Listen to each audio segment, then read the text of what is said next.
So you're considering a Christian school, but what exactly should a Christian school do? Is a Christian school primarily about providing a safe Christian environment, a sort of protective bubble that deflects the ways of the world? Or should a Christian school look like a traditional public school with the addition of a chapel and Bible class? If Jesus is both creator and redeemer, then shouldn't Christian education be more distinct? Shouldn't the faith penetrate more deeply into the educational model? More and more Christian families want an education that is more thoroughly Christian. For many of these families, the classical Christian model provides what they're looking for. Classical Christian education prepares students for the world, not just protects them from it. Rather than insulating students from important non-believing thinkers, this type of education seeks to inoculate students, equipping them with the knowledge they need to navigate today's world. Classical Christian education takes seriously the claim that all truth is God's truth. And with this in mind, the classical Christian approach strategically prepares students for the complexities that Christians face today and teaches them to graciously engage the world and love both God and neighbor. And when you think about it, in the end, isn't that exactly what Christian education should do?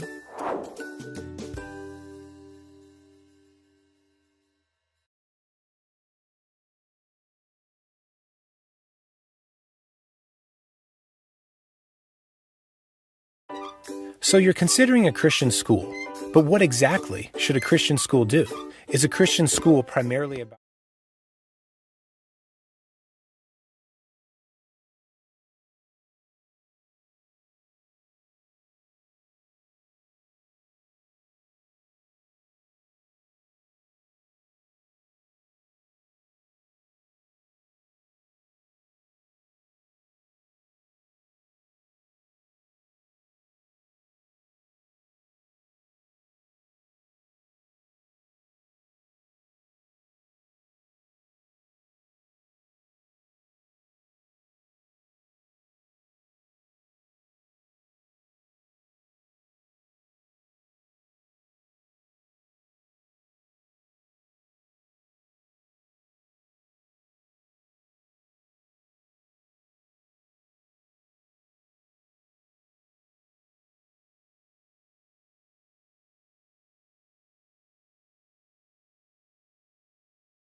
Morning, y'all. Thank you for coming. Another round of great poetry this year and Bible recitation. So thanks for coming and watching the kids. Let's stand and pray, and we'll get started. Father, we thank you for your kindness, for your covenant keeping with us. We thank you for these families and these children, the hard work they've put in. Pray that you'd bless them today as they present, that you'd be honored by it, and that in all of our conversation and fellowship that you would be pleased by it. For Christ's sake we pray. Amen. Amen. You may be seated. All right, I'm not sure there's much to say. There are some lists of students, or there's bathrooms in the back here if you need to pop out and use the restroom between speeches. There's also some lists of the students on the doors if you get an idea where your child is speaking, if you didn't see it in your Remind app earlier. Other than that, we'll get started with the third grade, and Mr. Wilkins is going to announce the first speaker and the following speaker. And thank you again, judges and Ms. Holly, for serving us and putting this all together and judging us for this long marathon of speeches today. So thanks for coming. Allie Blackwell will be first, followed by Thomas Calhoun.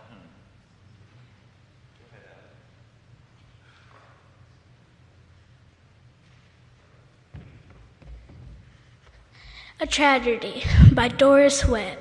This is the short, sweet, sorrowful tale of Jessica Jenkins Jones. She planted a packet of seeds with pride, while her dog looked on with his head on the side and thought, she's burying bones. When Jessica left, he dug like mad in search of the luscious bones. So her garden, it doesn't grow, and Jessica's dog was cross, and so is Jessica Jenkins Jones. A Tragedy by Doris Webb.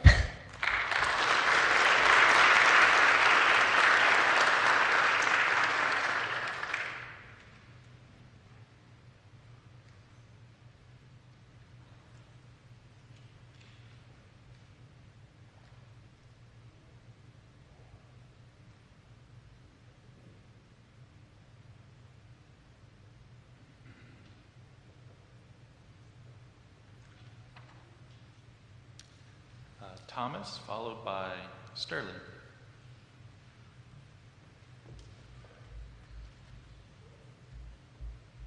Ephesians 6:10 through 18. Finally, my brethren, be strong in the Lord and in the power of his might. Put on the whole armor of God so that ye may be able to stand against the wiles of the devil.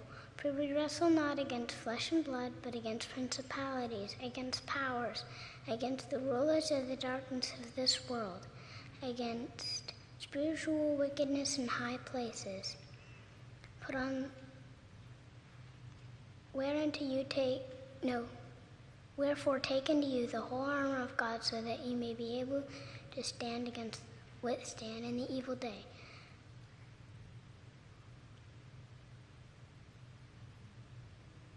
And having done all to stand, therefore stand, having a loins girt about with truth, and having on the breastplate of righteousness, and having your feet shod with the preparation of the gospel of peace.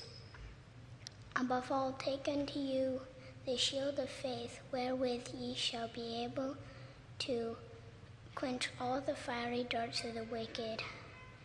Take unto you the helmet of salvation, the sword of the Spirit, which is the word of God, praying always with all prayer and supplication, and watching thereunto with all perseverance and supplication for all saints.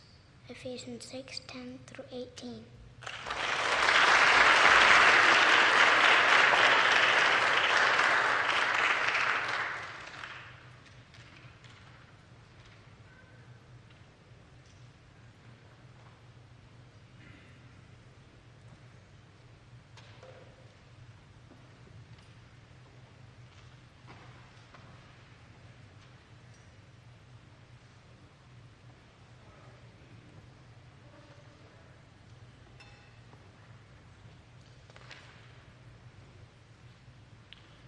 Sterling, followed by Breeley. Stopping by Woods on a Snowy Evening by Robert Frost. Whose woods these are, I think I know. His house is in the village, though. He will not see me stopping here to watch his woods fill up with snow. My little horse must think it queer to stop without a farmhouse near, between the wood and frozen lake, the darkest evening of the year. He gives his harness bells to shake, to ask if there is some mistake. The only other sounds the sweep of easy wind and downy flake. The woods are dark, lovely. The woods are lovely, dark and deep, but I have promises to keep, and miles to go before I sleep, and miles to go before I sleep. Stopping by woods on a snowy evening by Robert Frost.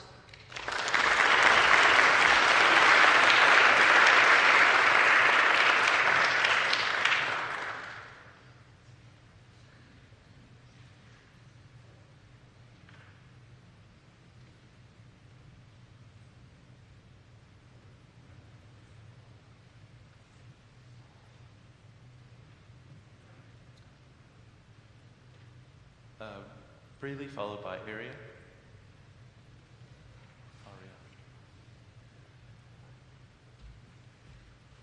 The Child and the Fairies, author unknown. The woods are full of fairies, the trees are all alive. The river overflows with them, see how they dip and dive. What funny little fellows, what dainty little dears. They dance and leap and prance and peep and utter fairy cheers. I'd like to tame a fairy, to keep it on the shelf, to see it wash its little face and dress its little self. I'd teach it pretty manners, and it should always say please, and then you know I'd make it so and curtsy with its knees. The Child and the Fairies, author unknown.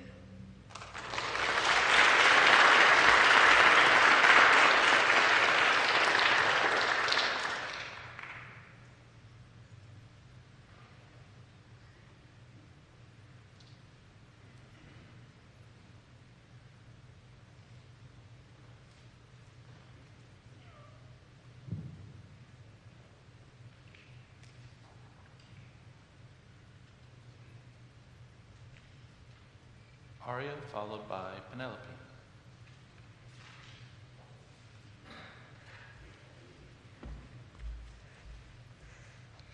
The Violet by Jane Taylor.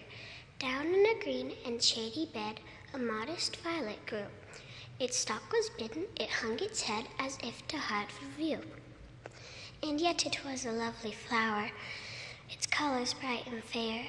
It might have graced a rosy bower instead of hiding there. Yet there it was content to bloom, in modest tints arrayed, and there diffused its sweet perfume within a silent shade. Then let me to the valley go, this pretty flower to see, that I may also learn to grow in sweet humility. The Violet by Jane Taylor.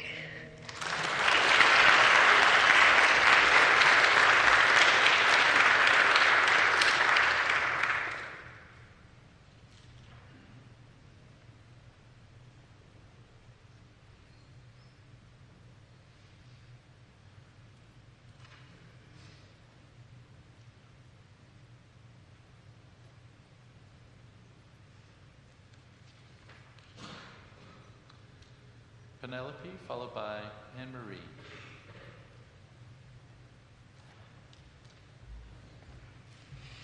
An excerpt by G.K. Chesterton.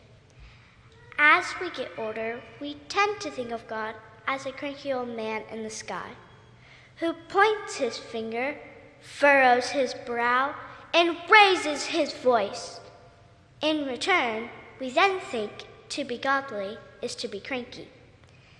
The truth is, God the Father is not a cranky old man. Children have abounding vitality because they are in spirit, fierce and free.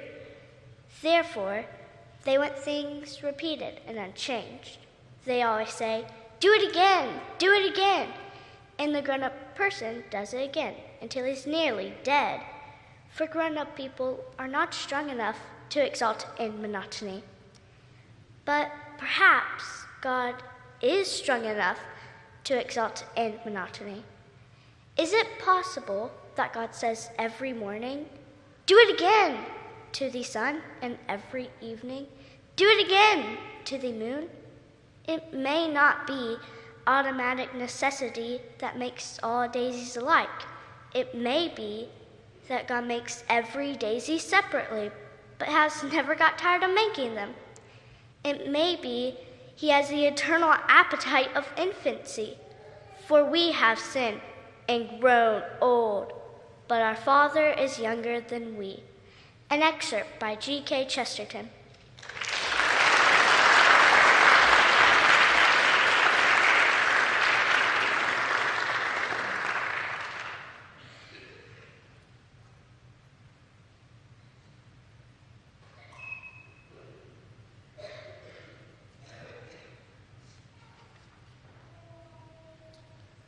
Anne Marie, followed by Jack.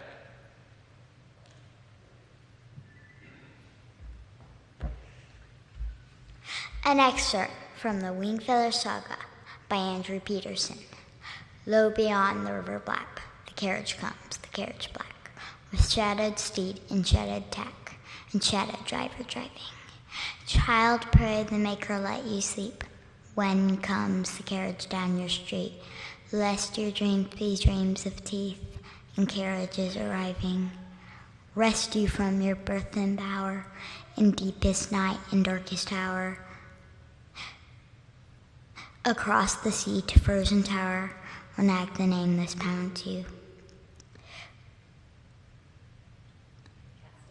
At Castle Throg across the span, a world without kith and clan, you'll weep at how your woes began the night the carriage found you. Away beyond the river black, the carriage comes, the carriage black, with shadowed steed and shadowed tack, the night the carriage found you. An excerpt from the Wingfeather Saga by Andrew Peterson.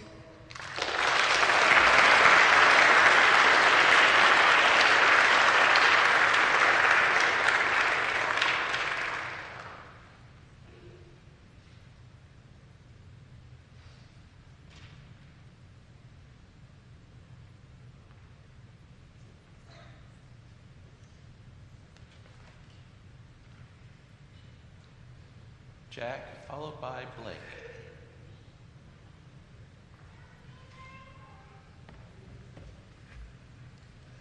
Psalm 3, New King James Version. Lord, how they have increased who trouble me. Many are they who rise up against me. Many are they who say of me, there is no hope for him in God. Selah. But you, O Lord, are a shield for me, my glory and the one who lifts up my head. I cried to the Lord with my voice, and he heard me from his holy hill. Selah. I lay down and slept. I awoke, for the Lord sustained me. I will not be afraid of 10,000s of people who have set themselves against me all around. Arise, O Lord, and save me, O my God, for you have struck all my enemies on the cheekbone. You have broken the teeth of the ungodly. Salvation belongs to the Lord. Your blessing is upon your people. Selah. Psalm 3, New King James Version.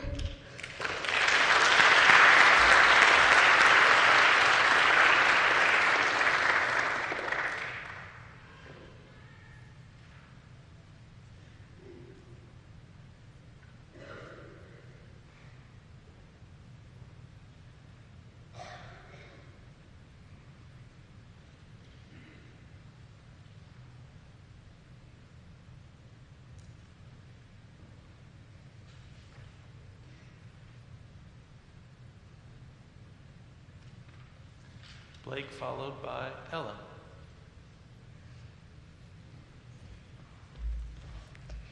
My Pet Germs by Ken Nesbitt. I have 500 million germs I keep as tiny pets. They're cute and clean and never mean and give me no regrets. They spend all day engaged in play upon my skin and hair. They're on my clothes, between my toes, I know they're everywhere. They dance and shout and bounce about, they run and jump and slide. My epidermis teems with germs who party on my hide. I never fret about my pets within my shirt and socks. I love them there, but wonder where they keep their litter box. My Pet Germs by Ken Nesbitt.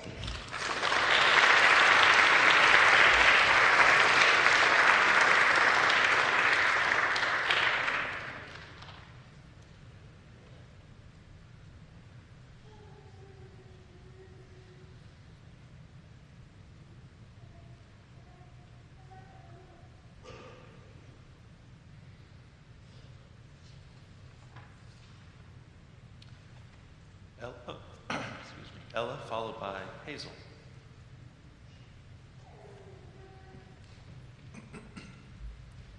Hide and Seek by Mimi Broad Sky. I looked in the house, I looked in the yard, I looked near the swings, I looked very hard. I called your name and peeked near stairs and searched the garage. I looked everywhere. So come out, wherever you are. I know you can't be very far. Come out, let's start all over. It's no fun to find such a rover. Aha, I see you can't fool me. There you are behind the tree. Oh no, don't say the game has ended. I think hide and seek is very splendid. Hide and Seek by Mimi Broad Sky.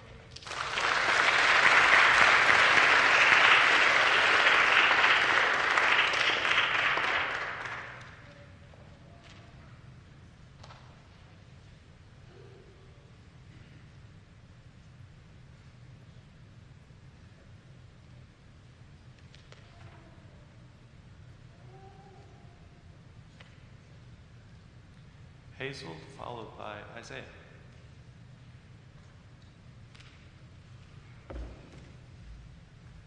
Matthew 6, 5-14, English Standard Version. And when you pray, you must not be like hypocrites, for they love to stand and pray in the synagogues and at the street corners, that they may be seen by others. Truly I say to you, they have received their reward.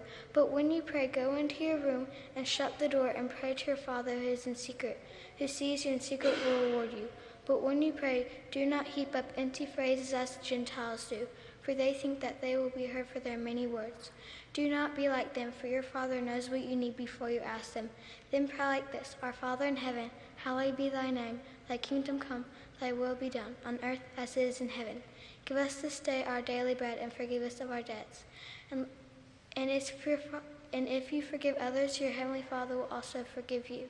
Matthew 6, 5-14.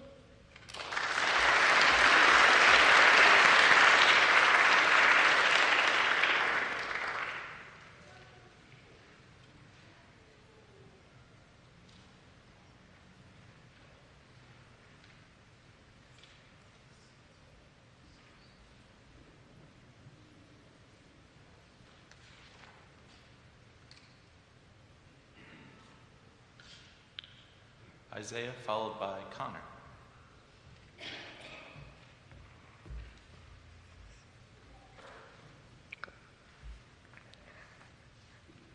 Let dogs delight by Isaac Watts. Let dogs delight to bark and bite, for God has made them so. Let bears and lions growl and fight, for 'tis their nature too. Let children, you shall never let such angry passions rise. Your little hands are never made to tear each other's eyes. Let love through all your actions, fun in all your words. Be mild, live like the Blessed Virgin Son, that sweet and lovely child. His soul was as gentle as a lamb, and as his stature grew, he grew in favor, both with man and God his Father too. Now, Lord of all, he reigns above and from his heavenly throne. He sees what children dwell and loves, and marks them for his own. Let dogs delight by Isaac Watts.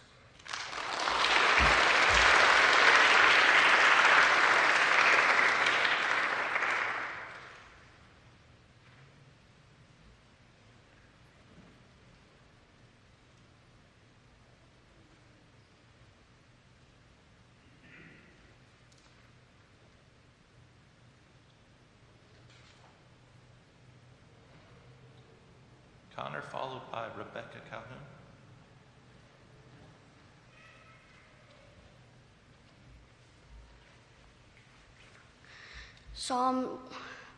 Psalm 19, 7-14. The law of the Lord is perfect, reviving the soul. The testimony of the Lord is sure, making wise the simple. The precepts of the Lord are right, rejoicing the heart. The commandment of the Lord is pure, enlightening the eyes. The fear of the Lord is clean, enduring forever. The rules of the Lord are true and righteous altogether. More to be desired are they than gold, even much fine gold. Sweeter also than honey, and drippings of the honeycomb. Moreover, by them is your servant warned.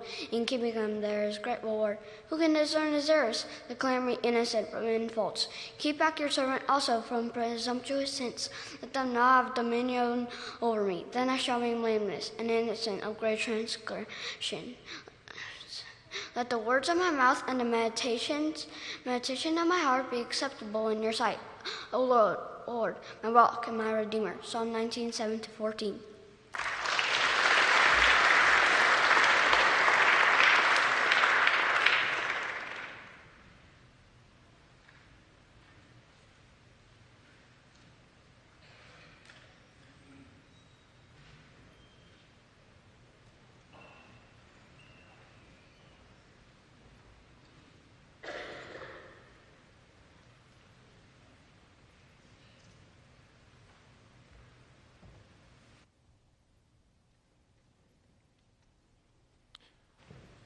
Rebecca, followed by Isabella.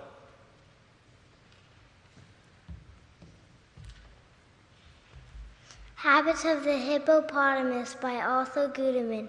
The hippopotamus is strong and huge of head and broad of bustle. The limbs on which he rolls along are big with hippopotam muscle. He does not greatly care for foods like ice cream, apple pie, or custard, but takes to flavor what he eats a little hippopotam mustard. The hippopotamus is true to all his principles and just. He always tries his best to do the things one hippopotam must. He does not ride in trucks or trams or taxi cabs or omnibuses, and so keeps out of traffic jams and other hippopotamuses. Habits of the Hippopotamus by Arthur Guterman.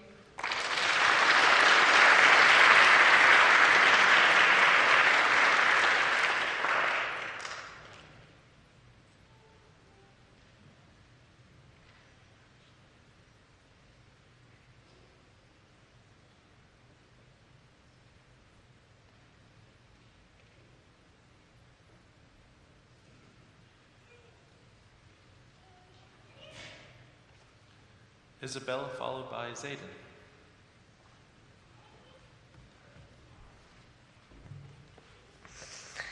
Jenny White and Johnny Black by Eleanor Fagian. Jenny White and Johnny Black went out for a walk. Jenny found wild strawberries and John a lump of chalk. Jenny White and Johnny Black clambered up a hill. Jenny heard a willow wren and John a workman's drill. Jenny White and Johnny Black wandered by the dike. Jenny smelt a meadow sweet and John a motorbike. Jenny White and Johnny Black turned into a lane. Jenny saw the moon by day and Johnny saw a train. Jenny White and Johnny Black walked into a storm. Each felt for the other's hand and found it nice and warm. Jenny White and Johnny Black by Eleanor Fagian.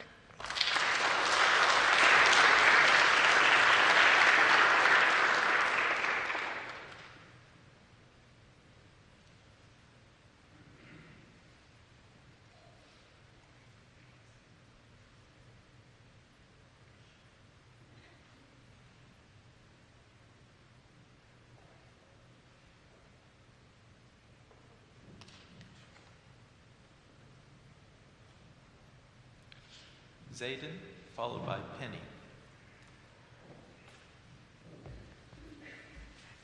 My Shadow by Robert Louis Stevenson. I have a little shadow that comes in and out of me, and what can be the use of him is more than I can see. He is very, very like me from the heels up to the head, and I see him jump before me when I jump into my bed. The funniest thing about him is the way he likes to grow, not at all like proper children, which is very, very slow, for sometimes he shoots up tall like an India rubber ball, and sometimes he gets so little that there's no of him at all. He hasn't got a notion of how treat or not to play, and can only make a fool of me in every sort of way. He stays so close beside me, he's a coward you can see. I think shame's to stick to nurse, as that shadow sticks to me.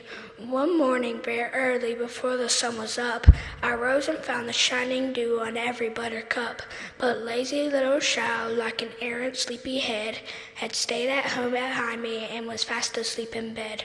My Shadow by Robert Louis Stevenson.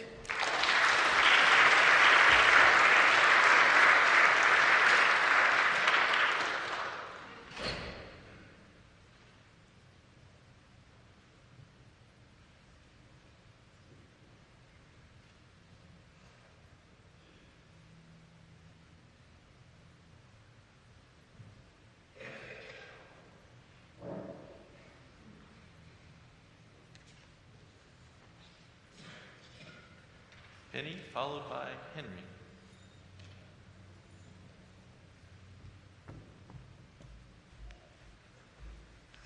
The Lion and the Mouse by Aesop. One day, a great lion lay asleep in the sunshine. A little mouse ran across his paw and awakened him. The great lion was just going to eat him up when the little mouse cried, "Oh, please let me go, sir. Someday I may help you." The lion laughed at the thought of the little mouse being any use to him, but he was a good-natured lion and set the mouse free. Not long after, the lion was caught in a net. He tugged and pulled with all his might, but the ropes were too strong. Then he roared loudly. The little mouse heard him and ran to the spot. "Be still, dear lion, and I will set you free. I will gnaw the ropes." With his sharp little teeth, the mouse cut the ropes, and the lion came out of the net.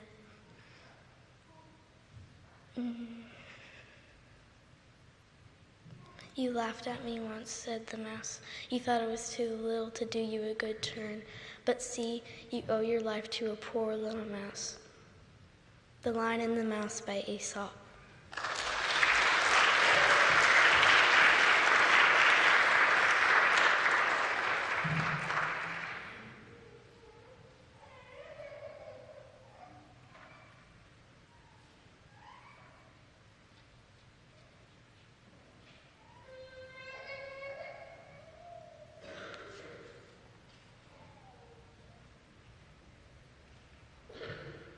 Henry, followed by Mackenzie.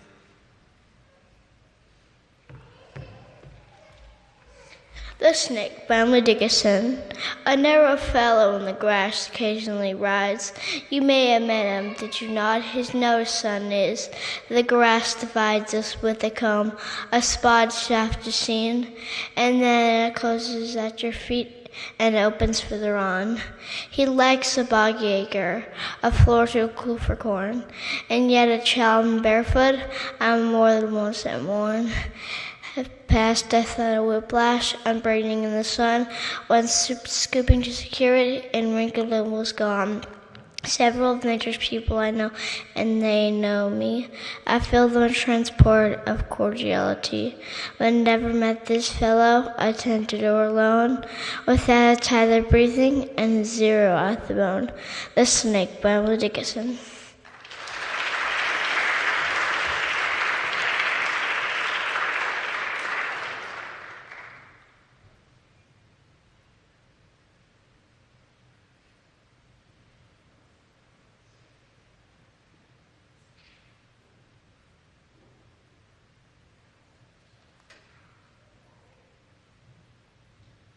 Mackenzie, followed by Allie. Look upon the flag by Janet Power. When I look upon the flag, I think of liberties, a life laid down a sacrifice to make a nation free.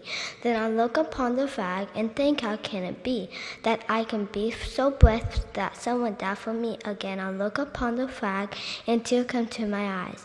As I think all the feeling lost, and hear our soldiers cry for what they asked, do we wish it also a nation in trouble our blood? No, we serve, we die, we dim the tide of our pleasing warring as it flood. Look upon the flag, my people, and see the freedom there. Remember what our nation was, and fortune needs in prayer. May God Most High restore this land and bring us back to Him. May our flag humbly raise at a banner of freedom again by Janet Power.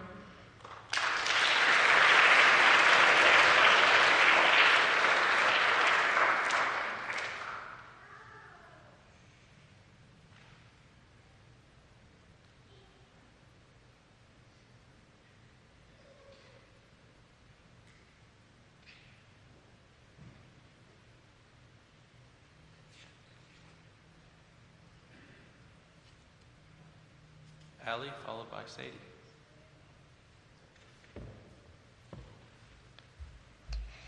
Halfway down by A.A. Mill, halfway down the stair is a stair where I sit. There isn't any stair quite like it. I'm not the bottom, I'm not the top, so this is the stair where I always stop. Halfway up the stair isn't up and isn't down. It isn't in the nursery, it isn't in the town. And all sorts of funny thoughts run around my head. It isn't really anywhere, it's somewhere else instead. Halfway down by A.A. Mill.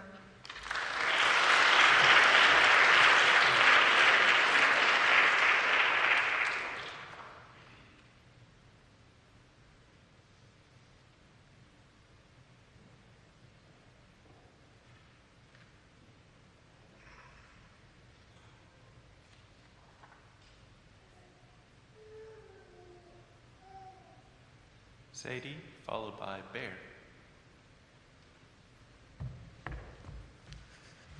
The Balloon by Carla Cuskin. I went to the park and I bought a balloon. It sailed through the sky like a large orange moon. It bumped and it fluttered and it swam with the clouds. Small birds flew around it in high chirping crowds. It bounced and it balanced and it bowed with the breeze. It skimmed past the leaves on the tops of the trees. And then as the day started turning to night, I gave a short jump and I held the string tight. Home we all sailed through the darkening sky, the orange balloon, the small birds, and I. The Balloon by Carla Cuskin.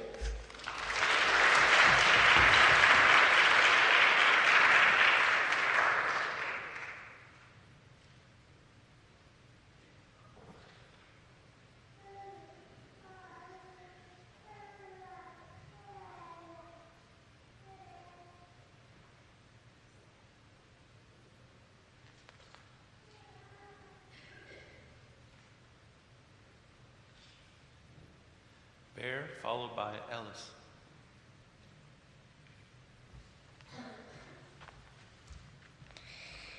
Psalm 1 and 2, 1 through 4, New King James Version. Blessed is the man who walks not in the counsel of the ungodly, nor stands in the way of the sinner, nor sits in the seat of the scornful, but his delight is in the law of the Lord, and on his law he meditates day and night. He is like a tree planted by rivers of water, that bring forth his fruit in his season. His leaf does not wither, but whatsoever he does shall prosper. The ungodly are not so, they are like chaff that the wind drives away. Therefore the ungodly shall not stand in the judgments, nor sinners in the congregation of the righteous. But Yahweh knows the way of the righteous, but the way of the wicked shall perish. Why do the heathens rage? Why do the people imagine a vain thing? Kings of the earth set themselves, and the rulers take counsel together against Yahweh and against his anointed, saying, Let us break their bands asunder, let us cast away their cords from us.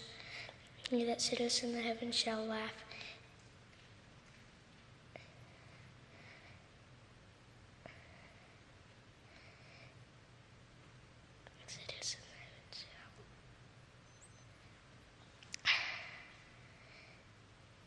Yahweh shall hold them in derision. Psalm 1 and 2, 1 through 4.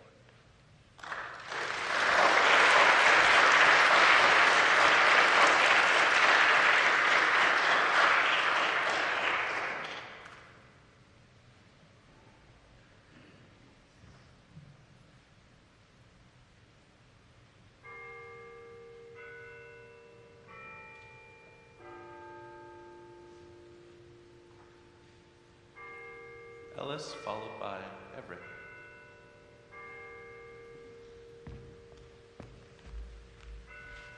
Stopping by woods on a snowy evening by Robert Frost. Whose woods these are, I think I know. His house is in the village, though. He will not see me stopping here to watch his woods fill up with snow. My little horse must think it queer to stop without a farmhouse near, between the woods and frozen lake, the darkest evening of the year. He gives his harness bells a shake to ask if there is some mistake. The only other sounds the sweep of easy wind and downy flake. The woods are lovely, dark and deep, but I have promises to keep, and miles to go before I sleep, and miles to go before I sleep. Stopping by woods on a snowy evening by Robert Frost.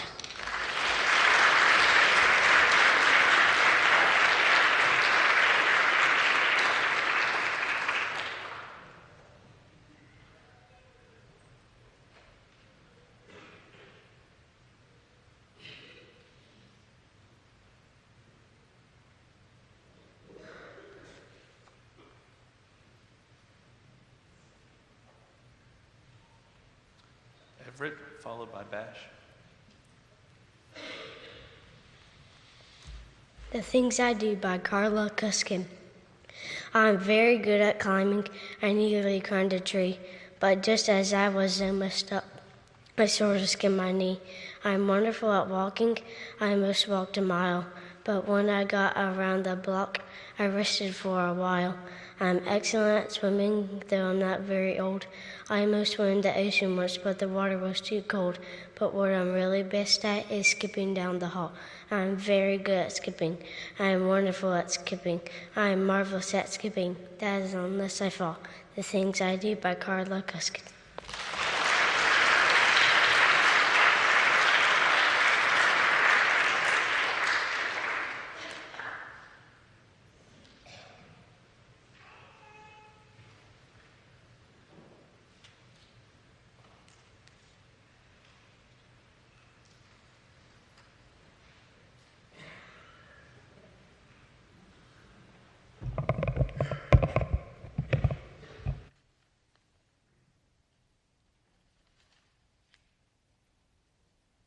Sebastian, followed by Joanna.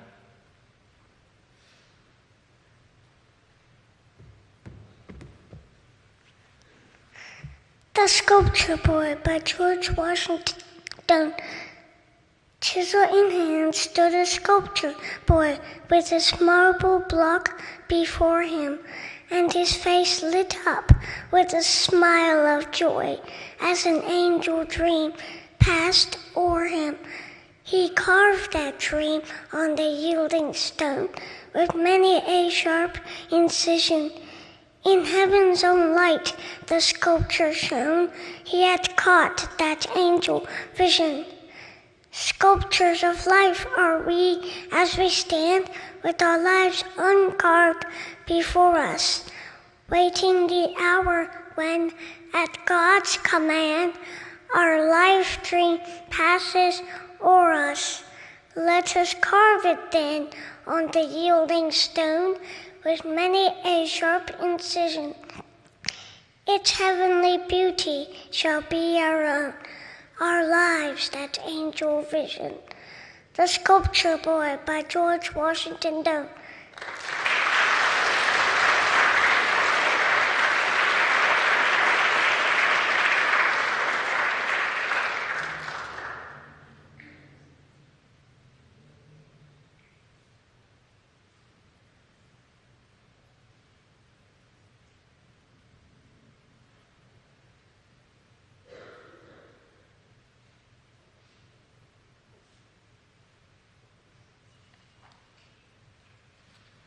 Joanna, followed by Joshua.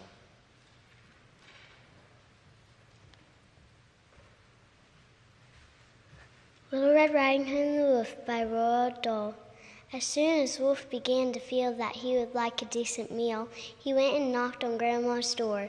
When Grandma opened it, he saw his sharp white teeth, his horrid grin, and Wolfie said, "May I come in?"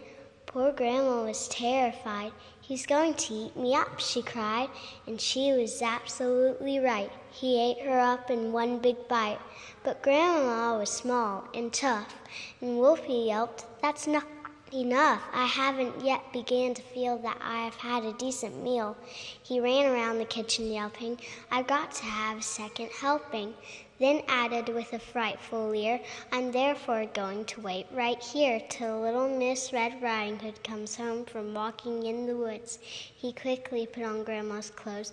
Of course he hadn't eaten those. He dressed himself in coat and hat, put on shoes, and after that he even brushed and curled his hair, then sat himself in Grandma's chair. In came the little girl in red. She stopped, she stared, and then she said, "What great big ears you have, Grandma." "All the better to hear you with," the wolf replied. "What great big eyes you have, Grandma." "All the better to see you with," the wolf replied. He sat there watching the little girl and smiled. He thought, "I'm going to eat this child. Compared with her old grandmama, she's going to taste like caviar." Then Little Red Riding Hood said, "But Grandma, what lovely furry big coat you have on." "That's wrong," cried the wolf. "Haven't you forgotten to tell me what big teeth I've got?" Oh, no matter what you say, I'm going to eat you anyway. The small girl smiled, one eye flickers. She whips up a pistol from her knickers. She aims it at the creature's head, and bang, bang, bang, she shoots him dead. A few weeks later, in the wood, I came across Miss Riding Hood. But what a change, no cloak of red, no silly hood upon her head. And she said, "Hello, and do please note my lovely furry wolfskin coat. Little Red Riding Hood and the Wolf by Roald Dahl."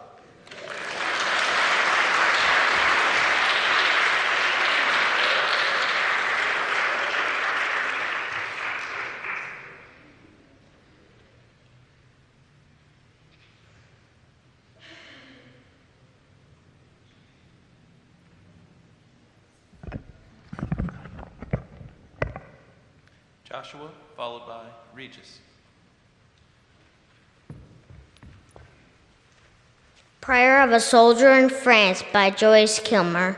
My shoulders ache beneath my pack, lie easier cross upon his back. I march his feet that burn and smirk. Tread, holy feet, upon my heart. Men shout at me who may not speak. They scourge thy back and smote thy cheek. I may not lift a hand to clear my eyes of salty drops that sear. Then shall my fickle soul forget thy agony of bloody sweat. My rifle hand is stiff and numb. From thy pierced palm red rivers come. Lord, thou didst suffer more for me than all the hosts of land and sea. So let me render back again this millionth of thy gift. Amen. Prayer of a Soldier in France by Joyce Kilmer.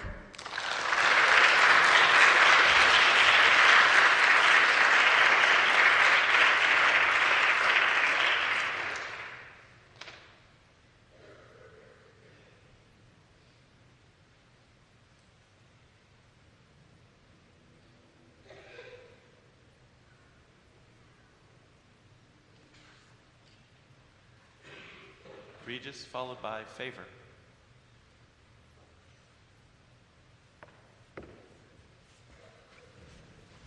Paradise by George Herbert. I bless thee, Lord, because I grow among thy trees, which in a row to thee both fruit and order owe. What open force, O hidden charm, can blast my fruit or bring me harm, while the enclosure is thine arm. Enclose me still, for fear I start, be to me rather sharp and tart. Then let me want thy hand in art, when thou dost greater judgment spare, and with thy knife but prune and pare. Even fruitful trees more fruitful are.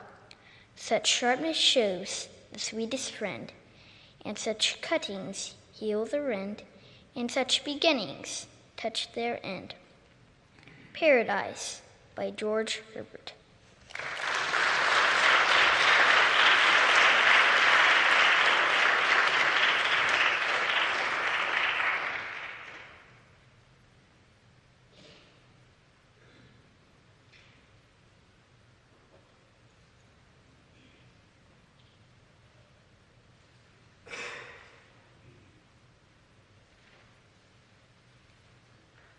Favor, followed by Lila.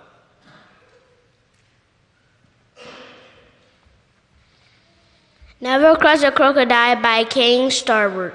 Never crush a crocodile, however few his faults. Never dare a dancing bear to teach you how to wax. Never poke a rattlesnake who is sleeping under the sun and say the poke was just a joke and really all in fun. Don't ever lure a lion close with gift of steak and swell. Though a lion may look good in books, don't ever, ever do it. I was confused by that one.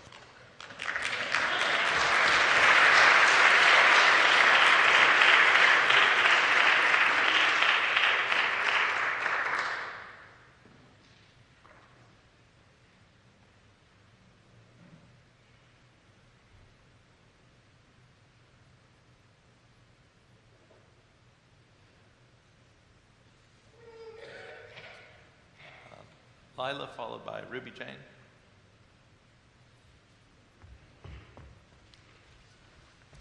Look in a Mirror by Helen H. Moore. I look in a mirror, and what do I see? A pair of eyes looks back at me. A nose, 2 ears, 2 eyebrows, 2 lips and teeth to say I love you. I look in a mirror, and what do I see? I look in a mirror, and I see me. Look in a Mirror by Helen H. Moore.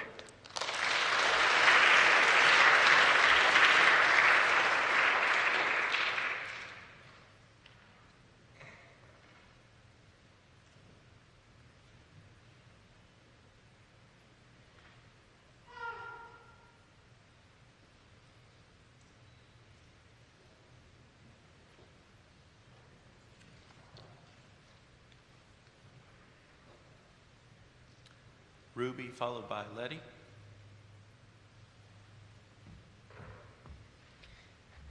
A red unicorn by Ken Nesbitt. A red rainbow unicorn we sailed across the sky. A fellow mosquito is always making fly, and everywhere we took off like a comet on a long and graceful flight, and everywhere the people stop and marvel at the sight. His path was bright and colorful, it sparkled, shimmered, and shine. In the Arctic crusty heaven, shooting rainbow from behind. I rode a rainbow unicorn by Ken Nesbitt.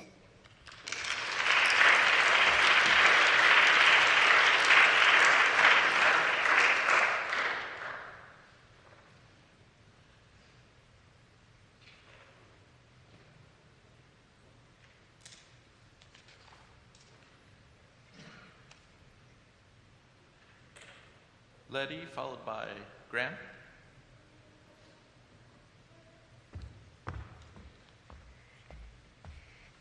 The Tortoise and the Hare by Aesop. The hare was making fun of the tortoise one day for being so slow. Do you ever get anywhere? He asked with a mocking laugh. Yes, replied the tortoise, and I get there sooner than you think. I'll run a race and prove it. The hare was much amused about running a race with the tortoise, but for the fun of the thing he agreed. So the fox, who had consented to act as judge, marked the distance and started the runners off. The hare was soon far out of sight, and to make the tortoise feel deeply how ridiculous it was to try a race with the hare, he lay beside the course and took a nap until the tortoise should catch up. The tortoise, meanwhile, kept going slowly but steady, and after a time passed the place the hare was sleeping.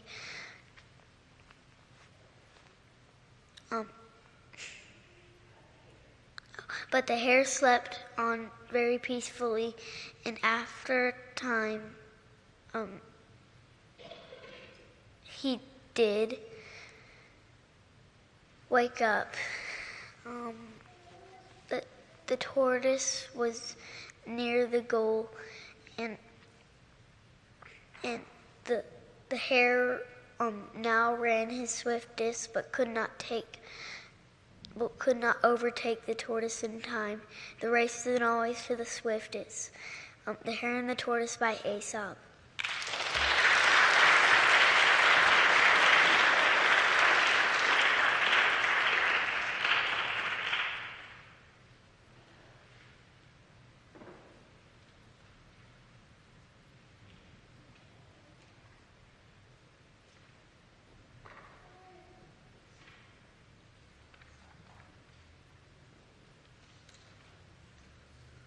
Graham, followed by Lucy.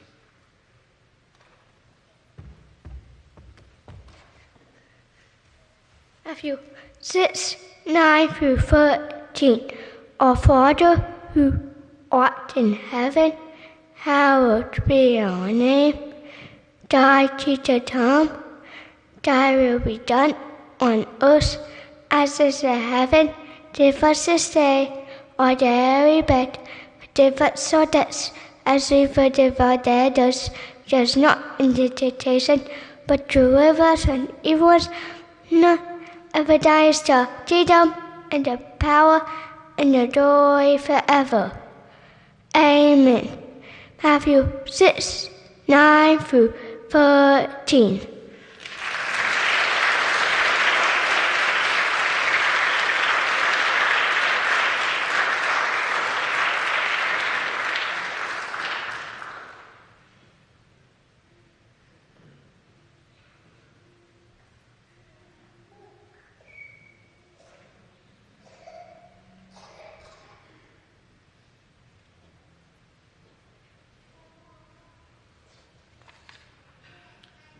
Lucy, followed by Charlotte.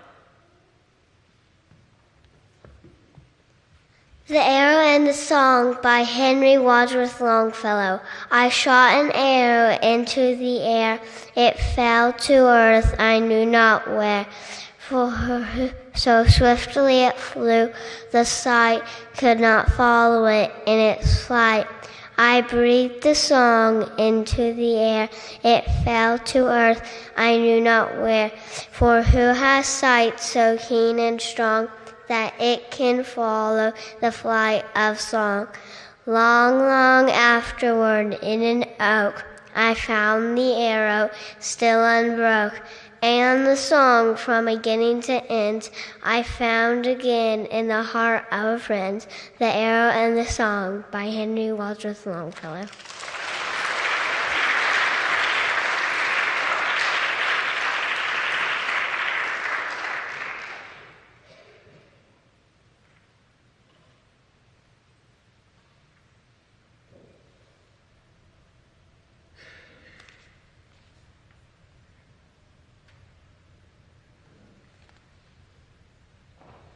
Charlotte, followed by Sue. She's here. In Flanders Fields by Lieutenant John McCrae. In Flanders Fields the poppies blow, between the crosses row on row, that mark our place, and in the sky the larks so bravely singing fly, scarce heard amid the guns below. We are the dead short days ago, we lived till dawn till sunset glow, loved and were loved, and now we lie in Flanders Fields. Take up our quarrel with the foe, to you from failing hands we throw. The torch be yours to hold it high. If you break faith with us who die, we shall not sleep, the poppies grow in Flanders Fields. In Flanders Fields by Lieutenant John McCrae.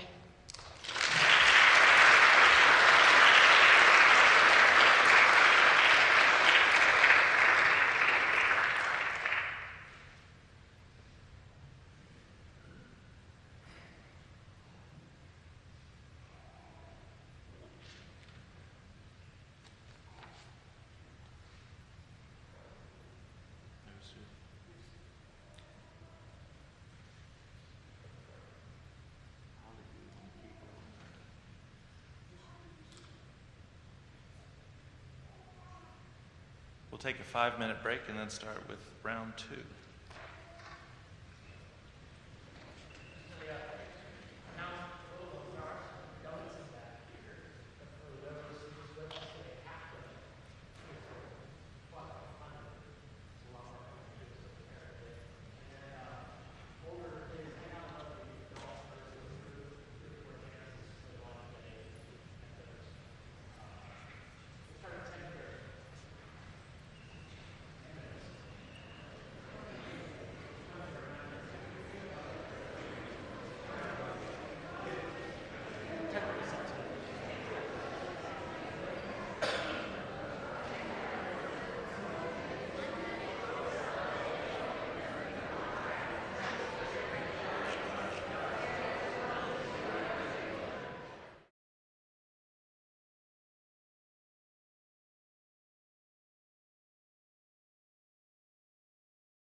So you're considering a Christian school, but what exactly should a Christian school do?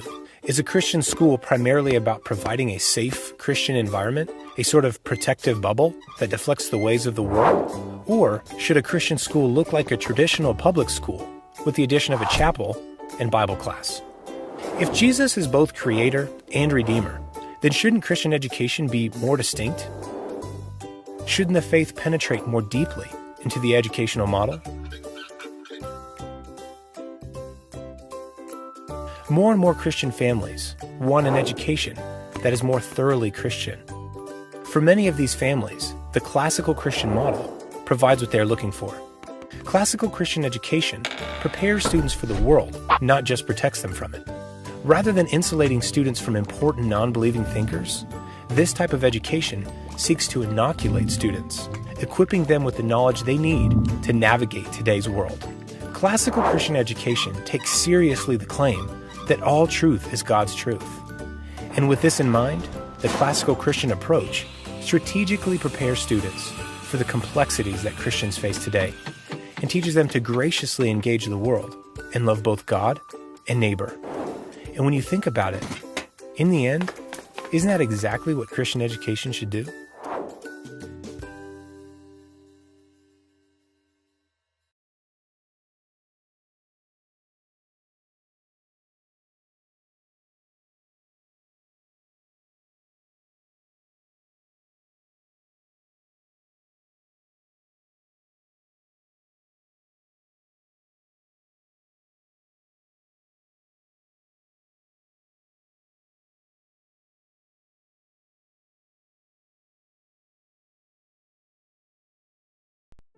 Da Vinci, Galileo, Thomas Jefferson, Isaac Newton, C.S. Lewis. What do these people have in common? A classical Christian education. Geneva Academy is Monroe and West Monroe's only classical Christian school, and now it's open enrollment time for pre-K and up. Call today at 805-0116 or visit genevaclassical.org. What an education used to be, now is at Geneva Academy.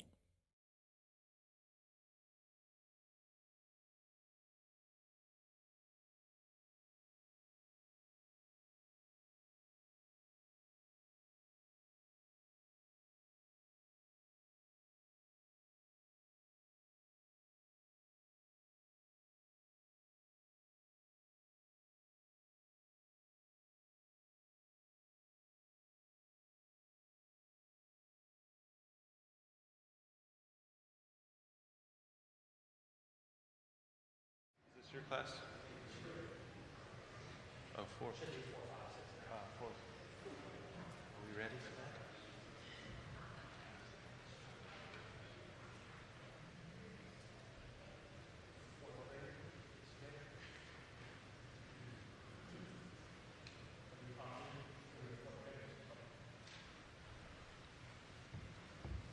How tall is a fourth grader? I keep on moving this thing. All right, let's pray for this group again one more time, and then we'll get started. Father, we thank you again for your kindness to us this morning. Be with these students now. Bless their, calm their nerves, and bless their presentations that be glorifying to you for Christ's sake. Amen. Kavi and then Lucas.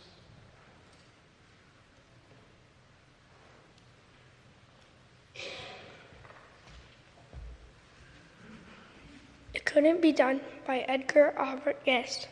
Somebody said that it couldn't be done, but he was the chuck replied that maybe it couldn't, but he would be one who wouldn't say so till he tried. So he buckled right in with the trace of a grin on his face. If he worried he'd hit it, he started to sing as he tackled the thing.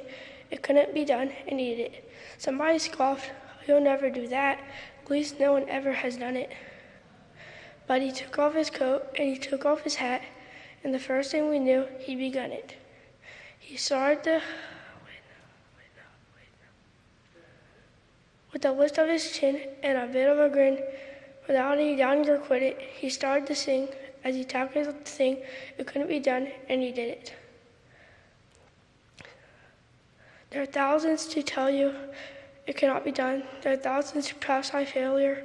There are thousands to point out to you, one by one, the dangers that wait to assail you. But just buckle in with a bit of a grin. Take off your coat and go to it. Just start in the thing as you tackle the thing that cannot be done, and you'll do it. It couldn't be done by Edgar Albert Guest.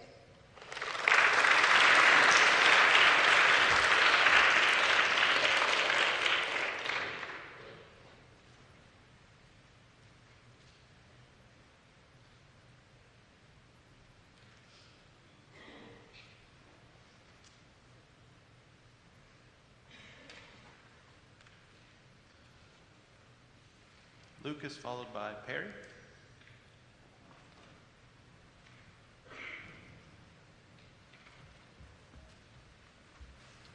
Can't by Edgar Albert Guest.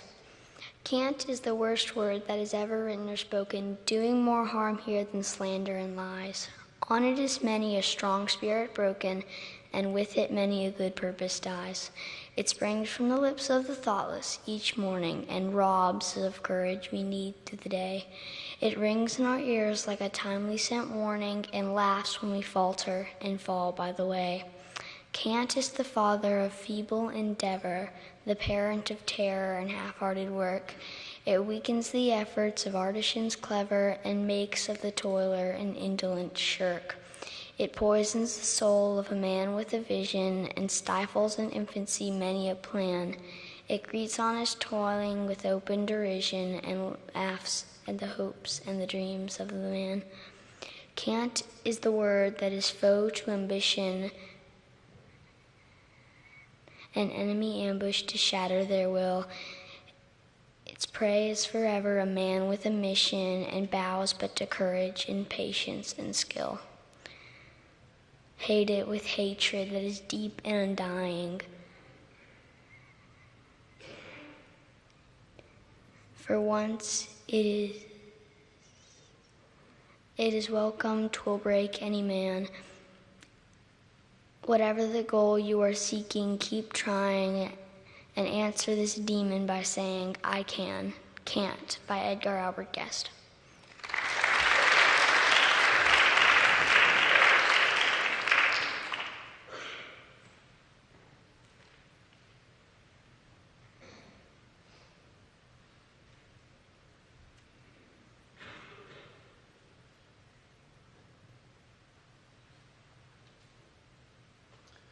Perry, followed by Lucas Morrison.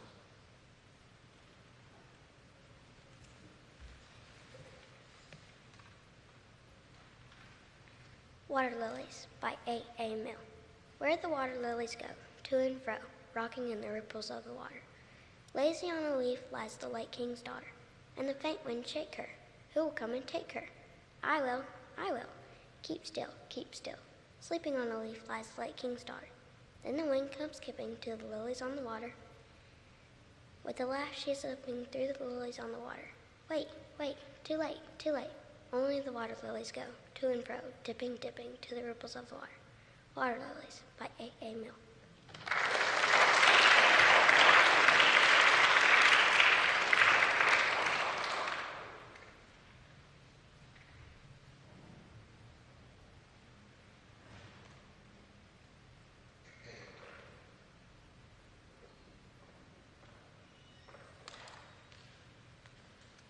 Lucas, followed by Jack. An excerpt from North Beaton by Andrew Peterson. The next thing Jenner knew, he was coughing. Dirt filled his mouth. He sputtered and spit, aching for a cup of water to wash the grainy sand from his teeth and tongue.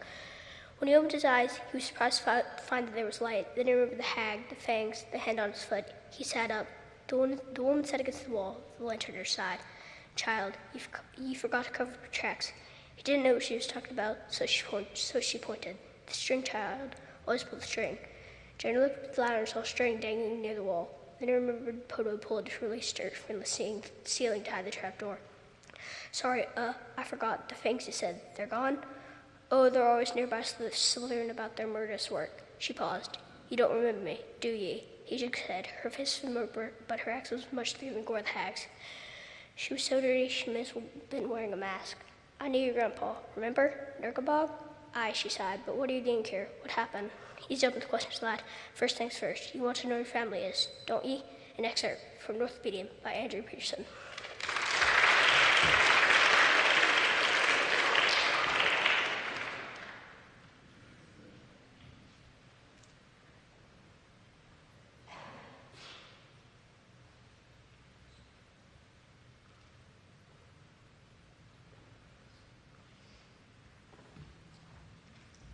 Jack, followed by Connor Nash. Oh, Jack is not here. Connor Nash, followed by Trinity.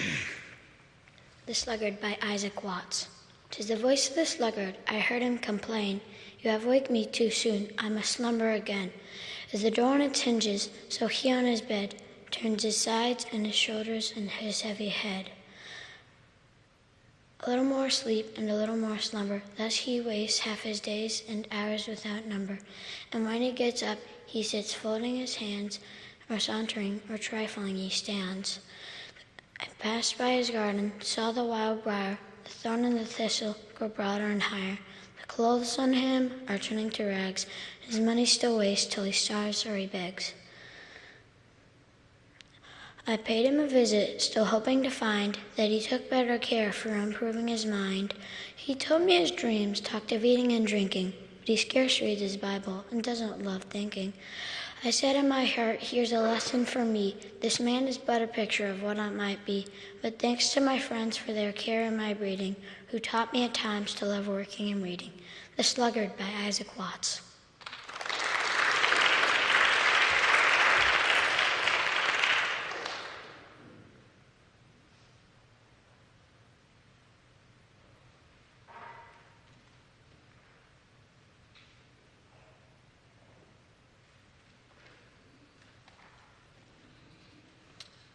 Trinity, followed by Brantley.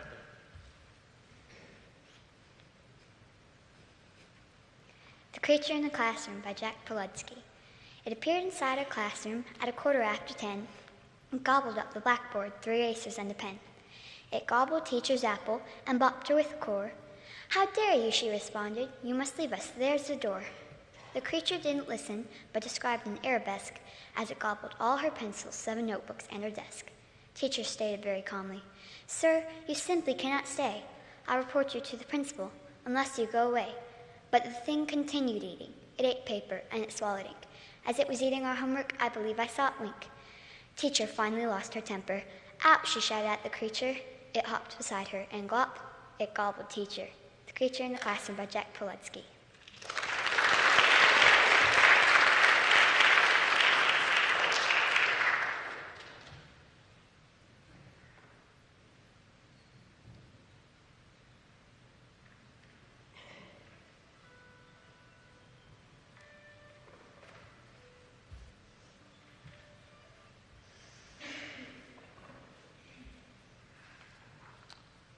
Brantley, and then Hadley.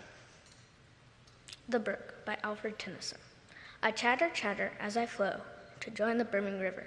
For men may come and men may go, but I go on forever. I wind about and in and out with here a blossom sailing, here and there a lusty trout, and here and there a grayling.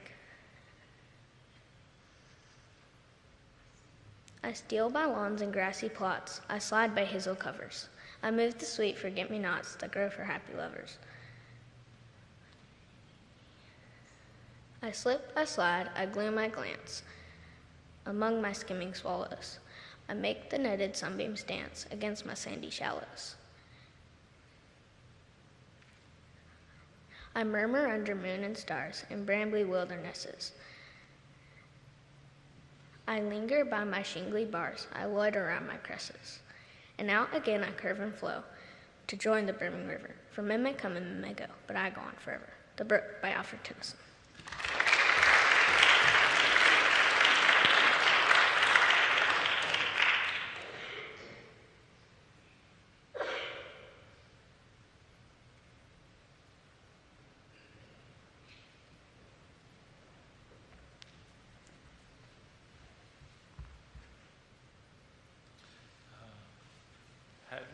then Lydia. Come Out With Me by A.A. Mill. There's sun on the river and sun on the hill.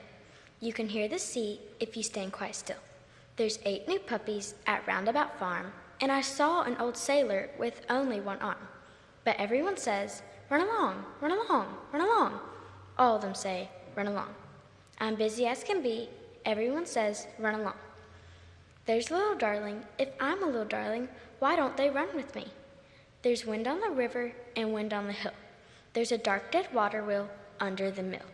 I saw a fly which had just been drowned, and I know where a rabbit goes into the ground. But everyone says, run along, run along, run along. All of them say, yes, dear, and never notice me. Everyone says, run along. There's a little darling. If I'm a little darling, why won't they come and see? Come Out With Me by A.A. Mill.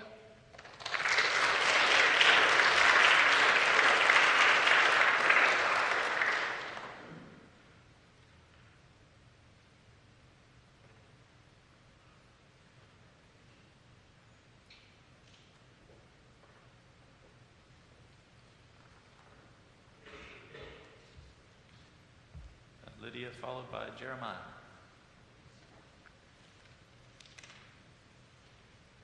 Lessons by Jacqueline Woodson. My mother says, when Mama tried to teach me to make collards and potato salad, I didn't want to learn. She opens a box of pancake mix, adds milk and eggs, stirs. I watch, grateful for the food we have now. Syrup waiting in the cabinet, bananas to slice on top. It's Saturday morning. 5 days a week, she leaves us to work at an office back in Brownsville. Saturday, we have her to ourselves, all day long. Me and Kay didn't want to be inside cooking. She stirs the lumps from the batter and pours it into the buttered hissing pan. Wanted to be with our friends, running wild through Greenville. There was a man with a peach tree down the road. One day, Robert climbed over that fence, filled a bucket with peaches, wouldn't share them with any of us, but told us where the peach tree was. And that's where we wanted to be, sneaking peaches from that man's tree and throwing the rotten ones at your uncle's. Mama wanted us to learn to cook. Ask the boys, we said.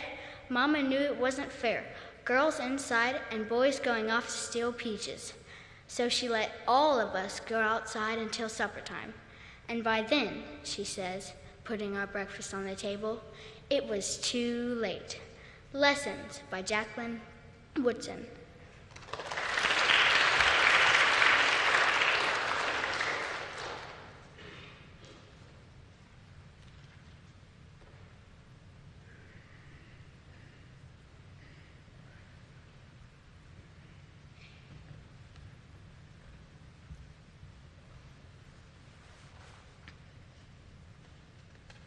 Jeremiah, followed by Andy.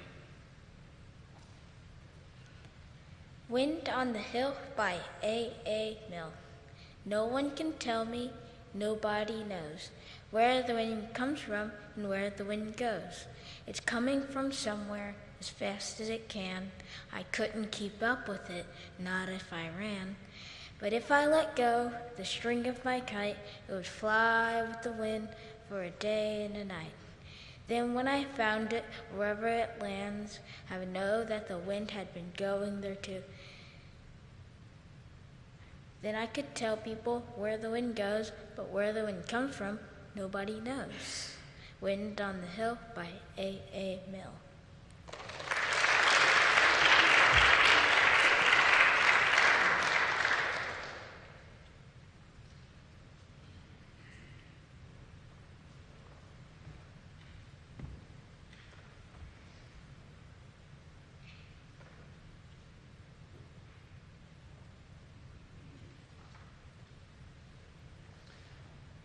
Andy, followed by Kende.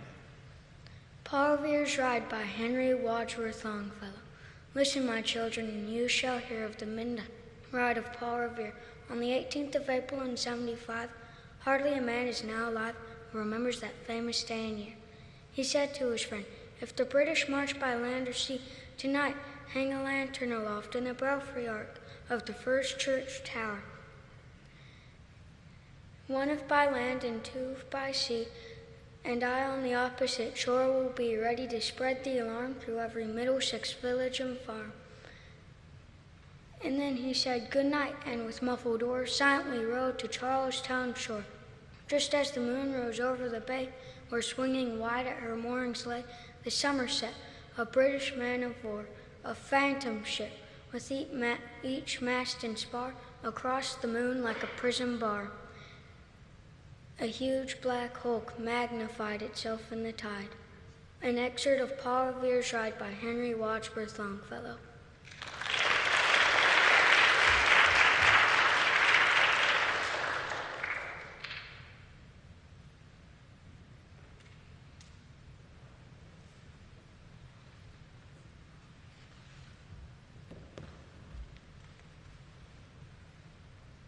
Kende followed by Asher. Roofs by Joyce Kilmer. The road is wide and the stars are out, and the breath of the night is sweet.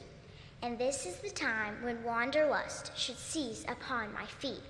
But I am glad to turn from the opened road and the starlight on my face, and to leave the splendor of out of doors for a human dwelling place.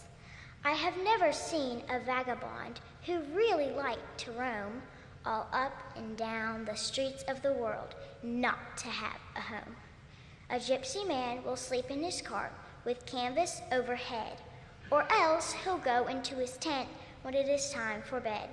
He'll sit on the grass and take his ease so long as the sun is high, but when it is dark, he wants a roof to keep away the sky. If you call a gypsy a vagabond, I think you do him wrong, for he never goes a-traveling, but he takes his home along. And the only reason a road is good, as every wanderer knows, is just because of the homes to which it goes. They say that life is a highway, and its milestones are the years. And now and then there's a toll gate where you buy your way with tears. It's a rough road and a steep road, and it stretches broad and far. But at last it leads to a golden town, where golden houses are. Roofs by Joyce Kilmer.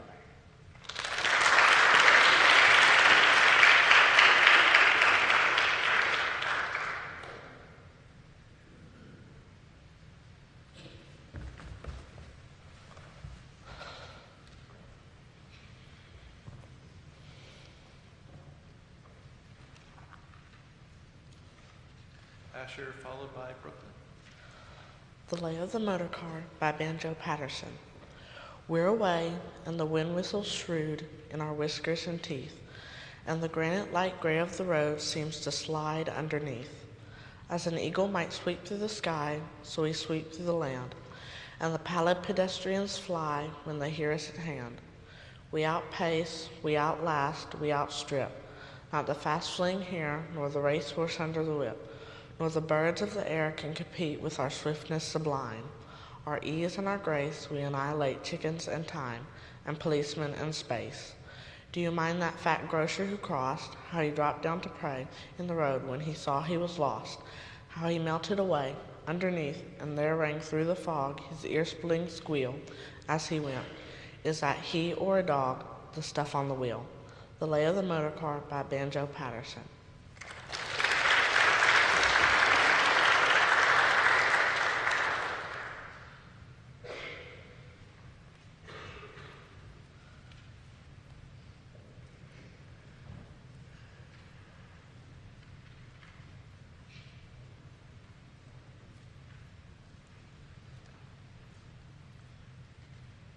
Brooklyn followed by Eric. Majestic Freedom by Ballad Bell.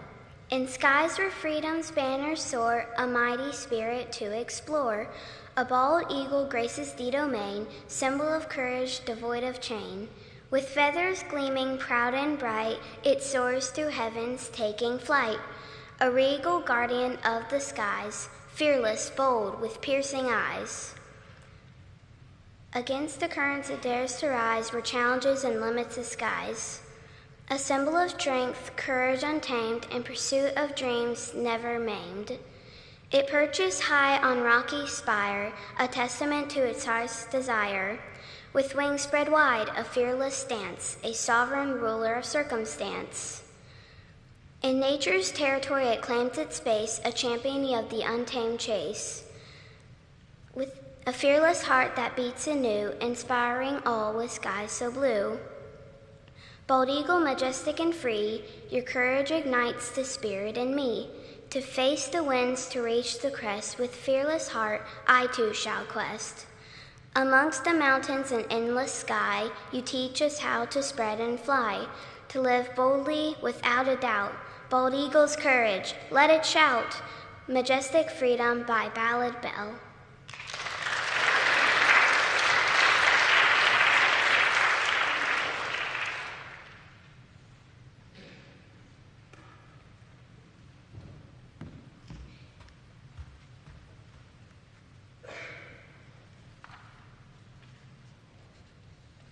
Eric, followed by Shepherd.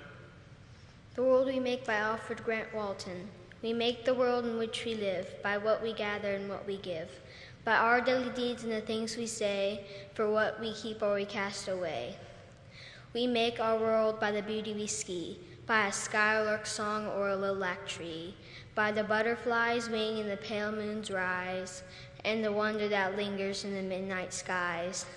We make our world by the life we lead, by the friends we have, by the books we read, by the pity we show in the hour of care, by the loads we lift and the love we share.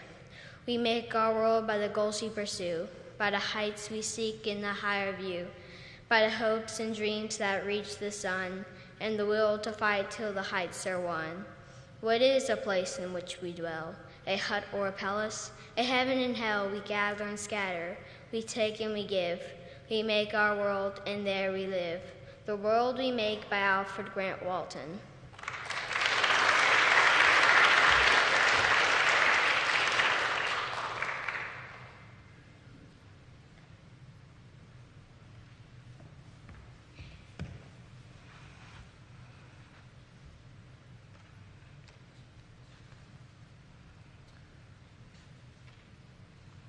Shepherd, followed by William. An excerpt from A Bear Called Paddington by Michael Bond. A bear? In Paddington Station? Mrs. Brown looked at her husband in amazement. Don't be silly, Henry, there can't be. Mr. Brown adjusted his glasses. But there is, he insisted. I distinctly saw it, over there near the bicycle rack. It was wearing a funny kind of hat. Without waiting for a reply, he caught hold of his wife's arm and pushed her through the crowd, round a trolley laden with chocolates and cups of tea, past the bookstall, and through a gap in a pile of suitcases towards the Lost Property Office. There you are, he announced triumphantly, pointing towards a dark corner. I told you so. Mrs. Brown followed the direction of his arm and dimly made out a small, furry object in the shadows. It seemed to be sitting on some kind of suitcase, and around its neck there was a label with some writing on it. The suitcase was old and battered, and on the side, in large letters, were the words, "Wanted on voyage." Mrs. Brown clutched at her husband. "Why, Henry," she exclaimed, "I believe you were right after all. It is a bear." She peered at it more closely.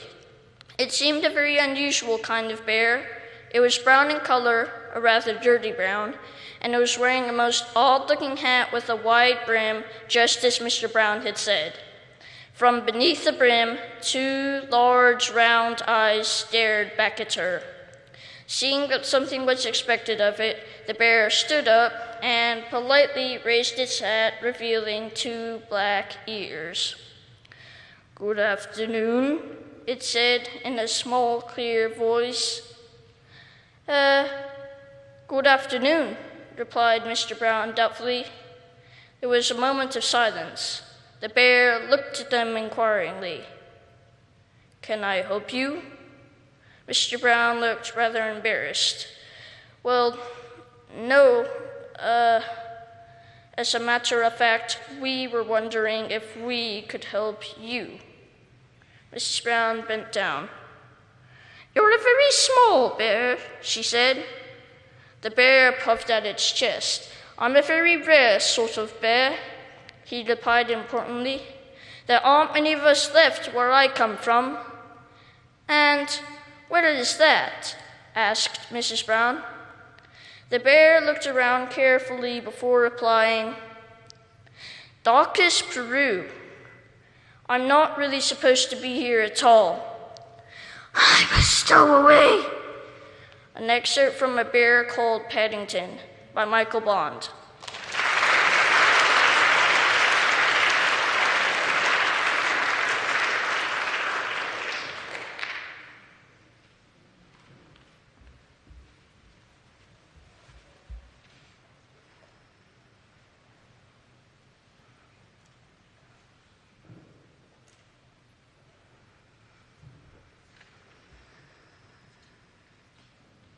William, followed by Corbin. Walking My 75-Year-Old Dog by Billy Collins. She's painfully slow, so I often have to stop and wait while she examines some roadside weeds, as if she were reading the biography of a famous dog. She's not a pretty sight anymore, dragging one of her hind legs, her coat too matted to brush her comb, and a snout white as a marshmallow. We usually walk down a disused road that runs along the edge of a lake, and is slow to ice. Whose surface trembles in a high wind and is slow to ice over as the months grow cold. We don't walk very far before she sits down on her worn haunches and looks up at me with her rheumy eyes. Then it's time to carry her back to the car. Just thinking about the honesty in her eyes, I realize I should tell you. She's not really 75, she's 14. I guess I was trying to appeal to your sense of the bizarre, the curiosities of the sideshow. I mean, who really cares about another person's dog? Everything else I've said is true, except the part about her being 14. I mean, she's old, but not that old, and it's not polite to divulge the true age of a lady. Walking My 75-Year-Old Dog by Billy Collins.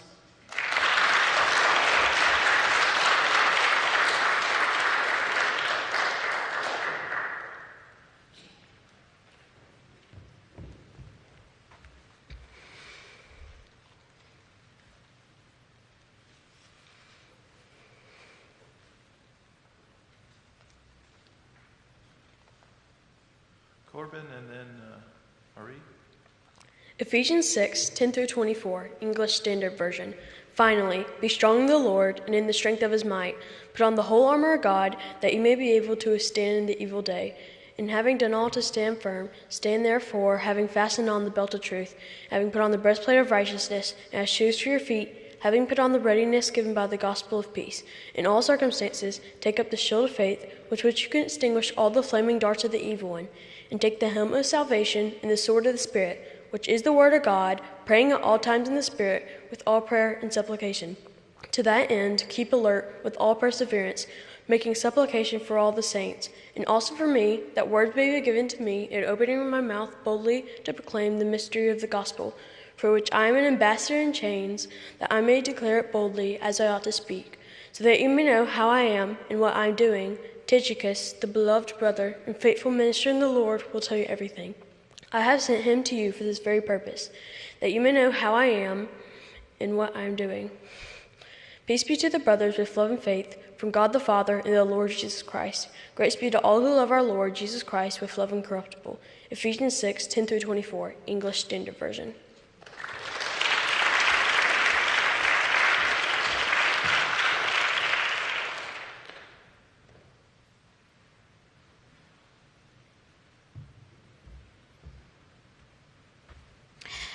Esther chapter 7.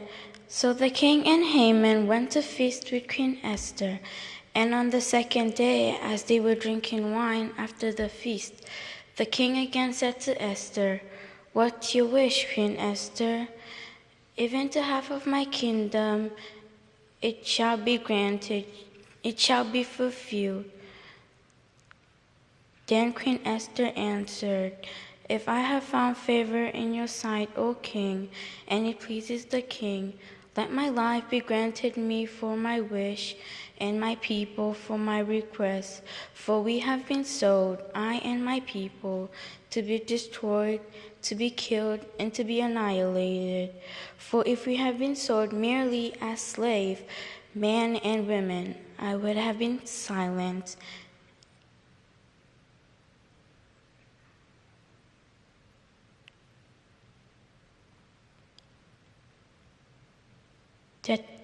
Then the king said,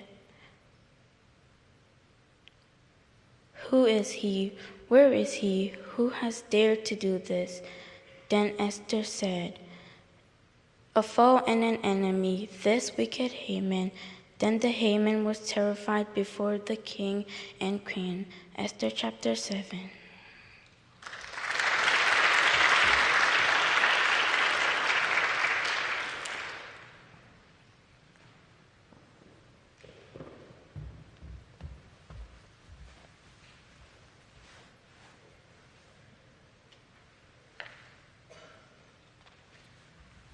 Graham and then Trevor.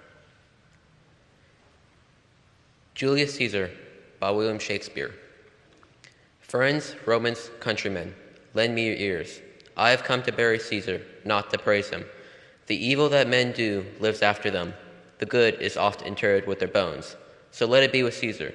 The noble Brutus hath told you Caesar was ambitious. If it were so, it was a grievous fault, and grievously hath Caesar answered it. Here, under leave of Brutus and the rest, for Brutus is an honorable man. So are they all honorable men. Come I to speak in Caesar's funeral. He was my friend, faithful and just to me. Yet Brutus says he was ambitious, and Brutus is an honorable man. He hath brought many captives home to Rome. Whose ransoms did the general coffers fill? Did this in Caesar seem ambitious? When the poor have cried, Caesar hath wept. Ambition should be made of sterner stuff. Yet Brutus says he was ambitious. You all did see that on the lubrical I thrice presented him a kingly crown, which you did thrice refuse. Was this ambition? I speak not to disprove what Brutus spoke, but here I am to speak what I do know. You all did love him at once, not without cause. Julius Caesar by William Shakespeare.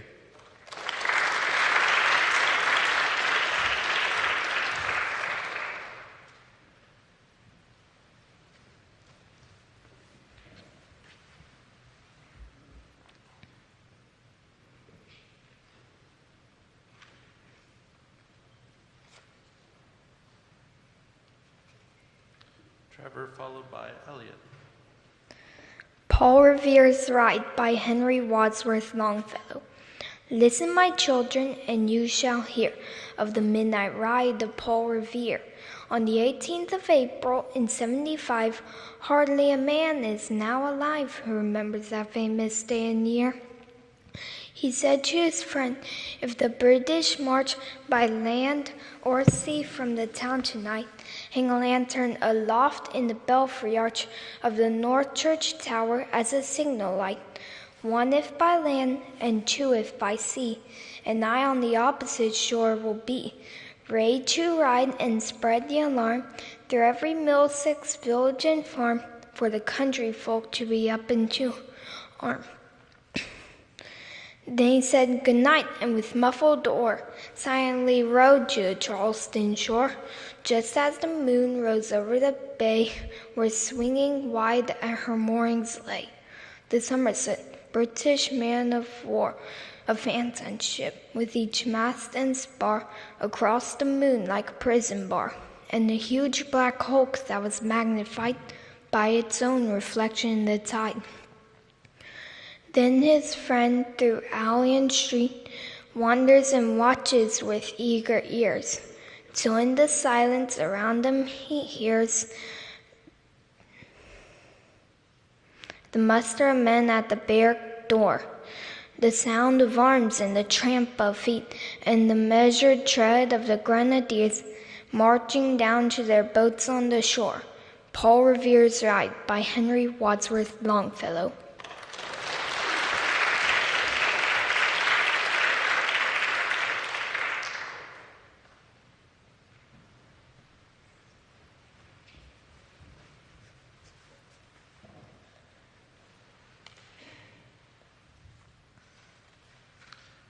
Elliot, followed by Vikram. Goblin Feet by J.R.R. Tolkien. I'm off down the road where the fairy lanterns glowed and the little pretty flitter mice are flying, a slender band of gray. It runs creepily away and the hedges and the grasses are a sign. The air is full of wings and blundery beetle things that warn you with their wing and their humming.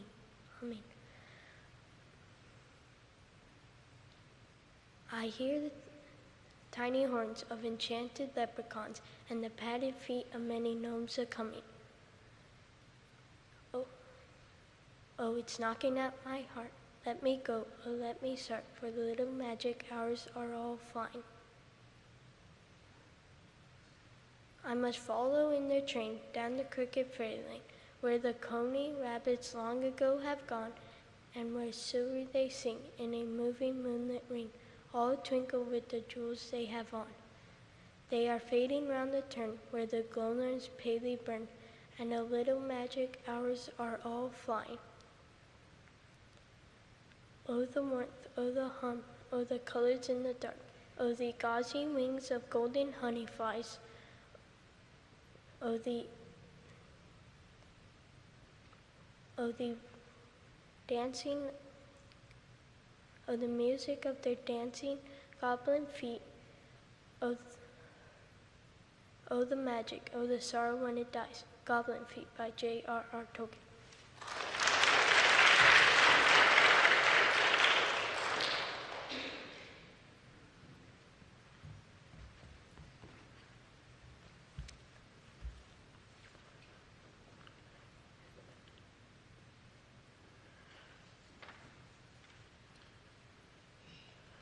Vikram followed by Lily.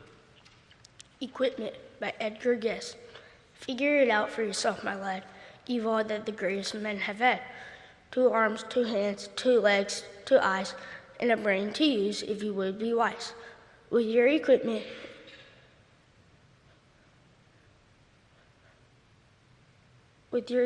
they all began. So start for the top and say, I can. Look them over, the wise and great. They take their food from a common plate. And similar knives and forks they use, with similar laces they tie their shoes. The world considers them brave and smart, but you've all that they had when they made their start. You can triumph and come to skill. You can be great if only you will.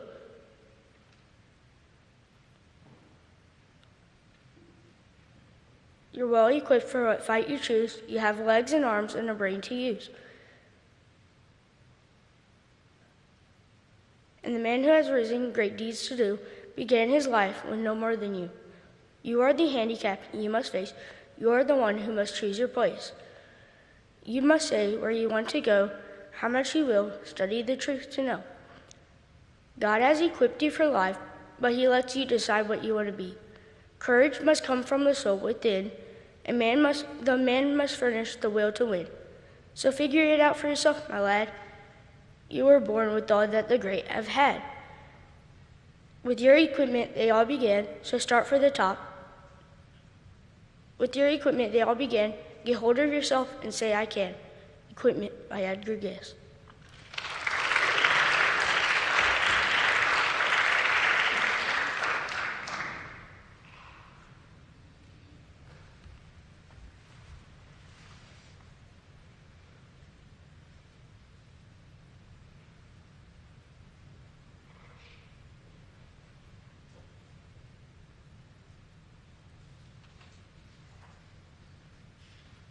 Lily followed by Morgan.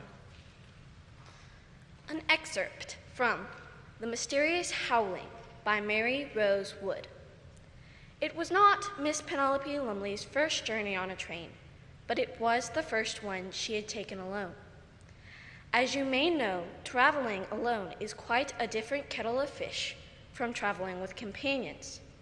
It tends to make people anxious, especially when en route to a strange place or a new home, or a job interview, or, as in the case of Miss Lumley, a job interview in a strange place that might very well end up being her new home. She certainly had much to be anxious about. During the journey, her worried thoughts had included the following. Would she arrive at Ashton Place on time for her interview? Or would masked bandits storm the train and take the passengers hostage? She had never personally encountered a bandit, but she had read of such things in books, and the very idea gave her goosebumps. Would she be able to answer correctly should her prospective employers quiz her on, say, the capital cities of mid-sized European nations? The capital of Hungary is Budapest. She had recited in her mind in time to the clickety-clack of the train wheels. The capital of Poland is Warsaw. Would she be served tea and toast upon her arrival? And if she were, would she end up with marmalade all over the front of her dress and run from the room weeping? Clearly, being anxious is a full-time and rather exhausting occupation. Perhaps that is why Miss Lumley, despite her inability to remember the capital of Norway and her reluctance to muss her hair by leaning her head against the back of the seat, had finally succumbed to the soothing sway and rumble of the train. For the moment, at least, she had stopped worrying altogether, for she was soundly and deeply asleep. To be more specific, she was lost in a dream of long ago, a dream filled with laughter and black forest cake and sun-dappled meadows that rang with the singing of adorable birds. Miss? Miss? The conductor stood in the aisle next to her seat and spoke a bit louder than he normally would, in order to be heard over the screechy din of the train's brakes being applied. "It's in the bandits!" Miss Lumley cried, half asleep. "For, though unarmed, I will fight!" "There are no bandits, miss." The conductor looked rather embarrassed. "Forgive me for disturbing you, but we are arriving at Ashton Station. May I remove your luggage from the train?" As a very wise woman, whom we shall soon hear more about, once declared, there is no alarm clock like embarrassment. And by the time the conductor spoke the word luggage, Miss Lumley was far more awake than she wished to be. Had she really said something about bandits? She'd seen cats fall clumsily from windowsills and walk off as if nothing undignified had happened. This, Miss Lumley realized, was her wisest course of action. Best not to mention the bandits, ever again. An excerpt from The Mysterious Howling by Mary Rose Wood.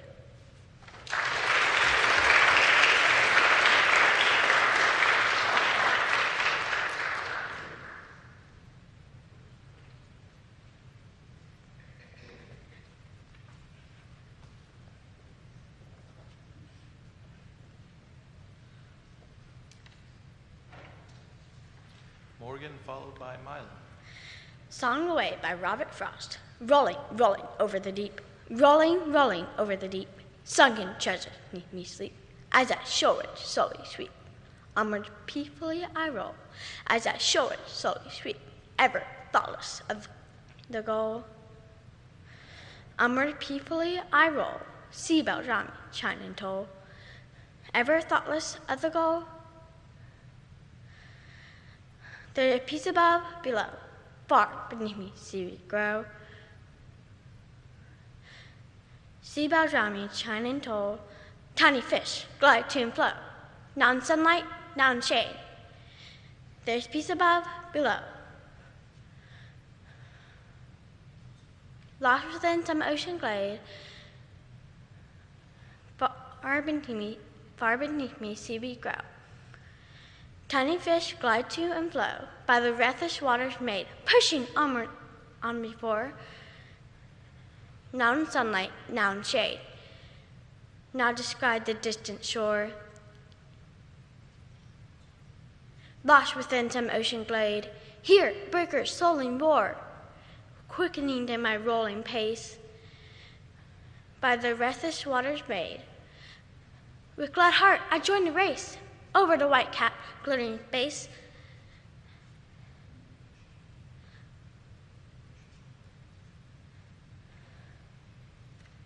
Lost within some ocean glade.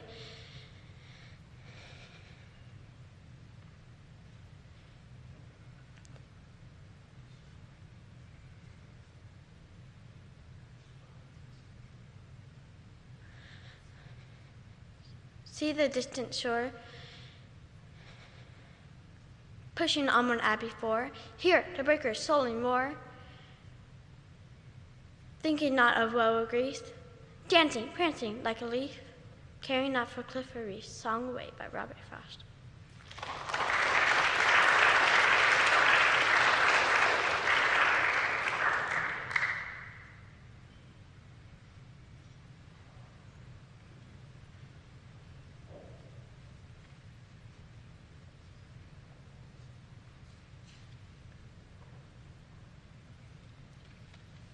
Mila, followed by Sophie. Speech to the troops at Tilbury, Queen Elizabeth I. My loving people, we have been persuaded by some that are careful of our safety to take heed how we commit ourselves to armed multitudes for fear of treachery. But I assure you, I do not desire to live to distrust my faithful and loving people. Let tyrants fear, I have always so behaved myself that under God I have placed my chiefest strength and safeguard in the loyal hearts and goodwill of my subjects. Therefore, I am come amongst you, as you see, at this time, not for my own recreation and disport, but being resolved in the midst and heat of the people, to live and die amongst you all, to lay down for my God, for my kingdom, and for my people, my honor and blood, even in the dust.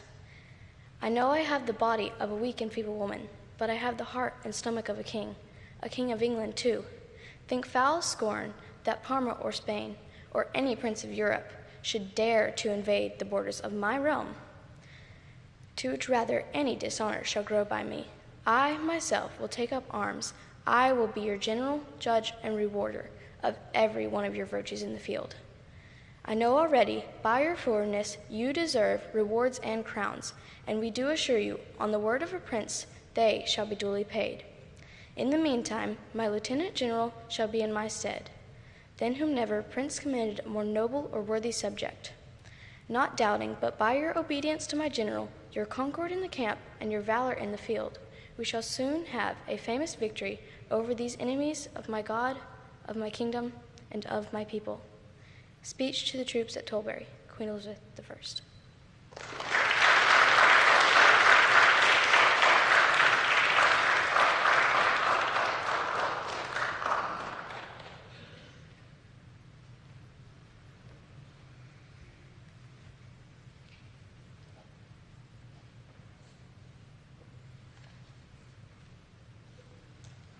Sophie, followed by Michael. An excerpt from Junie B. Jones Has a Monster Under Her Bed by Barbara Park. Chapter 1, The Cheeseman. My name is Junie B. Jones. The B stands for Beatrice, except I don't like Beatrice. I just like B, and that's all. I am in the grade of afternoon kindergarten. Today we got school pictures taken at that place. School pictures is when you wear your bestest dress, and you go to the cafeteria, and a cheeseman is there. He makes you say cheese, only I actually don't know why.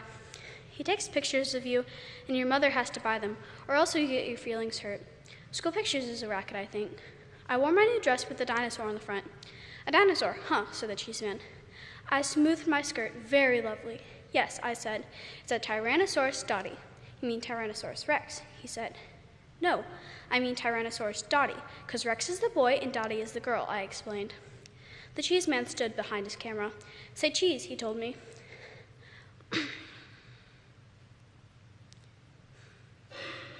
Yeah, only guess what? I actually don't know why I have to say that word, 'cause what has cheese got to do with it, I asked. Cheese makes you smile, said the cheeseman. I shook my head. Not me. Cheese doesn't make me smile, 'cause sometimes I eat a cheese sandwich for lunch, and I don't even giggle when I swallow that thing. The cheeseman did a big breath. Can you please just say it, he grouched. Yes, I said. I can, please just say it. Only don't forget to tell me when you're ready. 'Cause one time my grandpa, Frank Miller, was taking my picture, and he forgot to tell me when he was ready. And one of my eyes turned out open, and the other one turned out closed. I made the face to show him. See my eyes? See how one of them is open and the other one is closed? All of a sudden, the cheeseman took my picture. Hey, how come you did that? How come you took my picture? 'Cause I wasn't even ready yet. The cheeseman kept clicking his camera. Pretty soon he looked at the next person in line. Next, he said, I stomped my foot. Yeah, only guess what? I wasn't ready, I tell you, so I need another turn. My teacher came and pulled me away from there and sat me down next to her on her bench. Her name is Miss. She has another name too, only I just like Miss, and that's all. Miss said settle down to me, and we watched all of the other children get their pictures taken. Next was my bestest friend, Lucille. She had a blue satin ribbon in her hair. My Nana says that this ribbon brings out the blue in my eyes. She opened them real wide. See them? See their color? They're robin's egg blue, with just a hint of lavender. Can you please just say cheese? The cheeseman grouched. Lucille smiled really big with all of her teeth. Cheese, she sang really loudly. Cheese, cheese, cheese, cheese, cheese. She kept singing cheese until the cheeseman said knock it off. After she was done, she came over to me and Miss. Did you see me? She said. Did you see how good I said cheese? It's because I'm going to be a model when I grow up, so I already know how. She fluffed her fluffy hair. The camera is my friend, she said. Miss rolled her eyes way up to the ceiling. But I looked up there too, but I didn't see anything. After that, it was time for class picture. Class picture is when all of room 9 winds up into 2 rows. The biggie kids stand in the back, and the shorty kids stand in the front. I'm a shorty kid, only that is nothing to be ashamed of. I stood next to Polly Allen Puffer. He looked very admiring at my dinosaur dress. Dinosaurs bite people's heads off, he said. I did a frown. Yeah, only I'm not scared of them because there are no such things as dinosaurs anymore, I told him. Yeah, only there are such things as monsters that can bite your head off. My big brother is in 7th grade, and he says everybody has a monster under their bed. He poked his finger at me. Even you, Junie B. Jones. I got shivers on my arms. I do not either, Polly Allen Puffer. Yes, you do too, he said.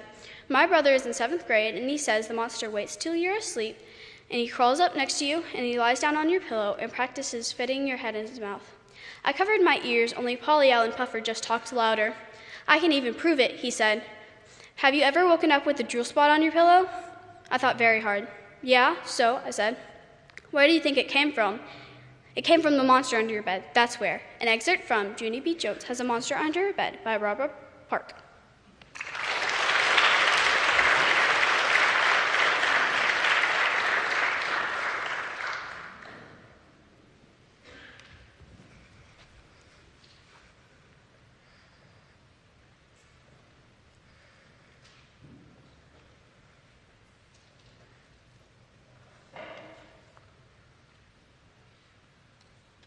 Michael, followed by Johan.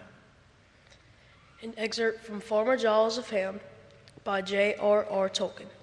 Among other things, still at large, there were giants, rude and uncultured folk, and troublesome at times.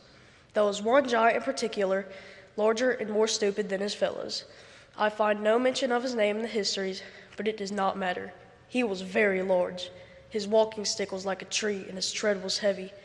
He brushed elms aside like tall grasses, and he was the ruin of roads and the desolation of gardens, for his great feet made holes in them as deep as wells. If he stumbled into a house, that was the end of it. And all this damage he did wherever he went, for his head was far above the roofs of houses, and left his feet to look after themselves. He was nearsighted, and also rather deaf. Fortunately, he lived far off in the wild, and seldom visited the lands inhabited by men. At least not on purpose. He had a great tumble-down house away up in the mountains, but he had very few friends, owing to his deafness and his stupidity and the scarcity of giants. He used to go out walking in the wild hills and in the empty regions at the feet of the mountains, all by himself. One fine summer's day, this giant went out for a walk and wandered aimlessly along, doing a great deal of damage in the woods. Suddenly, he noticed that the sun was setting and felt that his supper time was drawing near. But he discovered that he was in a part of the country that he did not know at all and had lost his way. Making a wrong guess at the right direction, he walked until it was dark night. Then he sat down and waited for the moon to rise. Then he walked in the moonlight, striding out with a will, for he was anxious to get home. He had left his best copper pot on the fire and feared that the bottom would be burned, but his back was to the mountains, and he was already in the lands inhabited by men. He was indeed now drawing near to the farm of Aegidius Ahenobarbus Julius Agricola, in the village called, in the vulgar tongue, Ham. It was a fine night. The cows were in the fields, and Farmer Giles's dog had got out and gone for a walk on his own account. He had a fancy for moonshine and rabbits. He had no idea, of course, that a giant was also out for a walk. That would have given him a good reason for going out without leave, but a still better reason for staying quiet in the kitchen. At about 2 o'clock, the giant arrived in Farmer Giles's fields, broke the hedges, trampled on the crops, and flattened the mowing grass. In 5 minutes, he had done more damage than the royal fox hunt could have done in 5 days. Gorm heard a thump-thump coming along the riverbank. He ran to the west side of the low hill on which the farmhouse stood, just to see what was happening. Suddenly, he saw the giant stride right across the river and tread upon Galathea, the farmer's favorite cow, squashing the poor beast as flat as the farmer could have squashed a black beetle. That was more than enough for Gorm. He gave a yelp of fright and bolted home, quite forgetting that he was out without leave. He came and barked and yammered underneath his master's bedroom window. There was no answer for a long time. Farmer Giles was not easily wakened. "Help, help, help!" cried Gorm. The window opened suddenly and a well-aimed bottle came flying out. "Ow!" said the dog, jumping aside with practiced skill.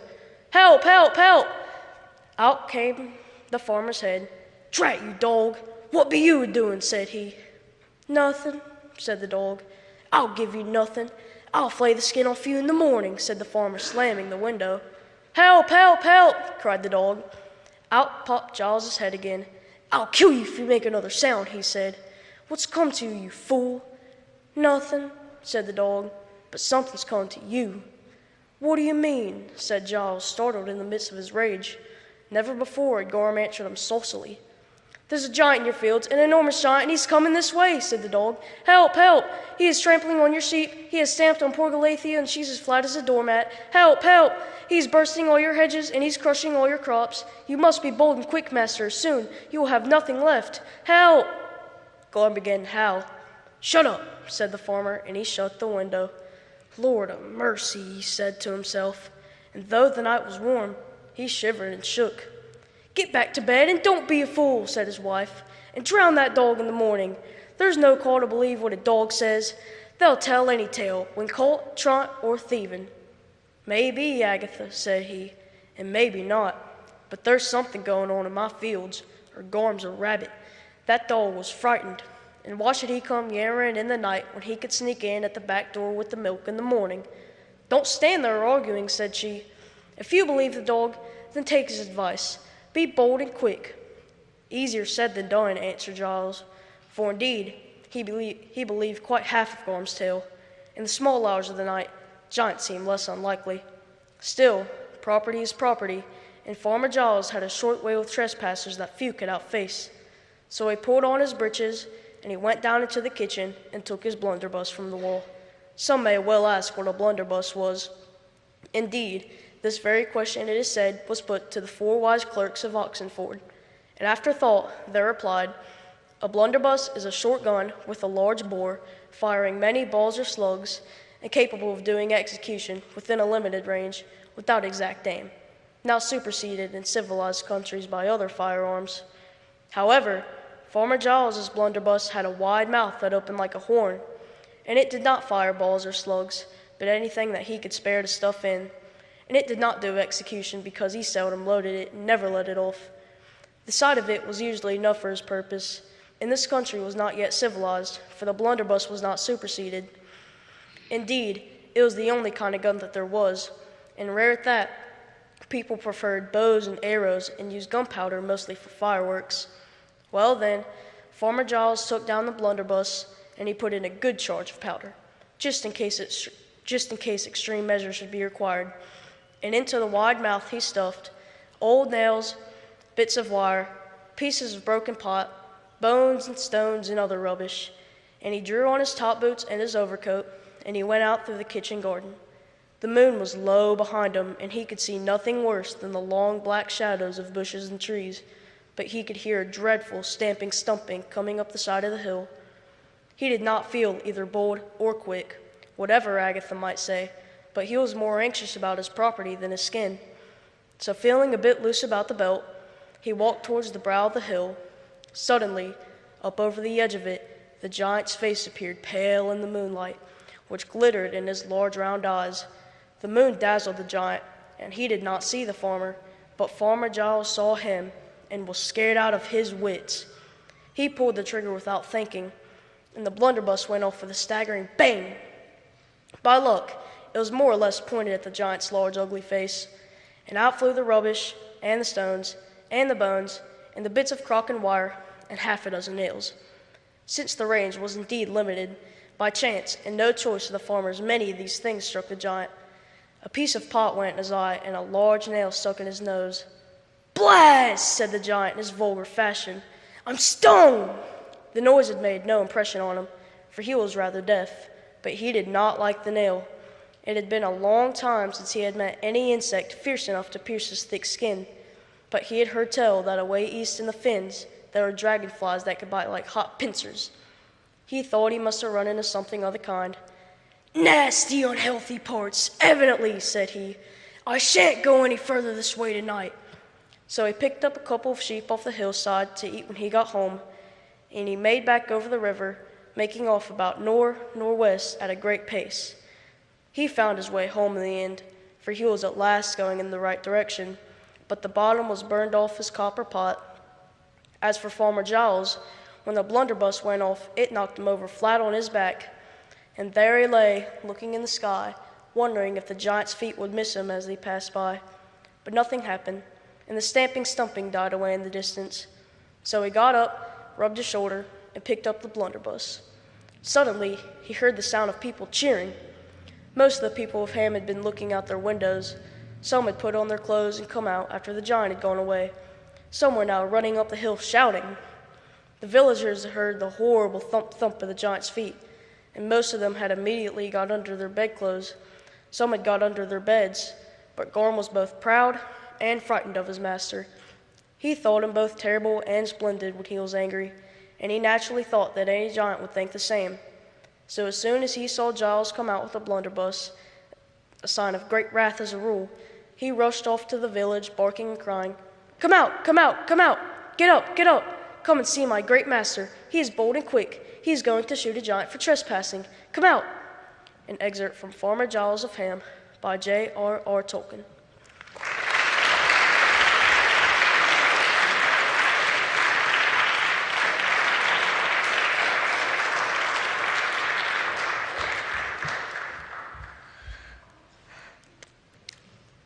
Johan, then Lila Jane. An excerpt from Matimio by Brian Jakes. High noontide sun beat down on Orlando the Axe. The mighty badger strode the far reaches of the western plains, blind to the beauty of the flower-carpeted grassland, which had turned green to gold. Orlando the Axe was following the fox.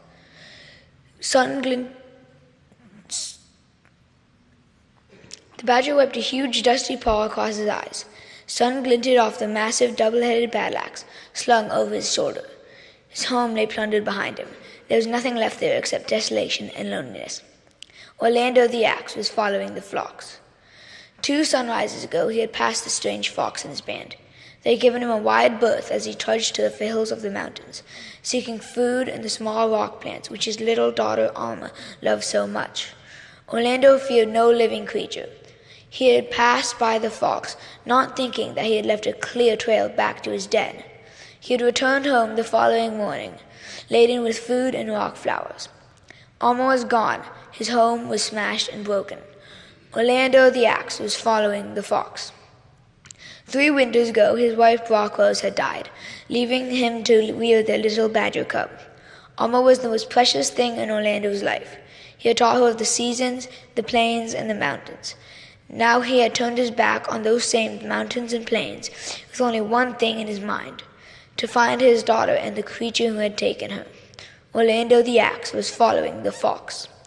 Striding the wide spaces, the badger let a deep rumble start to build deep within his cavernous chest, a terrible sound which grew into a howling roar of pent-up rage and anger. It rebounded to the mountains across the sunlit plain as he shook his battle-axe aloft. His eyes narrowed to red, bloodshot slits, which changed the whole world crimson in front of him. Orlando the Axe was following the fox. An excerpt from Matimio by Brian Jakes.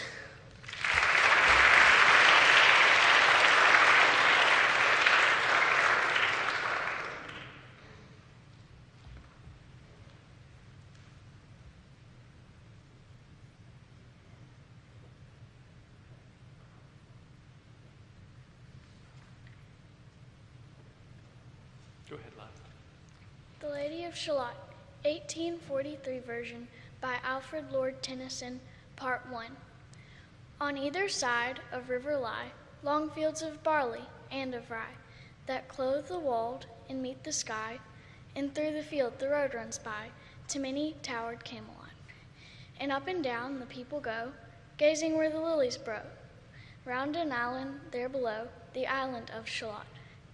Willows whiten, aspens quiver, little breezes dusk and shiver, through the wave that runs forever, by the island, in the river, flowing down to Camelot. 4 gray walls and 4 gray towers overlook a space of flowers, and the silent isle and bowers, the Lady of Shalott. By the margin, willow veiled, slide the heavy barges trailed, by slow horses and unhailed, the shallop footeth silken sailed, skimming down to Camelot. But who has seen her wave her hand, or at the casement seen her stand? Is she known in all the land, the Lady of Shalott? Only reapers, reaping early, and among the bearded barley, hear a song that echoes cheerly from the river winding clearly down to towered Camelot. And by the moon, the reaper weary, piling sheaves in uplands airy, listening whispers, 'tis the fairy Lady of Shalott. The Lady of Shalott, 1843 version by Alfred Lord Tennyson, Part 1.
So you're considering a Christian school, but what exactly should a Christian school do?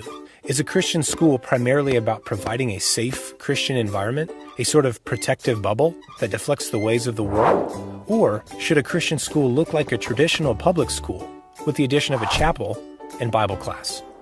If Jesus is both creator and redeemer, then shouldn't Christian education be more distinct? Shouldn't the faith penetrate more deeply into the educational model? More and more Christian families want an education that is more thoroughly Christian. For many of these families, the classical Christian model provides what they're looking for. Classical Christian education prepares students for the world, not just protects them from it. Rather than insulating students from important non-believing thinkers, this type of education seeks to inoculate students, equipping them with the knowledge they need to navigate today's world. Classical Christian education takes seriously the claim that all truth is God's truth. And with this in mind, the classical Christian approach strategically prepares students for the complexities that Christians face today and teaches them to graciously engage the world and love both God and neighbor. And when you think about it, in the end, isn't that exactly what Christian education should do?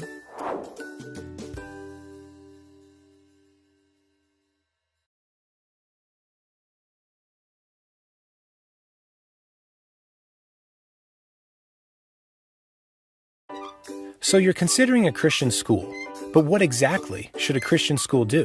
Is a Christian school primarily about providing a safe Christian environment, a sort of protective bubble that deflects the ways of the world? Or should a Christian school look like a traditional public school with the addition of a chapel and Bible class? If Jesus is both creator and redeemer, then shouldn't Christian education be more distinct? Shouldn't the faith penetrate more deeply into the educational model? More and more Christian families want an education that is more thoroughly Christian. For many of these families, the classical Christian model provides what they're looking for. Classical Christian education prepares students for the world, not just protects them from it. Rather than insulating students from important non-believing thinkers, this type of education seeks to inoculate students, equipping them with the knowledge they need to navigate today's world. Classical Christian education takes seriously the claim that all truth is God's truth. And with this in mind, the classical Christian approach strategically prepares students for the complexities that Christians face today and teaches them to graciously engage the world and love both God and neighbor. And when you think about it, in the end, isn't that exactly what Christian education should do?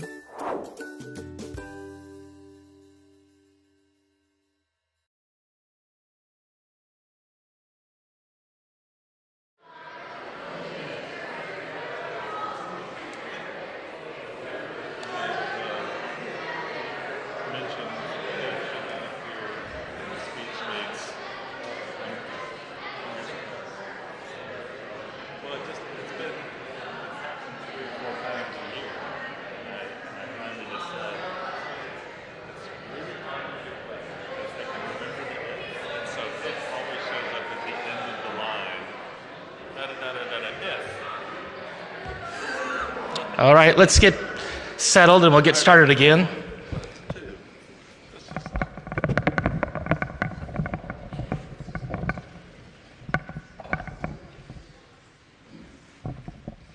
Students, well, I don't know if I'll say this or not, but feel free to adjust this a little bit to your height so that you're not leaning down or it's a little bit tricky, but it'll be all right. All right, let me pray for us again, and then we'll get started. Father, we are grateful again for these students, for their hard work, and we do pray that you'd be with them, calm their nerves, and help them to do well and to honor you through it. For Christ's sake, amen. Breland will be first, followed by Bo.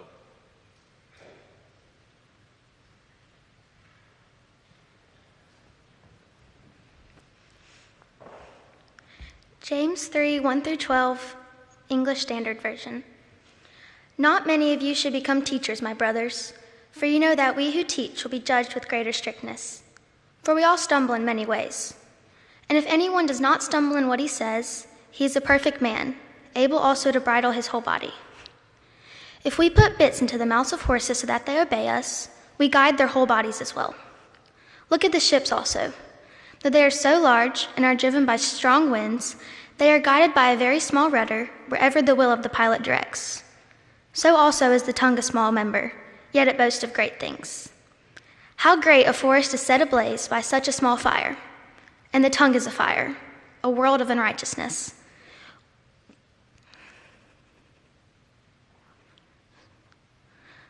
The tongue is set among our members, staining the whole body, setting on fire the entire course of life, and is set on fire by hell. For every kind of beast and bird, of reptile and sea creature can be tamed and has been tamed by mankind. But no human being can tame the tongue. It is a restless evil, full of deadly poison. With it we bless the Lord our Father, and with it we curse those who are made in the likeness of God. From the same mouth come blessing and cursing. My brothers, these things ought not to be so. Can a spring pour forth from the same opening both fresh and salt water? Can a fig tree, my brothers, bear olives, or a grapevine produce figs? Neither can a salt pond yield fresh water. James 3, 1-12, English Standard Version.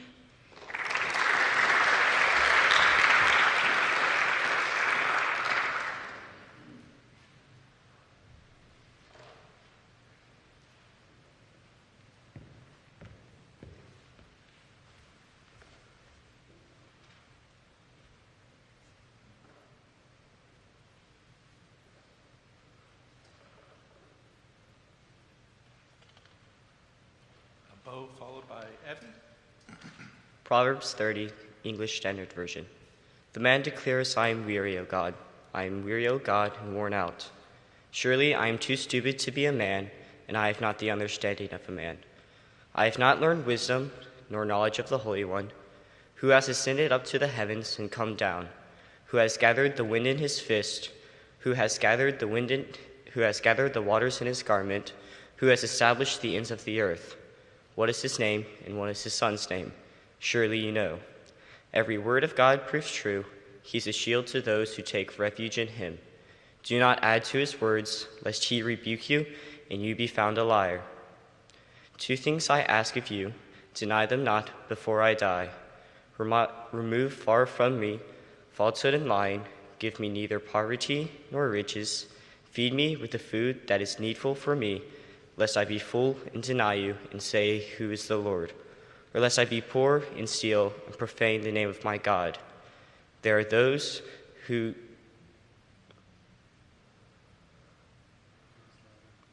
do not slander a servant to his master, lest he curse you and you be found a liar. There are those who curse their fathers and do not bless their mothers. There are those who are clean in their own eyes, but are not washed from their filth. There are those who are lofty in their eyes, how high their eyelids lift. How high their eyelids lift. 3 things are never satisfied, 4 never say enough. Sheol, a barren room, the land that is never satisfied with water, and the fire that never says enough. There are those who curse their fathers and do not bless their mothers. They will be picked up by the ravens of the valley and be eaten by the vultures. 3 things are too wonderful for me, 4 I do not understand. The way of the eagle in the sky, the way of the serpent on a rock, the way of the ship in the high sea, and the way of a man with a virgin. This is the way of an adulteress. She eats and wipes her mouth and says, I have done no wrong. 3 things the earth trembles, under 4 it cannot bear up. A slave when it becomes king, a fool when he's filled with food, an unloved woman when she gets a husband, and a mistress when she displaces her mistress. 4 things on the earth are small, but yet they are exceedingly wise. The ants are a people not strong, yet they provide their food in the summer. The rock badgers are a people not mighty, yet they build their homes in the cliffs. The locusts have no kings, yet all of them advance in ranks. The lizard you can take in your hand, yet is in kings' palaces. 3 things are stately in their stride, 4 are stately in their tread. A lion which is mighty among beasts and does not turn back before any. A sterning rooster, a he-goat, and a king whose army is with him. If you have been foolish, exalting yourself, or if you have been devising evil, put your hand on your mouth. For pressing of milk produce curds, pressing of nose produce blood, and pressing of anger produce strife. Proverbs 30, English Standard Version.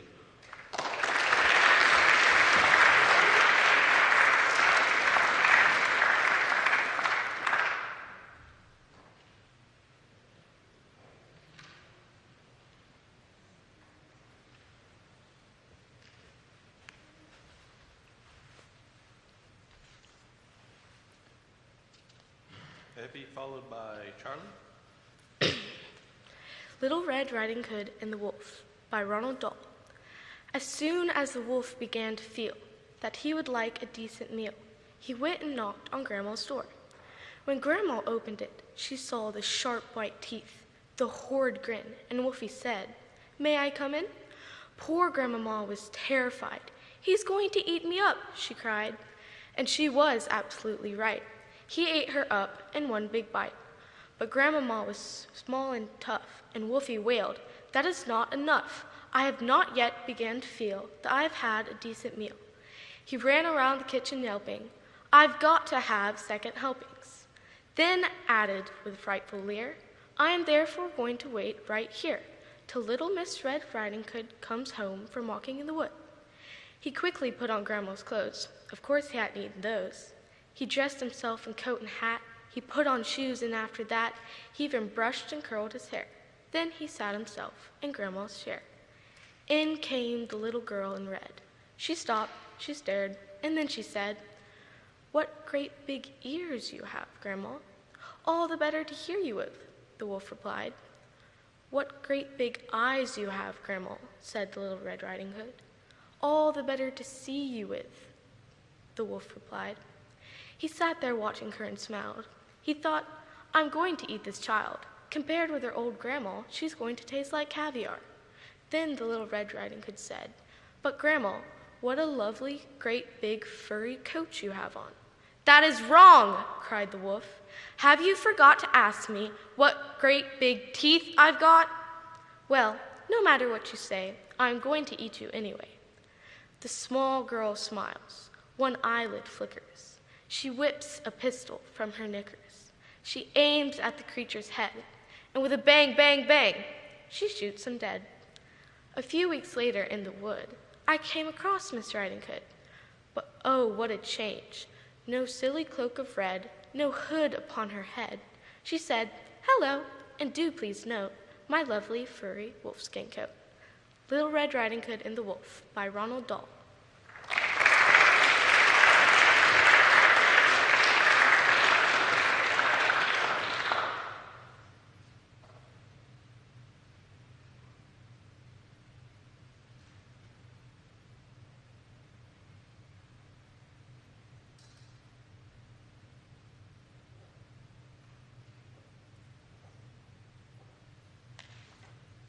Charlie,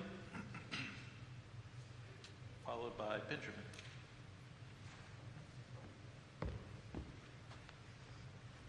An excerpt from the Song of the Lotus Eaters by Alfred Lord Tennyson.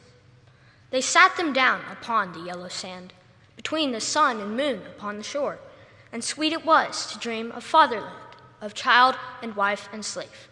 But evermore most weary seemed the sea, weary the oar, weary the wandering fields of barren foam.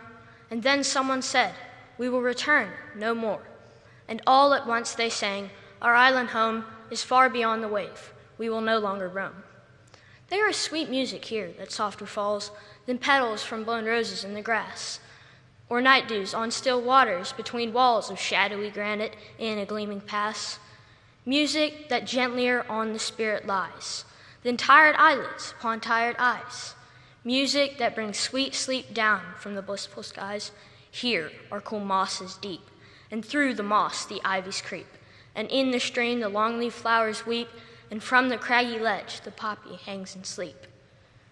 Why are we weighed upon with heaviness, and utterly consumed with sharp distress? while all things else have rest from weariness.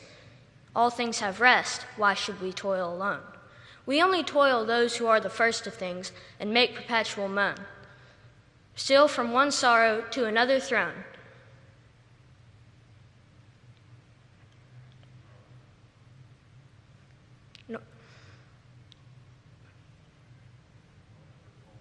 Nor ever fold our wings, nor still from one sorrow to another thrown, nor ever fold our wings and cease from wanderings, nor steep our brows in slumber's holy balm, nor hearken what the inner spirit sings. There is no joy but calm. An excerpt from the Song of the Lotus Eaters by Alfred, Lord Tennyson.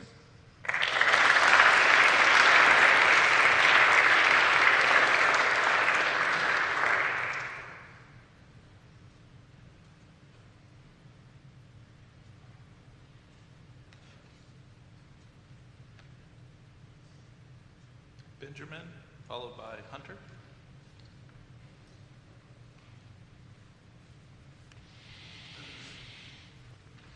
The St. Crispin's Day Speech from Henry V by William Shakespeare. What's he that wishes so? My cousin Westmoreland. No, my fair cousin. If we are marked to die, we are enough to do our country loss. And if to live, the fewer men, the greater share of honor. God's will, I pray thee, wish not one man more. By Jove, I am not covetous for gold, nor care I who doth feed upon my cost. It yearns me not if men my garments wear. Such outwardly things dwell not in my desires. But if it be a sin to covet honor, I am the most offending soul alive. No, faith, my coz, wish not a man from England. God's peace, I would not lose so great an honor as one man more, methinks, would share from me for the best hope I have. Oh, do not wish one more. Rather, proclaim it, Westmoreland, through my host, that he which hath no stomach to this fight, let him depart. His passport shall be made, and crowns for convoy put into his purse. We would not die in that man's company that fears his fellowship to die it with us. This day is called the Feast of Crispian. He that outlives this day and comes safe home will stand a tiptoe when the day is named and rouse him at the name of Crispian. He that shall live this day and see old age will yearly on the vigil feast his neighbors and say, tomorrow is St. Crispian. Then will he strip his sleeve and show his scars and say, these wounds I had on Crispin's day. Old men forget, yet all shall be forgot, but he'll remember with advantages what feats he did that day. Then shall their names, familiar in his mouth as household words, Harry the King, Bedford and Exeter, Warwick and Talbot, Salisbury and Gloucester, be in their flowing cups freshly remembered. This story shall the good man teach his son, and Crispian shall ne'er go by, from this day to the ending of the world. But we in it shall be remembered. We few, we happy few, we band of brothers, for he today that sheds his blood with me shall be my brother, be he ne'er so vile. This day shall gentle his condition, and gentlemen in England now abed shall think themselves accursed they were not here, and hold their manhoods cheap, whilst any speaks that fought with us upon St. Crispin's Day. The St. Crispin's Day Speech from Henry V by William Shakespeare.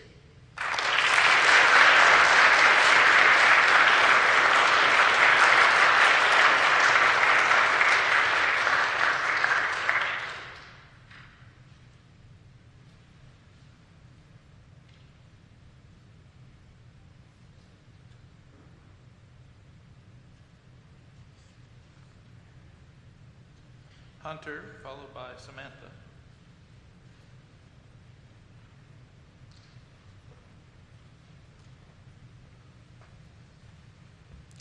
An excerpt from The Fellowship of the Ring by J.R.R. Tolkien.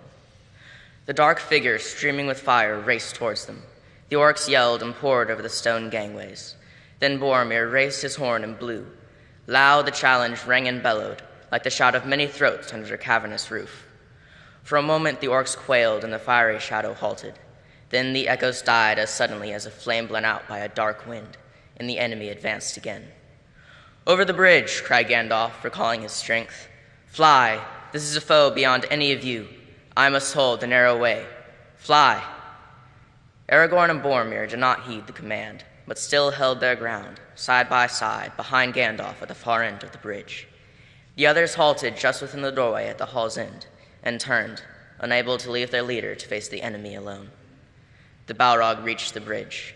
Gandalf stood in the middle of the span, leaning on his staff in his left hand, but in his other hand Glamdring gleamed cold and white. His enemy halted again, facing him, and the shadow about it reached out like two vast wings. It raised its whip, and the thongs whined and cracked. Fire came from its nostrils, but Gandalf stood firm. "You cannot pass," he said. The orcs stood still, and a dead silence fell. "I am a servant of the secret fire, wielder of the flame of Anor. You cannot pass. The dark fire will not avail you here, Flame of Udun. Go back to the shadow. You cannot pass." The Balrog made no answer. The fire in it seemed to die, but the darkness grew. It stepped forward slowly onto the bridge, and suddenly it drew itself up to a great height, and its wings were spread from wall to wall. But still Gandalf could be seen, glimmering in the gloom. He seemed small and altogether alone, gray and bent, like a wizened tree before the onset of a storm. From out of the shadow a red sword leaped flaming. Glamdring glittered white in answer. There was a ringing clash and a stab of white fire. The Balrog fell back, and its sword flew up in molten fragments. The wizard swayed on the bridge, stepped back a pace, and then again stood still. "You cannot pass," he said. With a bound, the Balrog leaped full upon the bridge. Its whip whirled and hissed. "He cannot stand alone," cried Aragorn suddenly, and ran back along the bridge. "Elendil," he shouted, "I am with you, Gandalf." "Gondor," cried Boromir, and leaped after him. At that moment, Gandalf lifted his staff, and crying aloud, he smote the bridge before him. The staff broke asunder and fell from his hand. The bridge cracked. Right at the Balrog's feet it broke, and the stone upon which it stood crashed into the gulf. While the rest remained, poised, quivering like a tongue of rock thrust out into emptiness. With a terrible cry, the Balrog fell forward, and its shadow plunged down and vanished. But even as it fell, it swung its whip, and the thongs lashed and curled about the wizard's knees, dragging him to the brink. He staggered and fell, grasped vainly at the stone, and slid into the abyss. "Fly, you fools!" he cried, and was gone. An excerpt from The Fellowship of the Ring by J.R.R. Tolkien.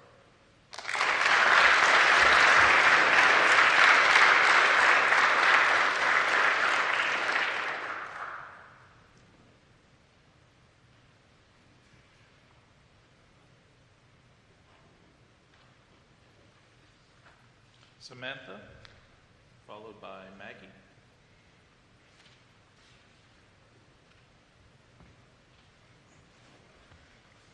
Thesaurus by Billy Collins. It could be the name of a prehistoric beast that roamed the Paleozoic earth, rising up on its hind legs to show off its large vocabulary. Or some lover in a myth who is metamorphosed into a book. It means treasury, but it is just a place where words congregate with their relatives. A big park where hundreds of family reunions are always being held. House, home, abode, dwelling, lodgings, and digs, all sharing the same picnic basket and thermos. Hairy, hirsute, woolly, furry, fleecy, and shaggy, all running a sack race or throwing horseshoes. Inert, static, motionless, fixed, and immobile, standing and kneeling in rows for a group photograph. Here, father is next to sire, and brother close to sibling, separated only by fine shades of meaning. And every group has its odd cousin, the one who traveled the farthest to be there. A stereognosis, polydipsia, or some 11th-syllable, unpronounceable substitute for the word tool. Even their own relatives have to squint at their name tags. I can see my own copy up on a high shelf. I rarely open it because I know there's no such thing as a synonym, and because I get nervous around people who always assemble with their own kind, forming clubs and nailing signs to closed front doors, while others huddle alone in dark streets. I would rather see words out on their own, away from their families, in the warehouse of Roget, wandering the world where they sometimes fall in love with a completely different word. Surely you've seen pairs of them, forever standing next to each other on the same line inside a poem.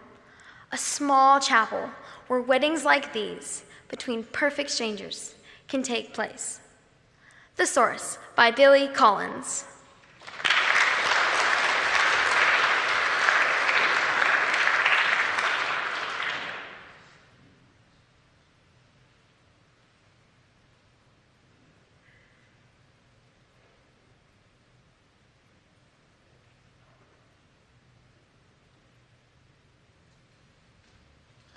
Maggie, followed by Matthew.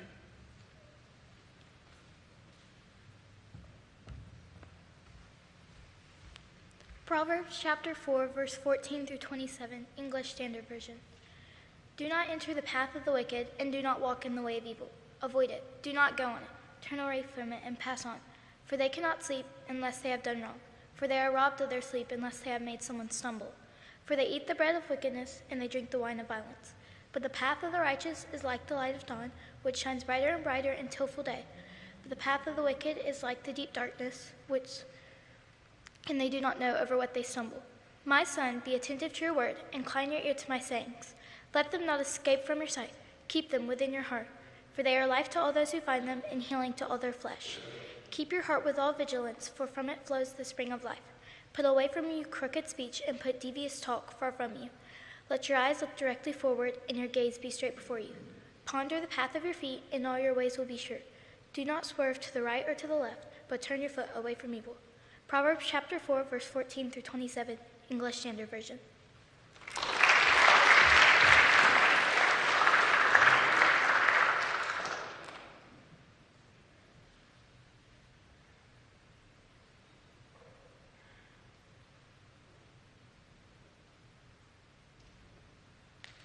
Matthew, followed by Isaac.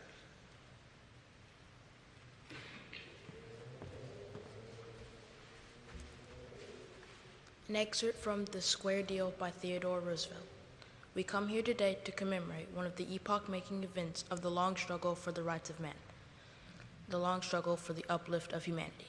Our country, this great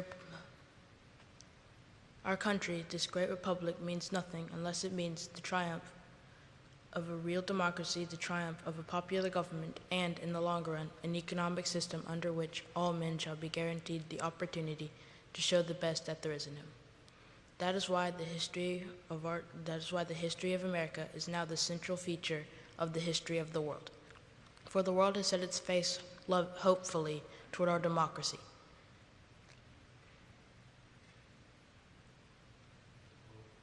And oh, my fellow citizens, not only do you carry the burden of doing well for the sake of your country, but the burden of doing well for the sake and seeing that this country does well for the sake of humanity. There have been two crises in our nation's history. First, when it was made, and then again, when it was perpetuated. In the second of these two crises, in a time of stress and strain which culminated in the Civil War,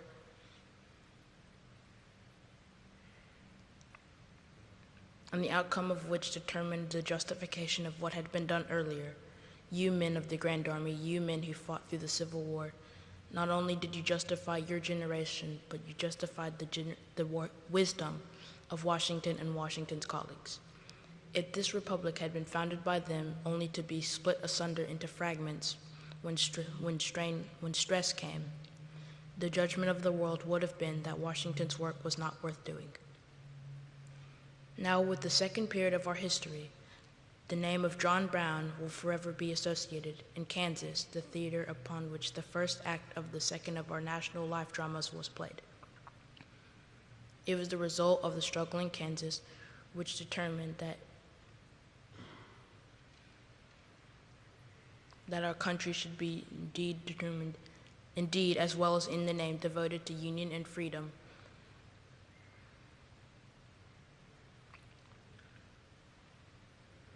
That the great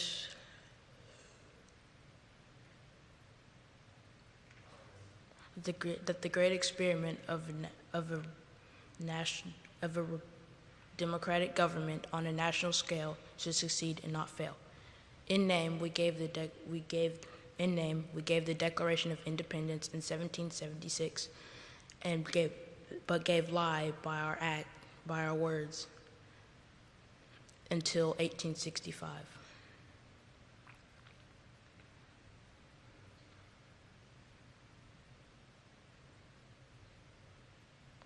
Words count for nothing as long as they represent acts. And oh my fellow citizens, a false promise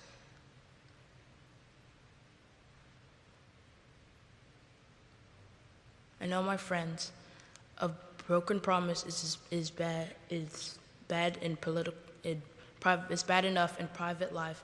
It is worse in the field of politics. An excerpt from The Square Deal by Theodore Roosevelt.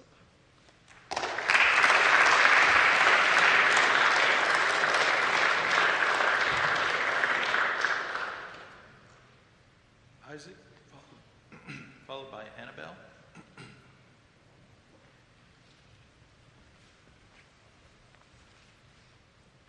An excerpt from The Wind in the Willows by Kenneth Grahame. Meanwhile, Toad, gay and irresponsible, was walking briskly along the high road, some miles from home. At first, he had taken bypaths and crossed many fields and changed his course several times in case of pursuit. But now, feeling safe from recapture, and the sun smiling brightly on him, and all nature joining in chorus of approval, to the song of self-praise that his own heart was singing to him, and that he almost danced along the road in his satisfaction and conceit. "Smart piece of work that," he remarked, chuckling. "Brain against brute force, and brain came out on top, as it's bound to. Poor old Ratty. My, won't he catch it when the badger gets back? A worthy fellow, Ratty, with many good qualities, but very little intelligence, and absolutely no education. I must take him in hand some day, and see if I can make something of him." Filled full of conceited thoughts such as these, he strode along, his head in the air, until he came to a little town, where the sign, "The Red Lion," hung across the road halfway down the main street, reminded him that he had not breakfasted that day and was exceedingly hungry. He marched into the inn, ordered the best luncheon that could be provided at so short a notice, and sat down to eat it in the coffee room. He was about halfway through his meal when an only too familiar sound could be heard approaching down the street, made him start and fall the trembling over. The putt-putt drew nearer and nearer, and the car could be heard to turn into the inn yard and come to a stop. And Toad had to hold on to the leg of the table to conceal his overmastering emotion. Presently, the party entered, hungry, talkative, and gay, voluble on their experiences of the day and the merits of the chariot that brought them along so well. Toad listened eagerly, all ears for a time.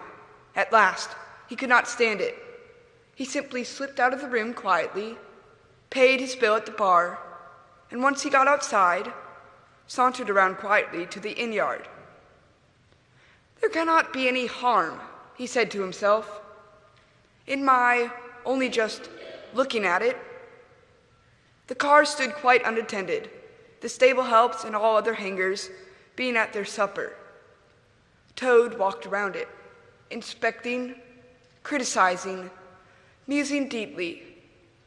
I wonder, he said to himself presently, I wonder if this car starts easily. An excerpt from The Wind in the Willows by Kenneth Grahame.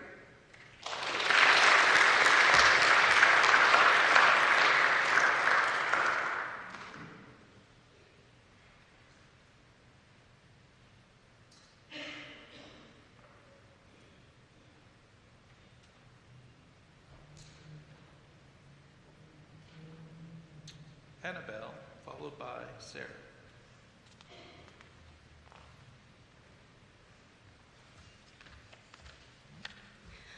Proverbs 31, verses 10 through 31, New King James Version.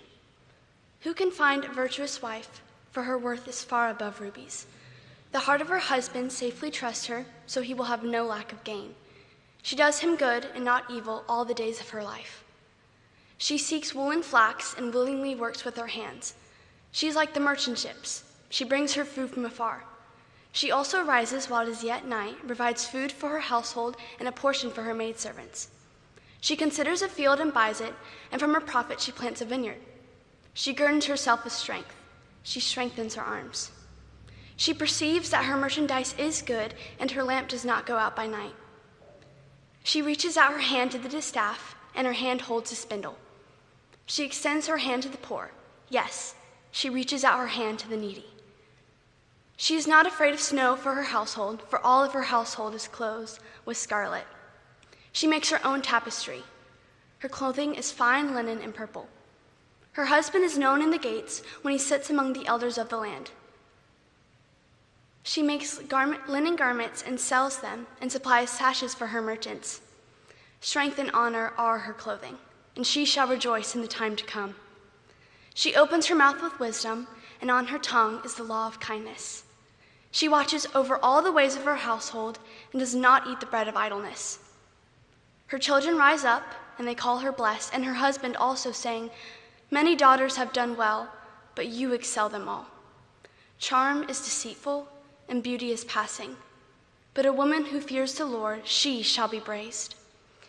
Give her the fruit of her hands, and praise her for her works and her gates. Proverbs 31, verses 10 through 31, New King James Version.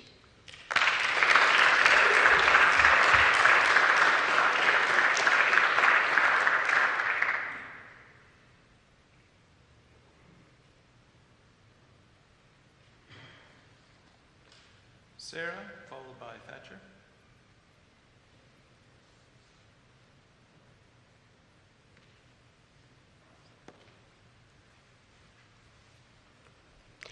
An excerpt from Sense and Sensibility by Jane Austen. I cannot express my own abhorrence of myself. Whenever I looked towards the past, I saw some duty neglected or some failing indulged. Everybody seemed injured by me. The kindness, the unceasing kindness of Mrs. Jennings, I had repaid with ungrateful contempt. To the Middletons, the Palmers, the Steeles, to every common acquaintance even, I had been insolent and unjust, with a heart hardened against their merits and a temper irritated by their very attention. To John, to Fanny, yes, even to them, little as they deserve, I had given less than their due.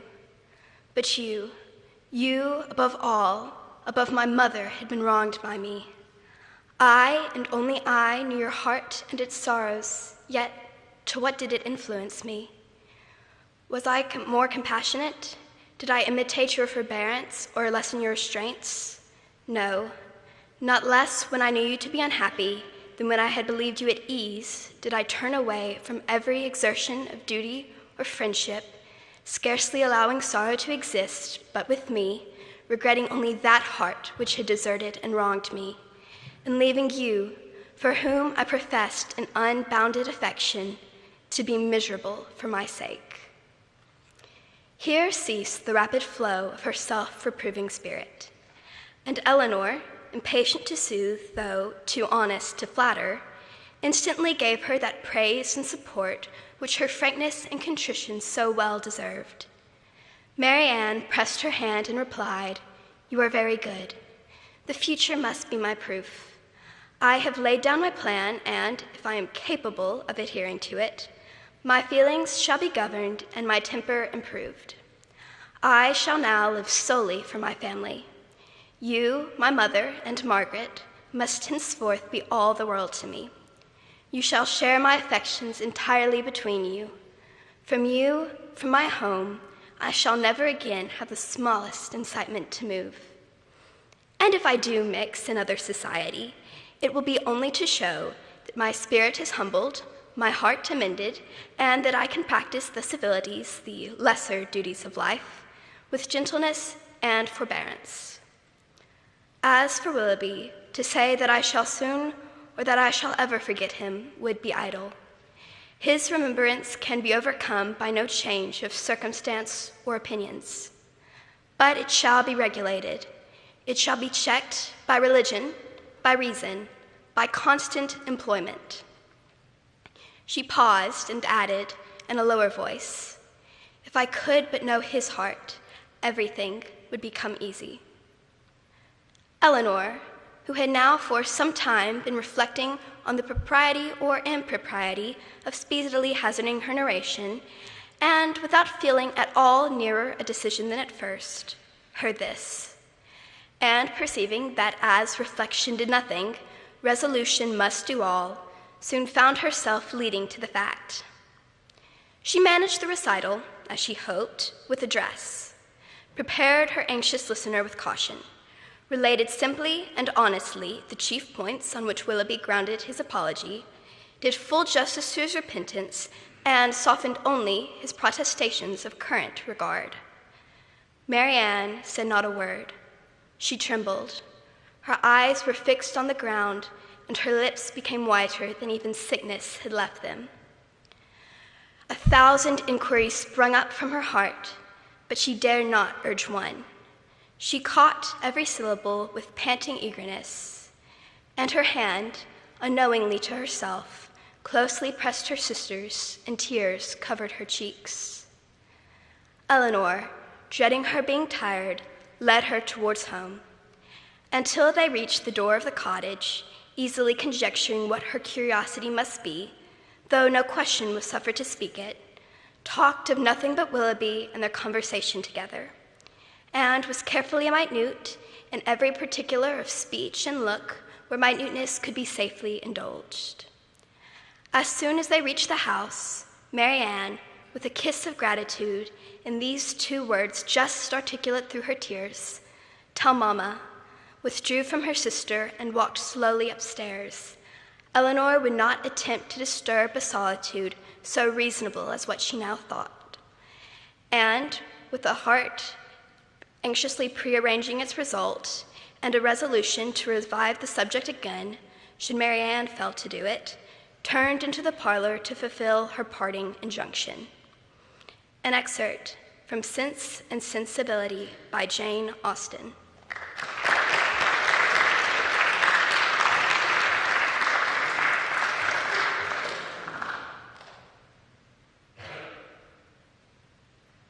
Thatcher, followed by Molly.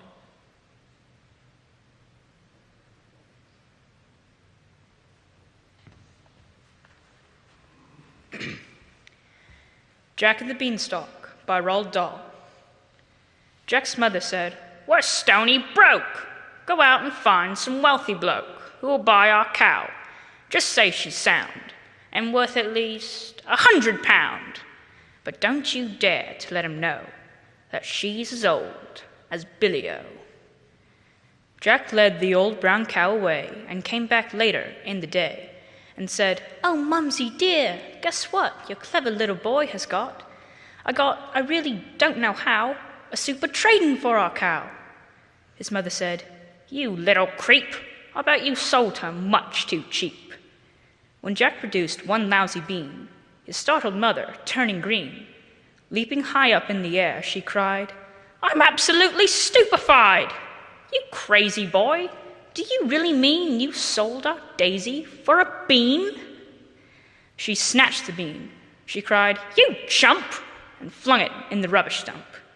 Then, summoning up all her power, she beat the boy for half an hour, using, and nothing could be meaner, the handle of a vacuum cleaner. At 10 p.m. or thereabout, the little bean began to sprout. By morning it had grown so tall, you couldn't see the top at all. Young Jack cried, "Mum, admit it now, it's better than a rotten cow." His mother said, "You lunatic, where are the beans that I can pick? There's not one bean, it's bare as bare."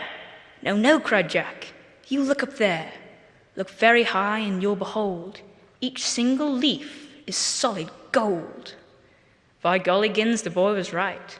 Now glistening in the morning light, the mother actually perceives a mass of lovely golden leaves.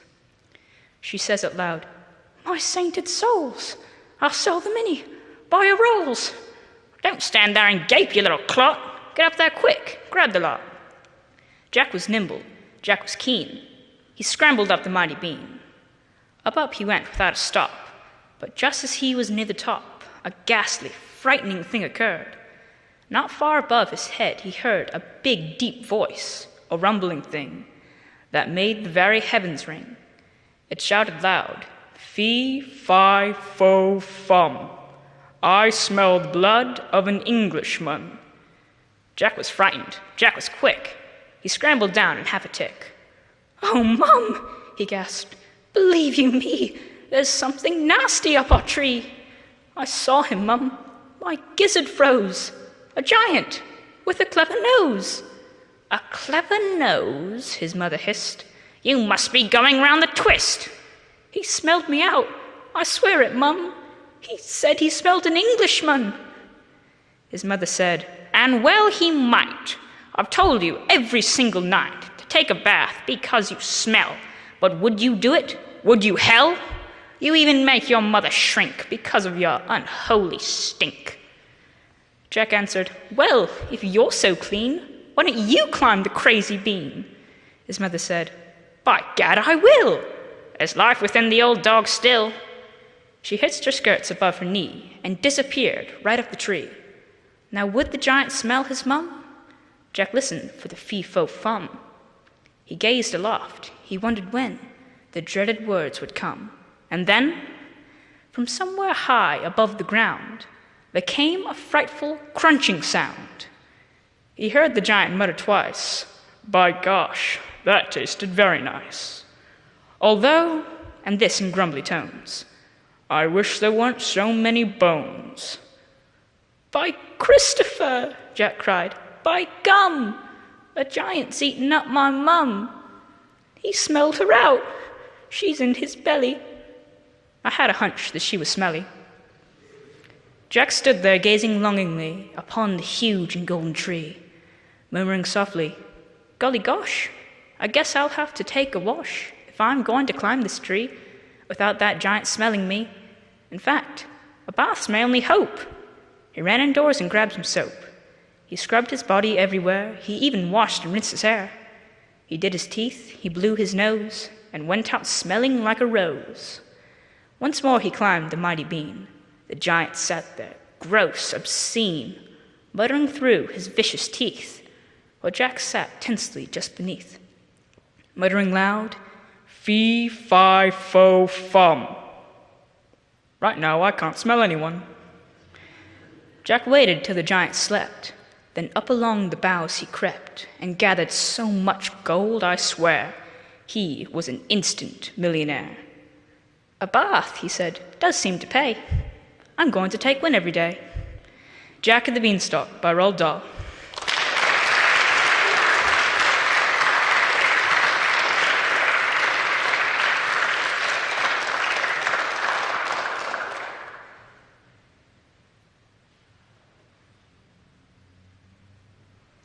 Molly, followed by Zeppelin.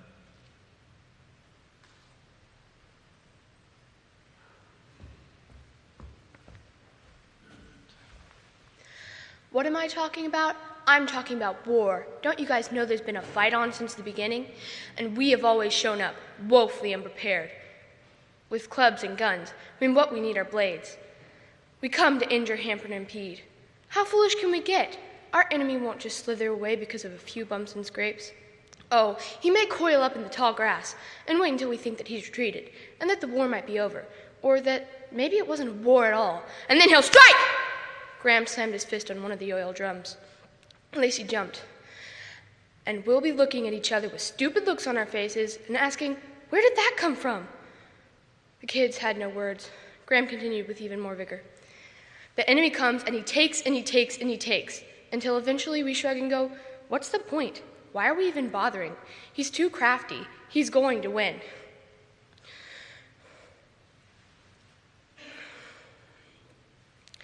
The kids looked at each other, wondering if Graham was finished. Tommy opened his mouth to speak, but Graham jumped back in.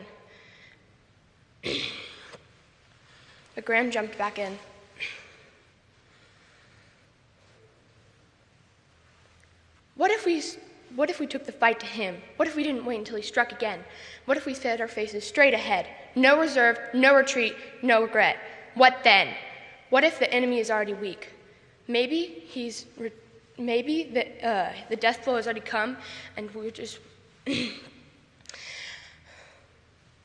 Maybe the death blow has already come, and he's just staggering about the ring, grasping as many victims as he can, the most defenseless victims of all, children. Graham's chest was heaving. Lacey blinked. She suddenly sat down, crutches clattering. I'm good, as Wayne bent to help. Just for a minute, the scar on her back was searing hot. Wayne turned on Graham. Can you stop all this and speak plain English? That's the best English there is. Why are you so disheveled? Tommy demanded. Graham bent a few inches from Tommy's face. I knew he was coming. An excerpt from Kill the Dragon, Get the Girl by Cheston Harvey and Darren Donay.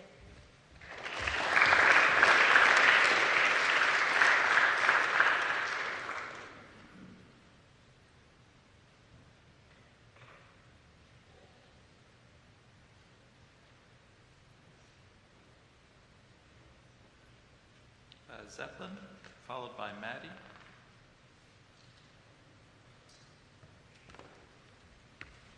Psalm 97, English Standard Version. The Lord reigns. Let the earth rejoice and the many coastlands be glad. Clouds and thick darkness are all around him. Righteousness and justice are the foundation of his throne. Fire goes before him and burns his adversaries all around. His lightnings light up the world. The earth sees and trembles. The mountains melt like wax before the Lord of all the earth. His lightnings light up the world, and all the people see his glory. All worshippers of images are put to shame, who make their boast in worthless idols. Worship him, all you gods. Zion hears and is glad, and the daughters of Judah rejoice because of your judgments, O Lord. For you, O Lord, are most high over all the earth. You are exalted far above all gods. O you who love the Lord, hate evil. He preserves the lives of his saints, and he delivers them out of the hand of the wicked. Light is sown for the righteous, and joy for the upright in heart. Rejoice in the Lord, O you righteous, and give thanks to his holy name. Psalm 97, English Standard Version.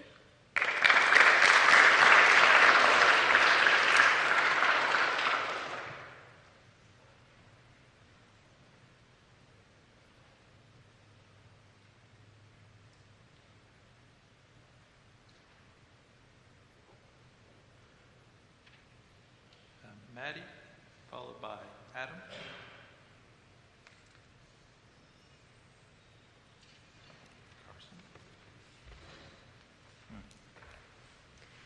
An excerpt from The Murder of Roger Ackroyd by Agatha Christie. Caroline shook her head. There are probably women like that, but Mrs. Ferrars wasn't one of them. She was a mass of nerves. An overmastering impulse drove her on to get rid of her husband, because she's the sort of person who can't endure suffering of any kind. And there's no doubt that the wife of a man like Ashley Ferrars have had to suffer a good deal. I nodded. And ever since, she's been haunted by what she did. I can't help feeling sorry for her. I don't think Caroline ever felt sorry for Mrs. Ferrars while she was living. Now that she's gone where, presumably, Paris frocks can no longer be worn, Caroline is prepared to indulge in the softer emotions of comprehension and pity. I told her firmly that her whole idea was nonsense. I was all the more firm because there was a part of it, at least, of what she said that I agreed with. But it is all wrong that Caroline should arrive at the truth by some sort of inspired guesswork. I wasn't going to encourage that sort of thing.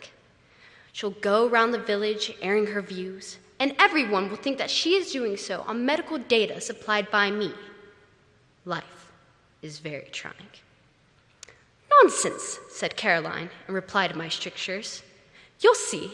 10 to 1 she's left a note explaining everything.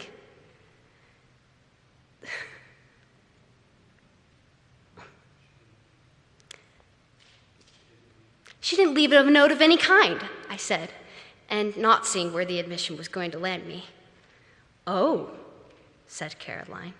So you did inquire about that, did you?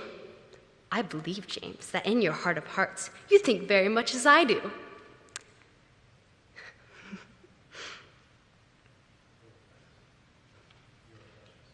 You're a precious old humbug. One always has to take the possibility of suicide into consideration, I said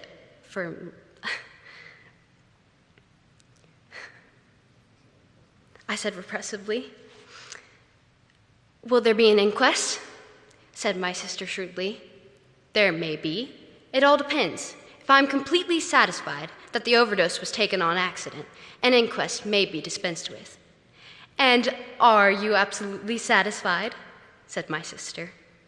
I did not answer, but got up from the table. An excerpt from The Murder of Roger Ackroyd by Agatha Christie.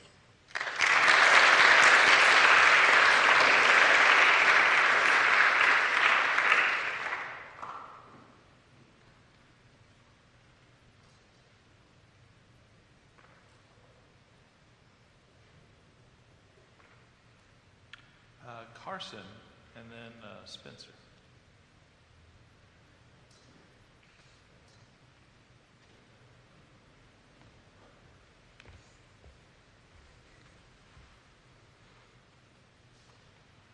An excerpt from The Orthodoxy by G.K. Chesterton.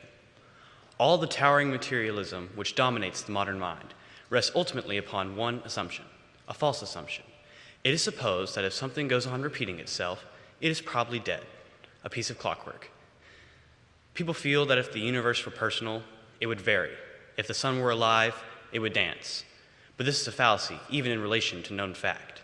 For the variation in human affairs is generally brought not from life, but from death, from the dying down or breaking off of his strength or desire. A man varies his movement because he is tired of walking, or walks because he is tired of sitting still. But if his life and joy were so gigantic that he never tired of going to Islington, he may go to Islington as regularly as the Thames goes to Sheerness. For the very ecstasy and speed of his life would be so gigantic that I think I repeat myself. Was that you? Would have the stillness of death. The sun rises every morning. I do not rise every morning, but this is not due to my activity, but rather to my inaction. To put this in a more popular note, the sun may rise every morning to a routine, not to a lifelessness, but to a rush of life. This, for instance, can be seen in children when they find a game or a joke that they so much enjoy. A child kicks its legs rhythmically and tells the grown-up to do it again, and the grown-up person does it again until they are nearly dead, because grown-up people cannot exult in monotony like children can. Perhaps God exults in monotony. Perhaps he tells in the morning the sun to rise, or in the evening the moon to set. It may not be automatic that every daisy is exactly alike. It may be God making it every single time, for he never gets tired of it. He may just have a pure appetite for infancy. An excerpt from The Orthodoxy by G.K. Chesterton.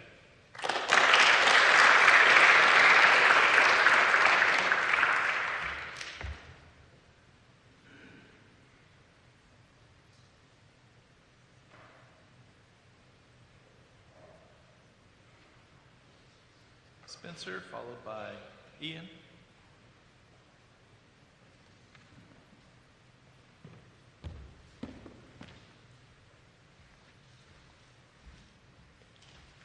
An excerpt from P.G. Woodhouse's The Golf Omnibus.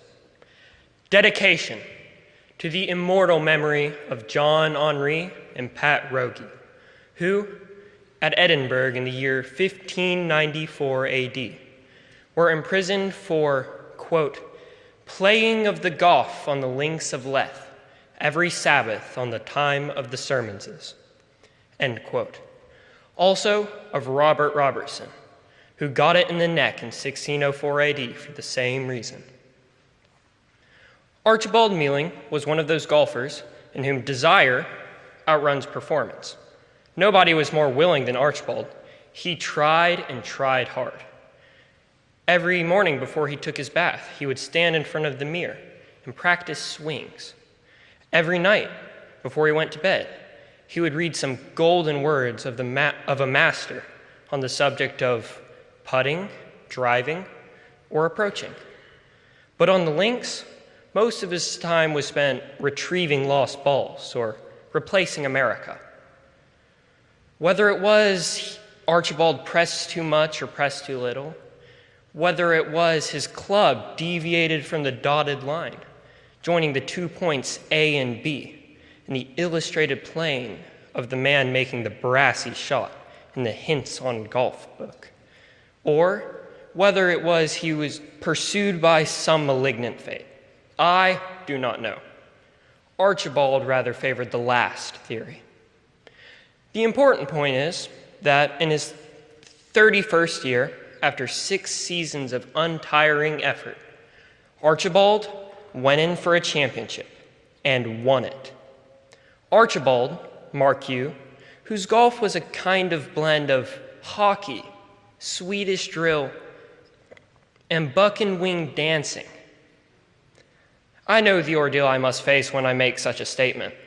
I see clearly before me the solid phalanx of men from Missouri, some urging me to tell it to the King of Denmark, others insisting I produce my Eskimos. Nevertheless, I do not shrink.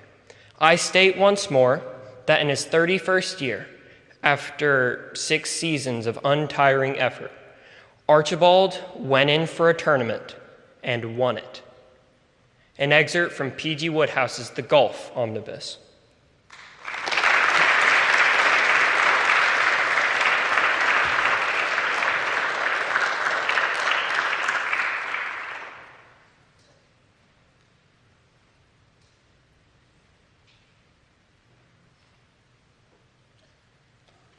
Ian, followed by Hayes.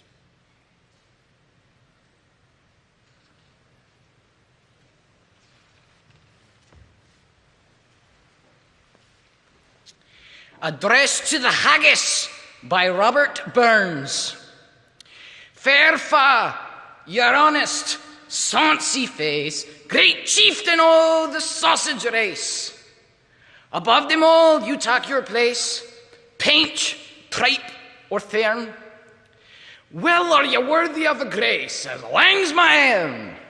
The groaning trencher, there you fill your herdies like a distant hill.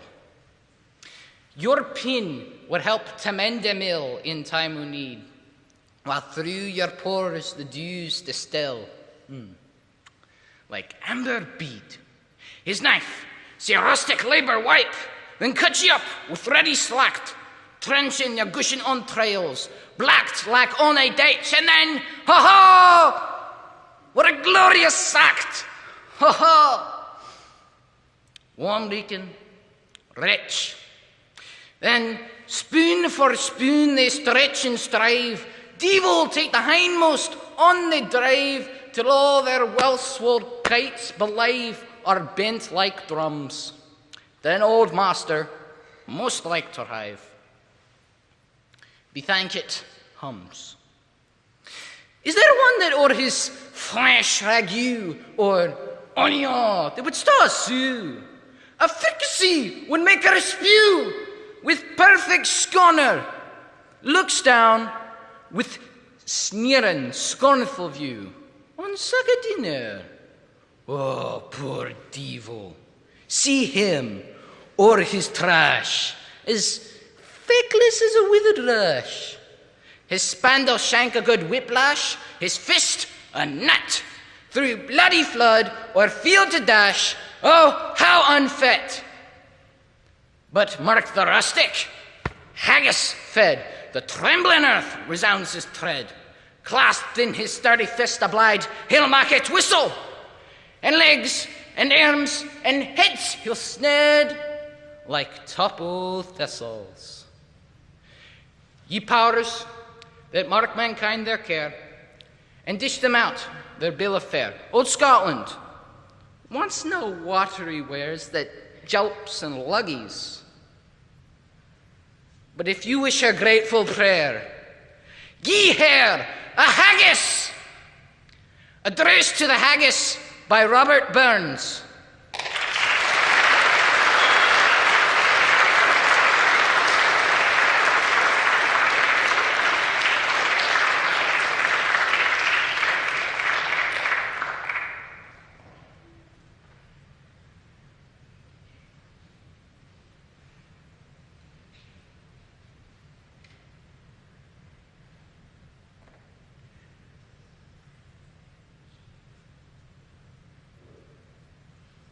Hayes, followed by Savannah.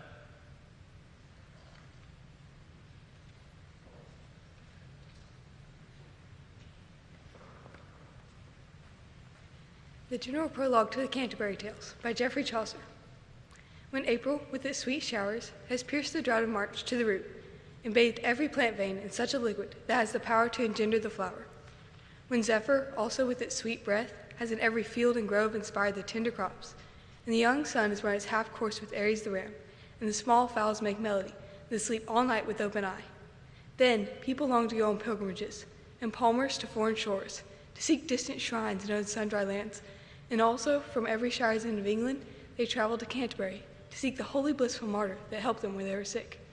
Happened that one day in that season, as I lay in the Tabard Inn in Southwark, ready to go on my pilgrimage to Canterbury with the most devout heart, there came, at night, into that lodging place, 29 in a group of sundry people, by chance fallen into fellowship. They were all pilgrims wanting to ride toward Canterbury. Soon, when the sun had set, I had spoken to each one of them, so that I was immediately in their fellowship. We agreed to get up early and travel to the place I have described to you. Nevertheless, while I have time and room, before passing further into this tale, it seems reasonable to me to tell you the condition of each one of them as it seemed to me, of what they were, and of what rank, and also of what array. I'll begin first, then, with the night. The General Prologue to the Canterbury Tales by Geoffrey Chaucer.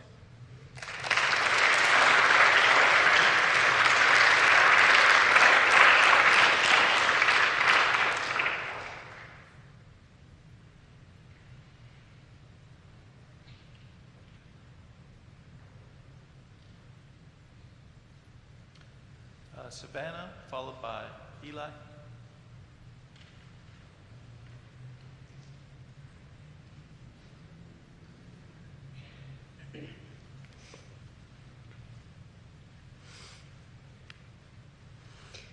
Laughing Wild by Christopher Durang, Act 1, Scene 1.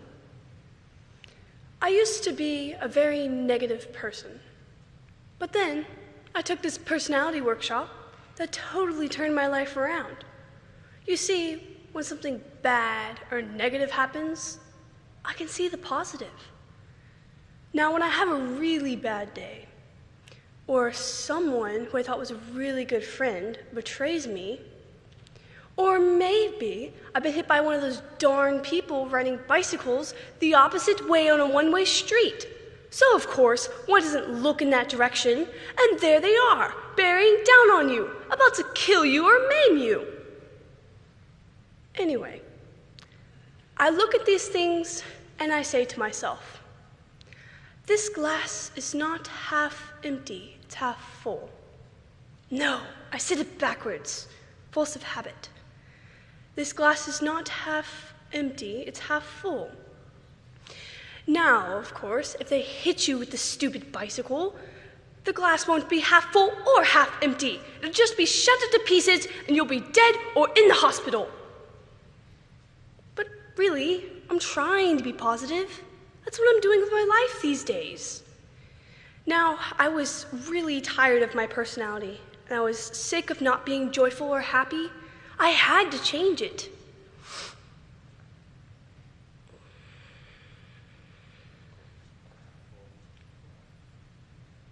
Half full, not half empty.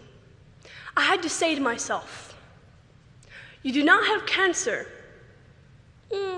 At least not today. You are not blind.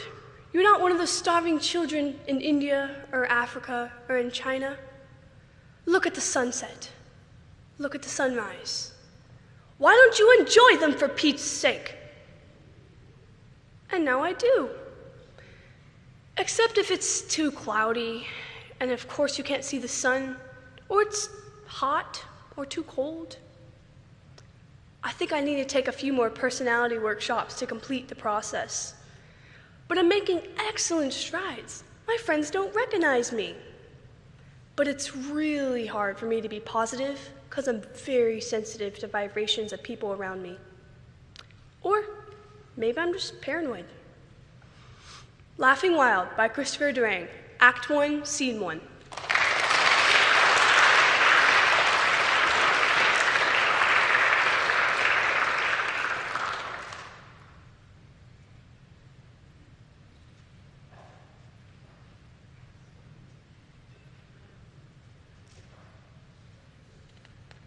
Eli, followed by Terza.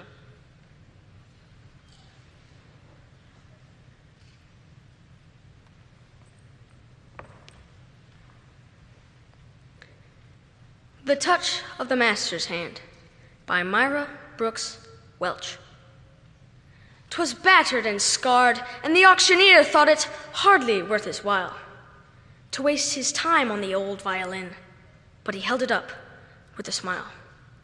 "What am I bid, good people?" he cried. "Who starts the bidding for me?"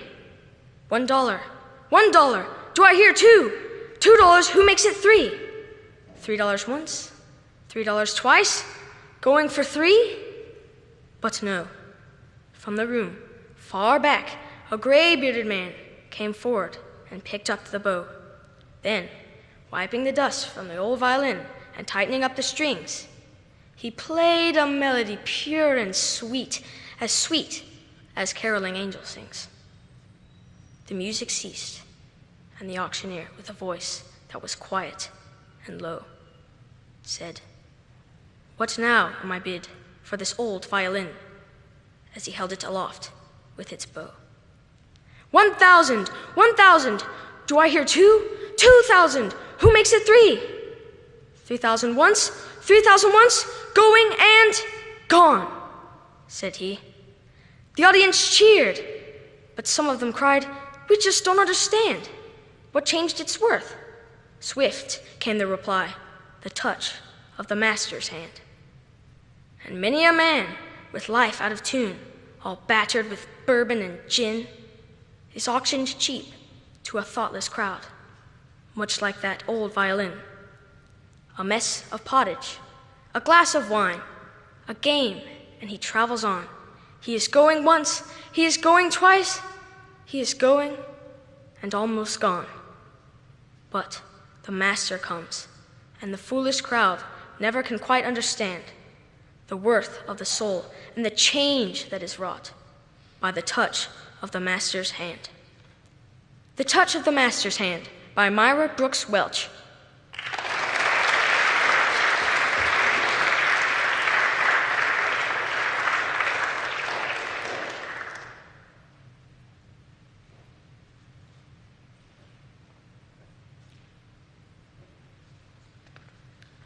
Tirza, followed by Charlotte.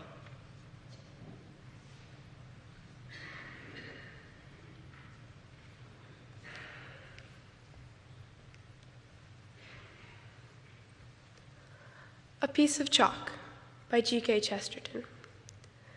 I remember one splendid morning, all blue and silver, in the summer holidays, when I reluctantly tore myself from the task of doing nothing in particular, and put on a hat of some sort, and picked up a walking stick, and put 6 very bright-colored chalks into my pocket. I then went into the kitchen, which, along with the rest of the house, belonged to a very square and sensible woman in a Sussex village, and asked the owner and occupant of the kitchen if she had any brown paper. She had a great deal. In fact, she had too much, and she mistook the purpose and rationale of the existence of brown paper. She seemed to have an idea that if a person wanted brown paper, he must be wanting it to tie up parcels, which was the last thing that I wanted to do. Indeed, it is a thing that I have found to be beyond my mental capacity. Hence she dwelt very much on the varying qualities of toughness and endurance in the material. I then explained to her that I only wanted to draw pictures on it, and that I did not want them to endure in the least. When she understood that I wanted to draw, she offered to overwhelm me with notepaper. I then tried to explain the rather delicate logical shade, that I not only liked brown paper, but I liked the quality of brownness in paper, just as I liked the quality of brownness in woods or October beer. Brown paper represents the primal twilight of the first toil of creation, and with a bright-colored chalk or two, you can pick out points of fire in it, sparks of gold and blood red and sea green, like the first fierce stars that sprang out of divine darkness. All this I said in an offhand way to the old lady, and put the brown paper, along with the chalks, into my pocket, and perhaps other things. I suppose everyone must have reflected how primeval and how poetical are the things one carries in one's pockets. The pocket knife, for instance, the type of all human tools, the infant of the sword.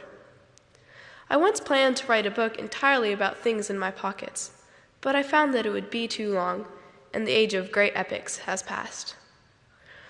With my sticks and my knife, my chalk and my brown paper, I went out onto the great downs. I crossed one swell of living turf after another, looking for a place to sit down and draw. Do not, for heaven's sake, imagine that I was going to sketch from nature. I was going to draw devils and seraphim and blind old gods that men worshipped before the dawn of right, and saints in robes of angry crimson and seas of strange green, and all the sacred or monstrous symbols that look so well in bright colors on brown paper. They are much better worth drawing than nature. Also, they are much easier to draw. When a cow came slouching by in the field next to mine, a mere artist might have drawn it. But I always get wrong in the hind legs of quadrupeds. So I drew the soul of a cow, which I saw there standing plainly before me in the sunlight. And the soul was purple and silver, and had 7 horns, and the mystery that belongs to all beasts. But though I could not with the crayon get the best out of the landscape, it does not follow that the landscape did not get the best out of me. And this, I think, is the mistake that people make about the old poets who lived before Wordsworth, and are supposed not to care very much about nature because they did not describe it much. They preferred writing about great men to writing about great hills, but they sat on great hills to write them. They gave out much less, but drank in, perhaps, much more. They painted the robes of their holy virgins along with the snow, at which they had stared all day. The greenness of 1,000 green leaves became the live green figure of Robin Hood.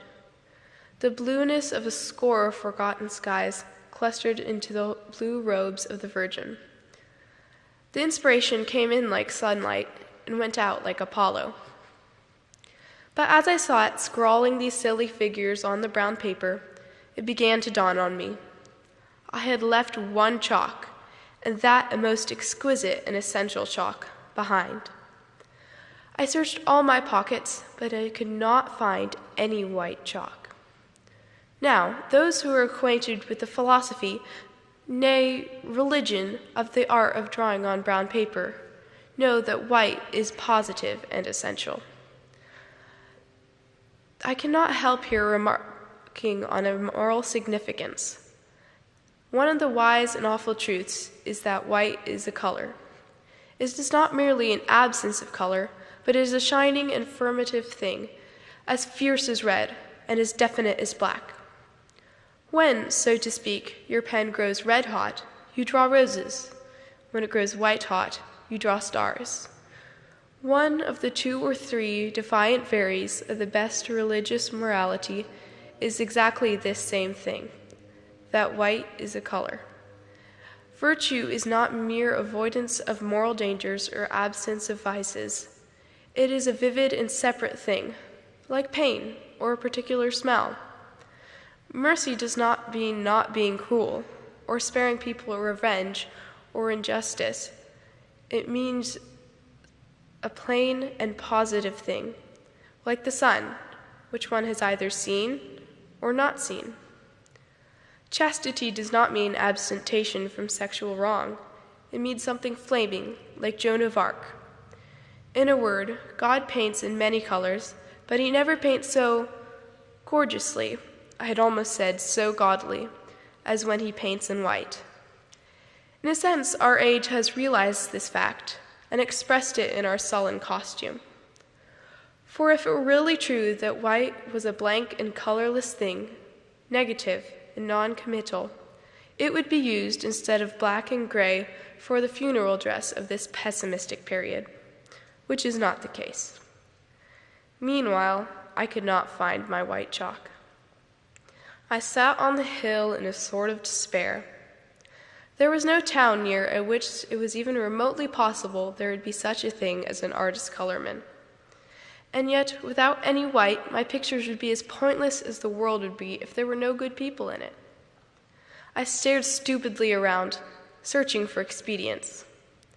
Then I suddenly stood up and roared with laughter, again and again, so that the cows stared at me and called a committee. Imagine a man in the Sahara wishing that he had some sand with him for his hourglass.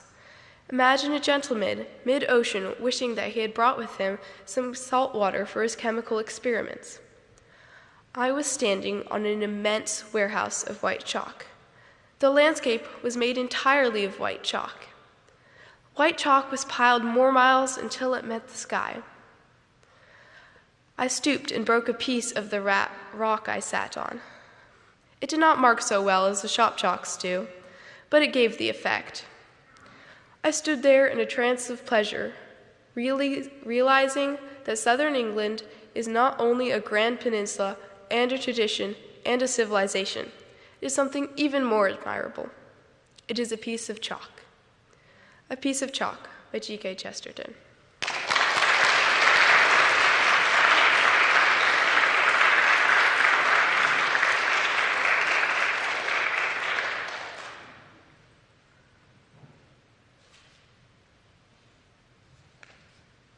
Charlotte, followed by Calhoun.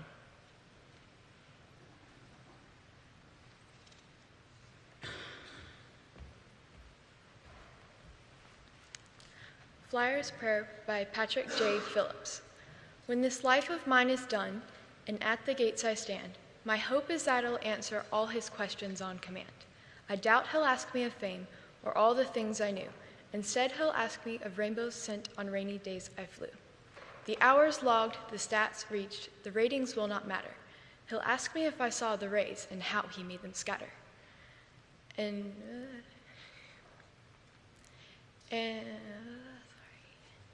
Or what about the droplets clear he spread across my screen? And did you see the twinkling eyes of student pilots keen?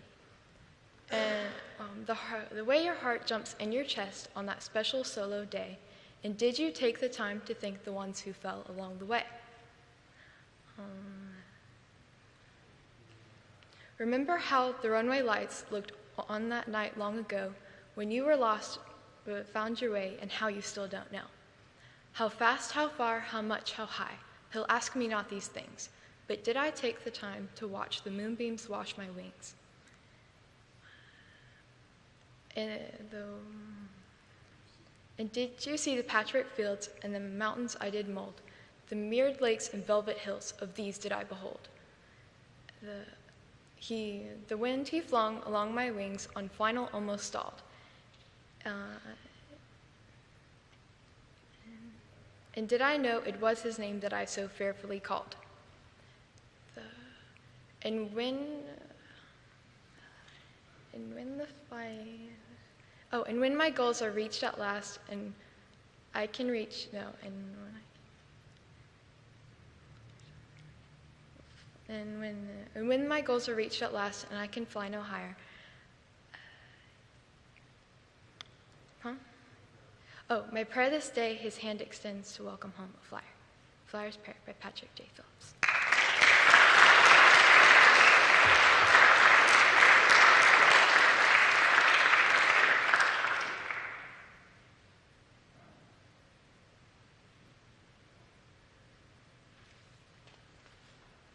Calhoun, followed by Tallis.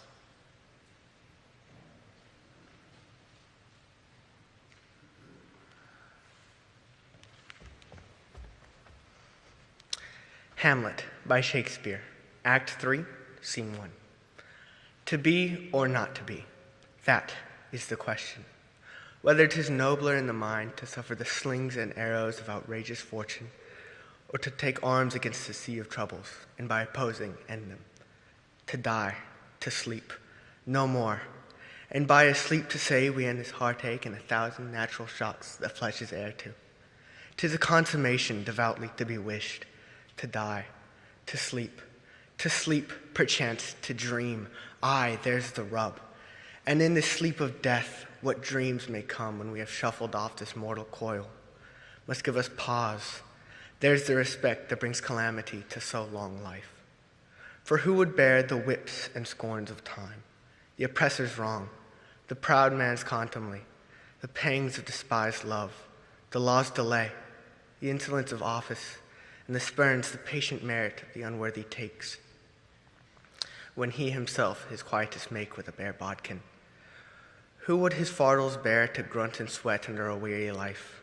But the dread of something after death, the undiscovered country of whose bourne no traveler returns, puzzles the mind,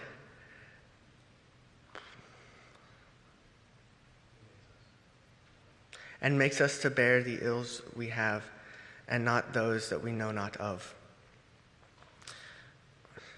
The enterprise of great pith and moment of this regard. What? Their currents turn awry, and the name of action they forget. O soft ye now, O fair Ophelia, hear my, what is it?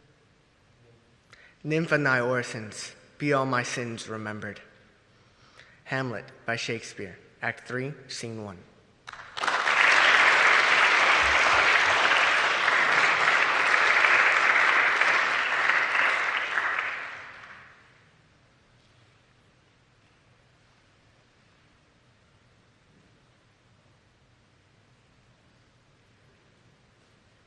Tallis.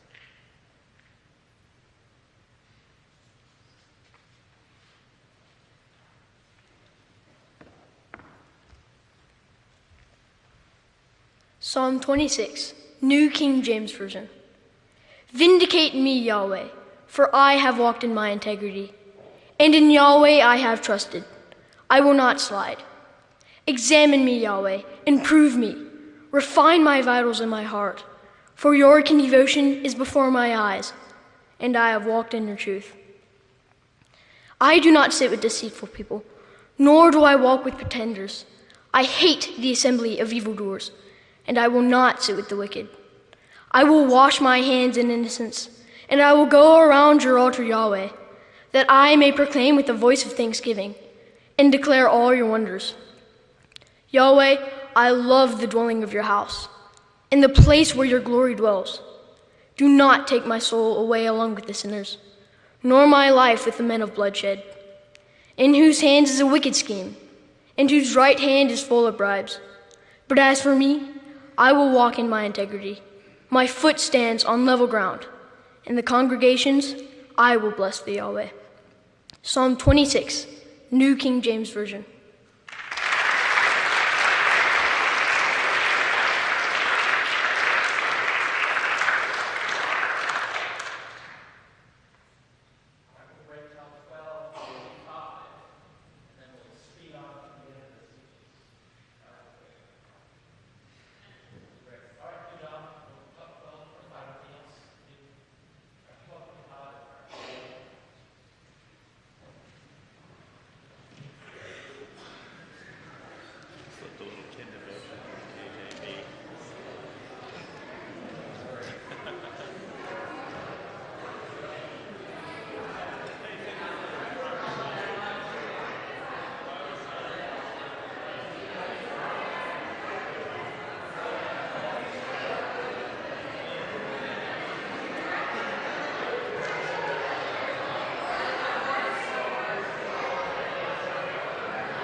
So you're considering a Christian school, but what exactly should a Christian school do? Is a Christian school primarily about providing a safe Christian environment, a sort of protective bubble that deflects the ways of the world? Or should a Christian school look like a traditional public school with the addition of a chapel and Bible class? If Jesus is both creator and redeemer, then shouldn't Christian education be more distinct? Shouldn't the faith penetrate more deeply into the educational model? More and more Christian families want an education that is more thoroughly Christian. For many of these families, the classical Christian model provides what they're looking for. Classical Christian education prepares students for the world, not just protects them from it. Rather than insulating students from important non-believing thinkers, this type of education seeks to inoculate students, equipping them with the knowledge they need to navigate today's world. Classical Christian education takes seriously the claim that all truth is God's truth. And with this in mind, the classical Christian approach strategically prepares students for the complexities that Christians face today and teaches them to graciously engage the world and love both God and neighbor. And when you think about it, in the end, isn't that exactly what Christian education should do?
All right, if you want to have a seat, and we'll get started again, 12:25.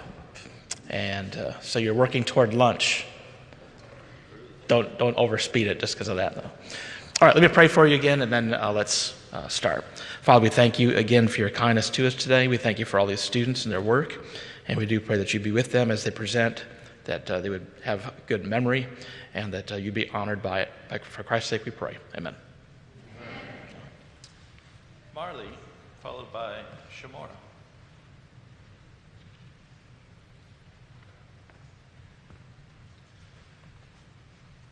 The Fish by Elizabeth Bishop.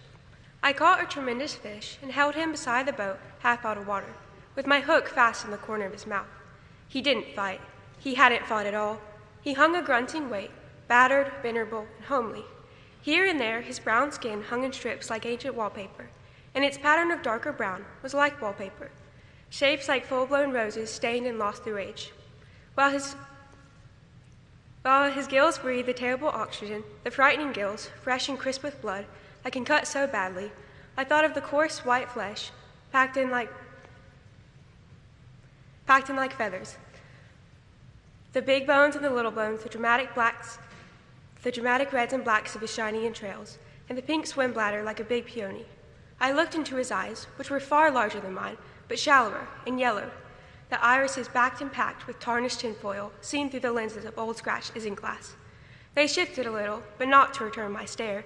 It was more like the tipping of an object towards the light. I admired his sullen face, the mechanism of his jaw, and then I saw that from his lower lip, if you can call it a lip, grim, wet, and weapon-like, hung 5 old pieces of fish line, or 4, with the wire leader still attached, with all their 5 big hooks grown firmly in his mouth. A green line frayed at the end where he broke it, 2 heavier lines and a fine black thread, still crimped from the strained snap when it broke and he got away. Like metals with their ribbons frayed and wavering, a 5-haired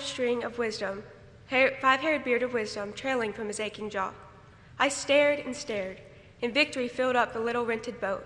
From the pool of bilge where oil had spread a rainbow around the rusted engine to the baler rusted orange, the sun-cracked thwarts, the oarlocks of their strings, the gunwale, until everything was rainbow, rainbow, rainbow, and I let the fish go. The Fish by Elizabeth Bishop.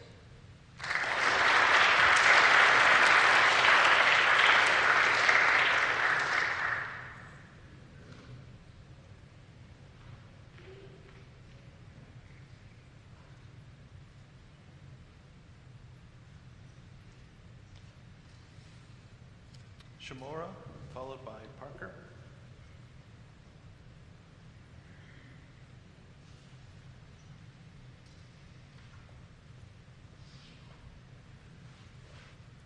Psalm 141, New King James Version. Lord, I cry out to you. Make haste unto me.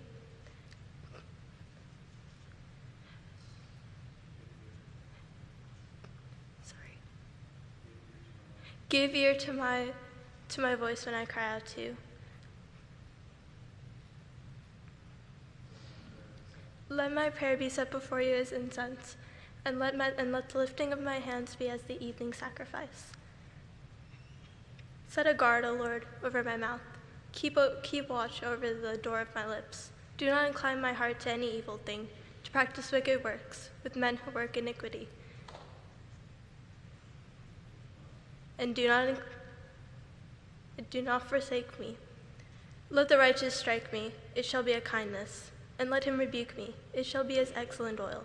Do not let my head resist it, for still my prayers are against the deeds of the wicked. Their judges are overthrown by the sides of the cliff, and they hear my words, for they are sweet. Our bones are scattered at the mouth of the grave, as when one plows and breaks up the earth. But my eyes are upon you, O God the Lord.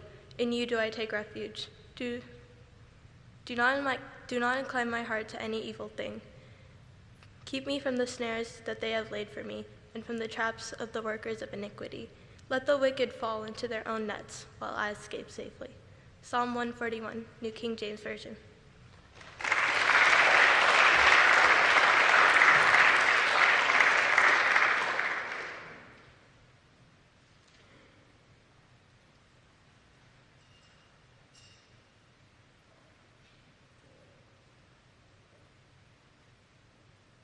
Parker, followed by Micah.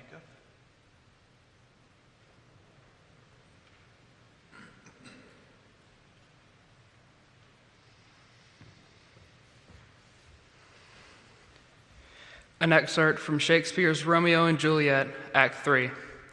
I pray thee, Mercutio, let's retire. The day is hot, the Capulets abroad, and, if we meet, we shall not escape a brawl. For now, in these hot days, is the mad blood stirring.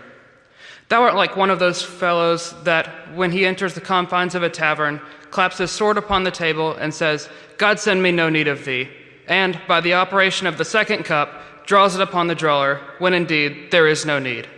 Am I like such a fellow? Thou art as hot a jack in thy mood as any in Italy, and as soon moved to be moody as moody to be moved. And what two? Nay, if there were two such, we should have none soon, for one would kill the other. Thou wilt quarrel with a man for cracking hazelnuts, for no other reason than because thou hast hazel eyes. What eye but such an eye could spy out such a quarrel? Thy head is as full of quarrels as an egg is full of meat, and thy head hath been beaten as addle is an egg for quarreling. Thou hast quarreled with a man for coughing in the street, because he wakened thy dog that lay asleep in the sun. Didst thou not fall out with a tailor for wearing a new doublet before Easter, and with another for tying an old shoe with a new ribbon? And yet thou wilt tutor me from quarreling. If I were so apt to quarrel as thou art, any man should buy the fee simple of my life for an hour and a quarter. The fee simple, oh simple. By my head, here come the Capulets. By my heel, I care not. An excerpt from Shakespeare's Romeo and Juliet, Act 3.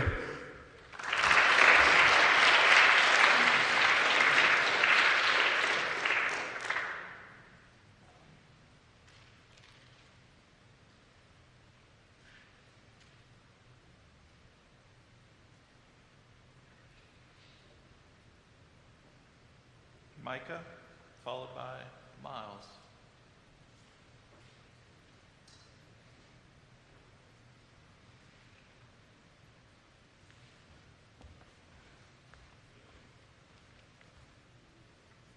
Joel 1, verses 1 through 12, New King James Version. Hear this, you elders, and give ear, all you inhabitants of the land. Has anything like this happened in your days, or even in the days of your fathers? Tell your children about it.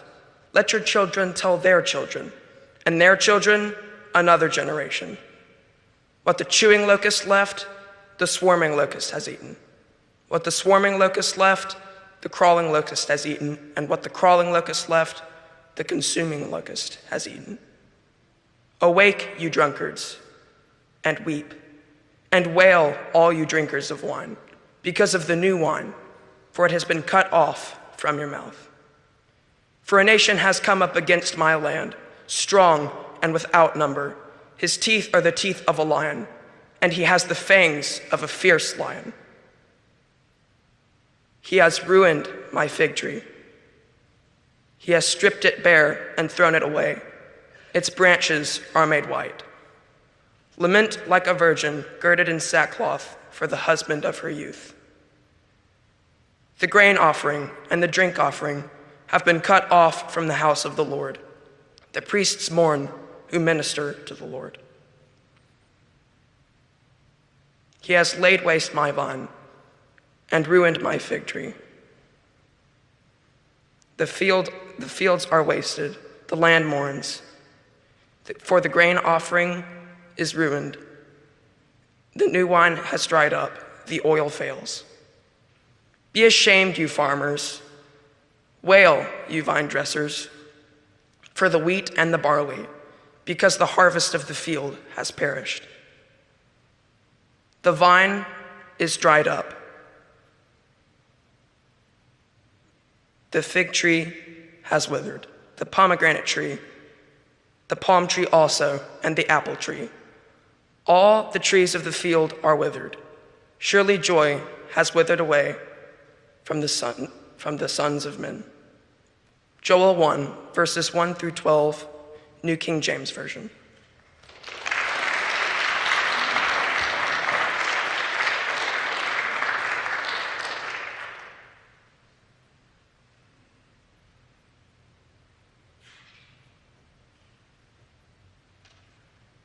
Miles, followed by Isaac.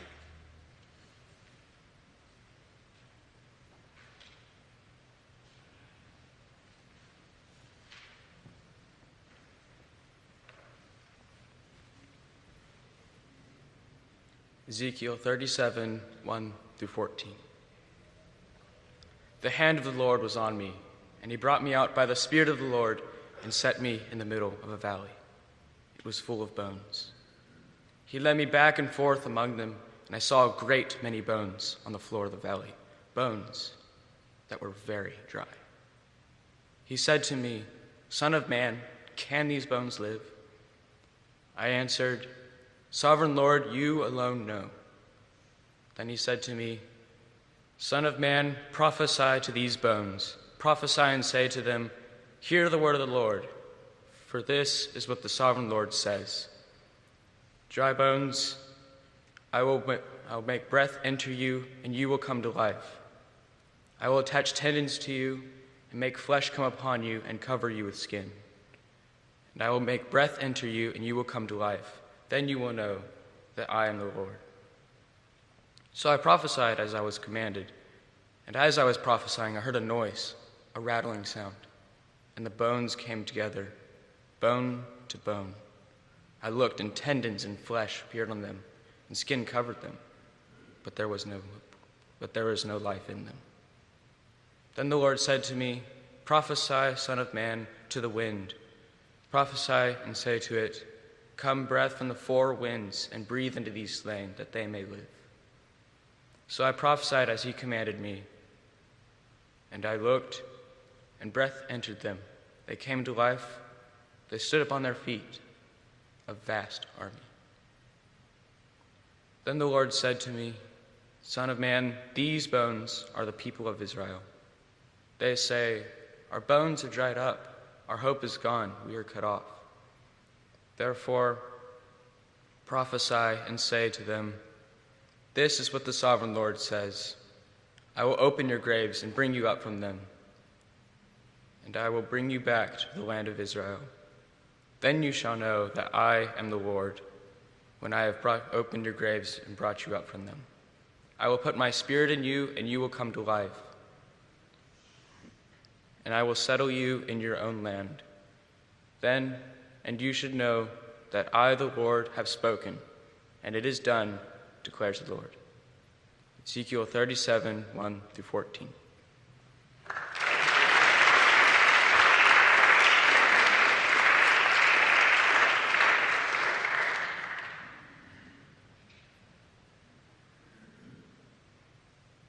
Isaac, followed by Megan.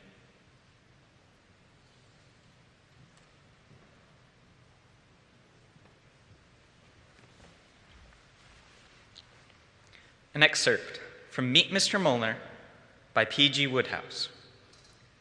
My nephew George, said Mr. Molnar, was as nice a fellow as you would ever wish to meet. But from childhood up, he had been cursed with a terrible stammer. If he had had to earn his living, he would undoubtedly have found this affliction a great handicap. But fortunately, his father had left him a comfortable income, and George spent a not unhappy life, residing in the village where he had been born, and passing his days in the usual country sports, and his evenings in doing crossword puzzles. By the time he was 30, he knew more about Eli the prophet, Ra the sun god, and the bird emu than anyone else in the country, except Susan Blake, the vicar's daughter, who had also taken up the solving of crossword puzzles and was the first girl in Worcestershire to find out the meaning of sterine and crepuscular. It was his association with Miss Blake that first turned George's thoughts to a serious endeavor to cure himself of his stammer. Naturally, with this hobby in common, the young people saw a great deal of one another, as George was always looking in at the vicarage to ask her if she knew a word of 7 letters meaning appertaining to the profession of plumbing, and Susan was just as constant a caller at George's cozy little cottage, being frequently stumped, as girls will be, by words of 8 letters signifying largely used in the manufacture of poppet valves. The consequence was that one evening, just after she had helped him out of a tight place with the word disestablishmentarianism, The boy suddenly awoke to the truth and realized that she was all the world to him. Or, as he put it to himself, from force of habit, precious, beloved, darling, much loved, highly esteemed, or valued. And yet, every time he tried to tell her so, he could get no further than a sibilant gurgle, which was no more practical use than a hiccup. Something obviously had to be done, and George went to London to see a specialist. I, said George. You were saying?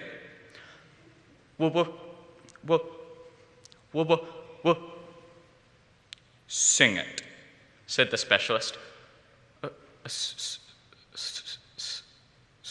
Said George. The specialist explained. He was a kindly man, with moth-eaten whiskers and an eye like a meditative codfish.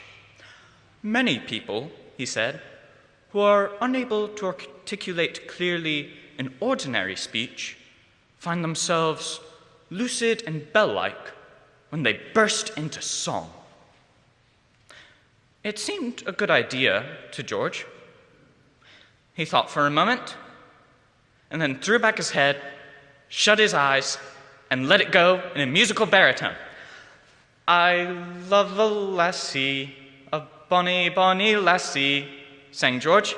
She's as pure as the lily in the dell. No doubt, said the specialist. He had a sensitive ear. She's as sweet as the heather, the bonny purple heather, Susan, my Worcestershire bluebell. Ah, said the specialist. Sounds a nice girl.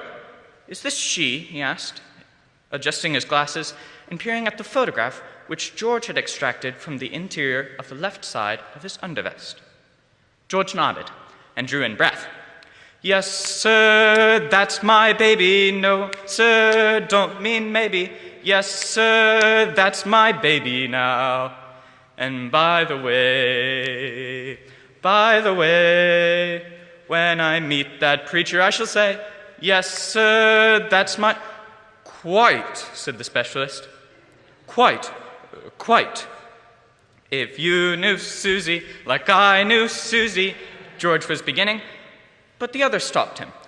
Quite, exactly. I shouldn't wonder. And now, said the specialist, what precisely is the trouble? No, he added hastily, as George inflated his lungs, don't sing it. Write the particulars on this piece of paper. George did so. Said the specialist, examining the screed. You wish to woo, court, and become betrothed, engaged, affianced to this girl, but you find yourself unable, incapable, incompetent, impotent, and powerless. Every time you attempt it, your vocal cords fail, fall short, are insufficient, lacking, deficient, and go bluey. George nodded. A not unusual case. I have had to deal with this sort of thing before.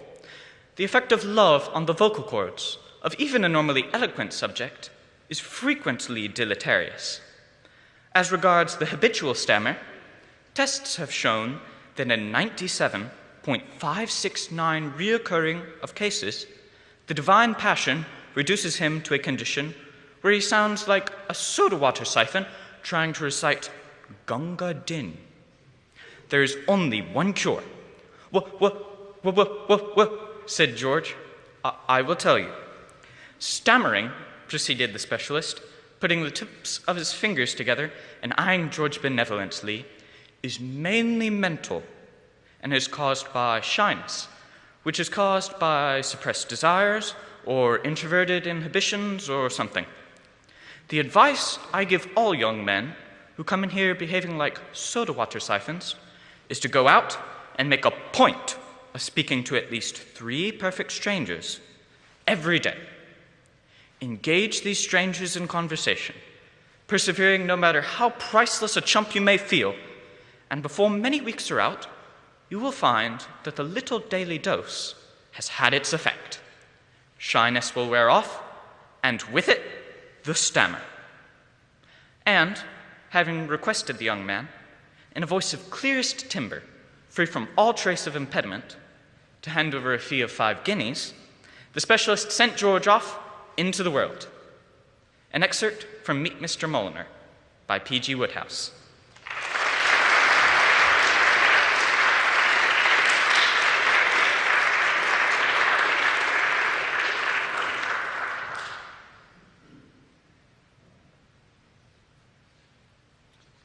Megan, followed by Emery.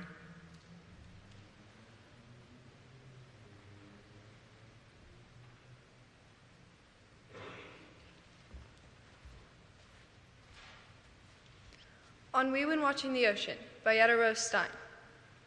The onion man at the farmer's market rants to me about preventative medicine. I'm his captive audience because I need an onion for the burger that I'll make for dinner tonight. My pocket's silent, out of loose change. The onion man doesn't mind. I take the onion and tell the onion man I'll pay him next week. The onion, wedged in a tote bag I stole from my mother. The onion lives for now next to a book from the library. The book is preventative medicine. Maybe insurance will cover the late fees. Careful, I hear my mother somewhere rant. Don't incur a debt you can't pay. At home, I grill the burger, slice the onion. It protests. I weep. I shout to the neighbor about the day past. We rant to each other about emptiness. We are each other's captive audience, accidentally indebted to each other by simple city planning. We share a fence, preventative medicine against boundaries, weeds, the public. We share this conversation, preventative medicine against the pull of the night, loneliness, synonym for living. After dinner, I wash the dishes. I look out the window. I say to the world, captivate me. The world spins. I mimic the motion. I hear my mother somewhere remind me of my motion sickness. I prevent nausea by losing track of time. The world laughs and calls me dizzy. Ennui When Watching the Ocean by Etta Rose Stein.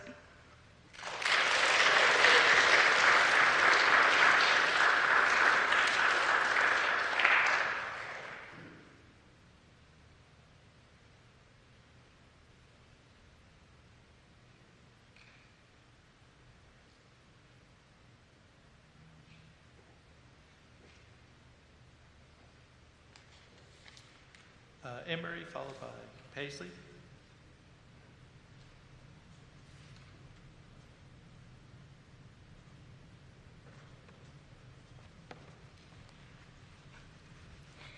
An excerpt from Dandelion Fire by N.D. Wilson. Eli looked up into Henrietta's startled eyes. I won't spoon eggs into your mouth through the window. The door's on the other side. Or can you walk through walls? Henrietta stepped back and let the curtain fall. She was confused, but she was also very hungry. She walked around the leaning shed, pushed aside the blanket door, and ducked inside. Eli was sitting cross-legged on the dirt floor. He was already eating from a wooden plate on his lap, lifting eggs on the flat of his knife. His forehead shone, and the firelight reflected off his glasses. Another plate with a small, steaming mound of food, capped by 4 strips of bacon, sat in the dirt waiting for her. Without speaking, Henrietta dropped to the floor, picked up the plate, and tore a bacon strip between her teeth. It felt at least 1/4 inch thick. Thank you, she said. She had to. It was hard to remember the last time food had tasted so good. Eli nodded. I thought you'd get here sooner, but girls are so wretched with direction. What? Henrietta asked. It was pitch black. I was running through hills. I'm just fine with direction. Eli lifted a piece of bacon off his plate and held it up, examining it in the firelight. He didn't say anything. How did you know I was here anyway? Were you following me? If I was so lost, you could have at least helped me out. I knew you were here when I saw the philosophers trundle you by, tied up on a wagon. The philosophers? Oh, yes, Eli raised his eyebrows. They're very astute, the deepest of thinkers. To them, the mysteries of the world are an open book, if only they could learn to read. You're joking, right? You are as insightful as they, Eli said. As to why I didn't help you sooner, the truth is I only just decided to help you at all. You should eat in silent gratitude. Henrietta pinched a lump of egg and potato between her fingers and popped it into her mouth. "You're going to take me back to Ruined Hall?" she asked. Eli chewed thoughtfully. "No," he said. "I don't see the good in returning there. You've seen the night haunting once before?" "You know what I mean," Henrietta said. "I need to get back to Kansas." "You can't," Eli said. "The doors have been reset. I checked soon after you met with the great and magnificent Queen of the Fitzbaron. She also keeps goats." "The doors are really reset?" Henrietta asked. She tried to see past the flicker on Eli's glasses. She wanted to see his eyes when he talked. "They are indeed." "Will you take me back and show me? I want to see." Eli laughed. "No, I will not, but you are free to leave as soon as you finish your meal, or sooner. Wander off in the darkness and find your way home." Henrietta wavered between doubt and disbelief. She thought Eli was lying, but then she didn't know why he would. He didn't seem to like her. He wouldn't just want to keep her around. She wasn't sure if he was capable of being purely malicious. Probably. Magdalene had called him a traitor. "You said you were going to help me," Henrietta said. "What are you going to do?" "Were you hungry?" Eli asked. "Are you eating? Thus, I'm helpful." Henrietta looked at him. "But I can't stay here. How am I going to get home?" Eli shrugged, chewing. "What did you give my grandfather?" Henrietta asked suddenly. "What did he take that destroyed this place?" Eli dropped his plate to the ground. He looked at Henrietta, and then he looked up and watched the smoke writhe out of the broken roof. "She probably talked about how it ruined her coronation, too, eh?" He looked at Henrietta. It's hard to have a conversation with her without it coming up. "Maggie, how's the corn doing? How's the goat?" He pitched his voice higher.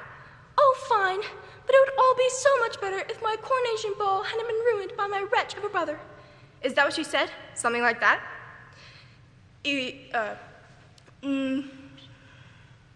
She said she was going to get the things back.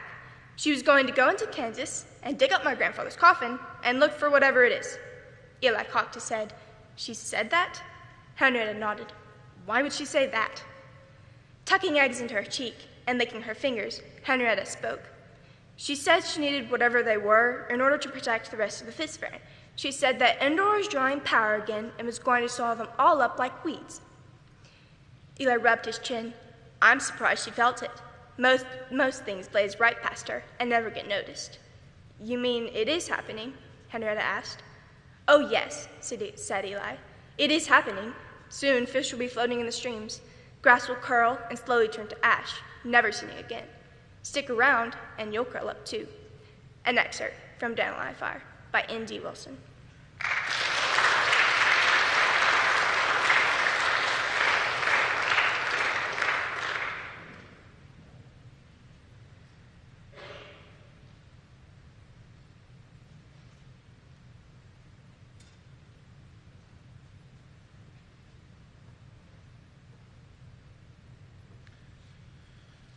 Paisley, followed by Maggie.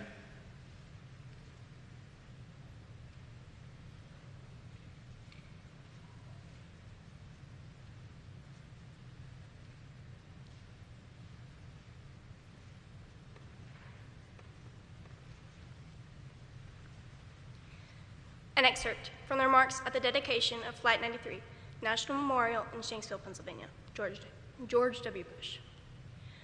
On September 11th, 2001, innocent men and women went to work at the World Trade Center, reported for duty at the Pentagon, and boarded American flights 11 and 77, and United flights 93 and 175.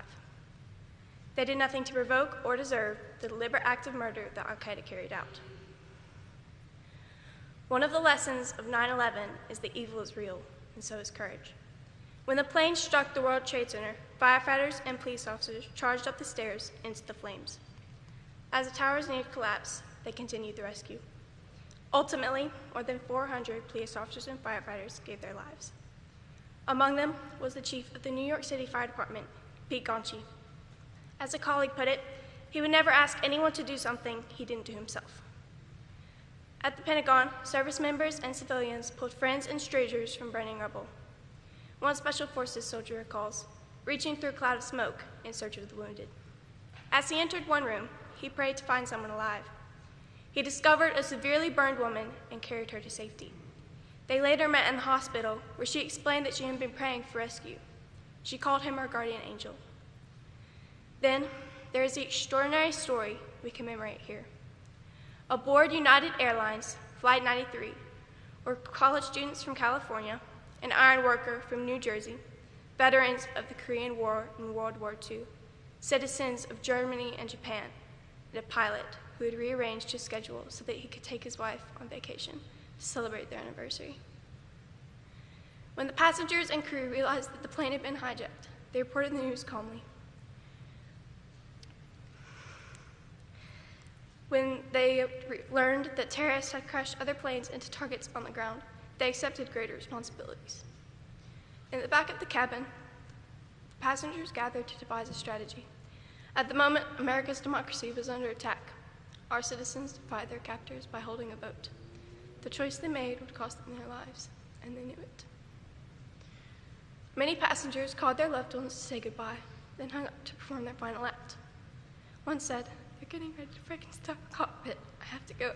I love you." Another said, "It's up to us. I think we can do it."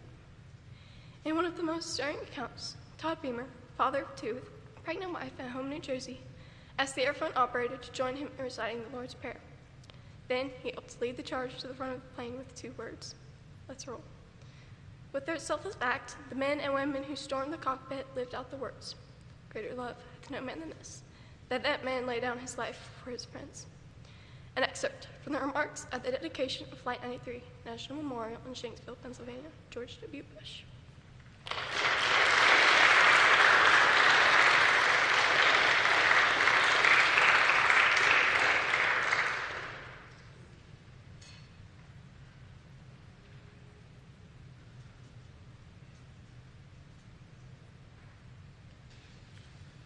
Maggie, followed by Meredith.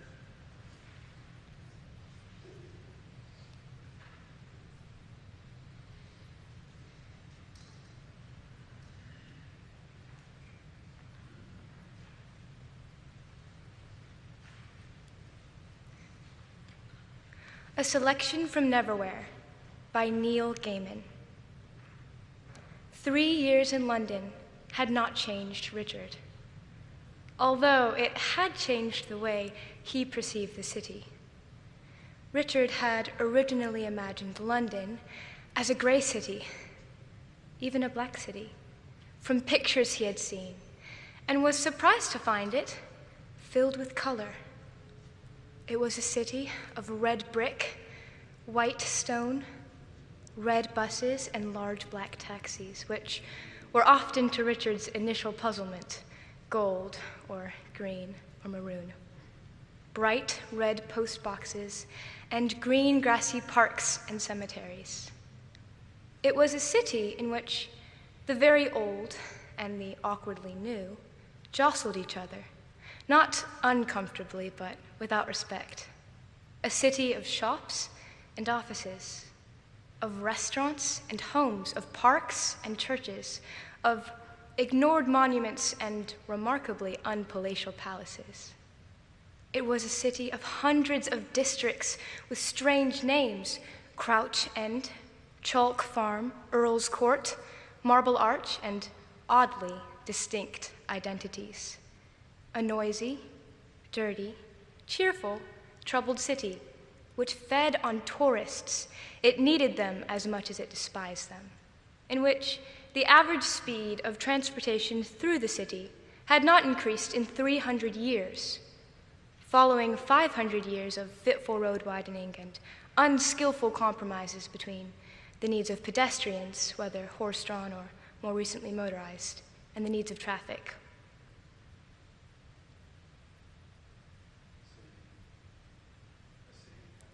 A city inhabited by multiple people of different colors and race and kinds. After arriving into London, he had found it huge, odd, and fundamentally incomprehensible, with only the tube map, that elegant, multicolored, topographical display of underground railway lines and stations, giving it any semblance of order. Gradually, he realized that the tube map was a handy fiction that made life easier, but bore no resemblance to the reality of the shape of the city above. Like belonging to a political party, he thought once, proudly. And then, Having tried to explain the resemblance between politics and tube maps at a party to a cluster of bewildered strangers, he had decided in the future to leave political comment to others.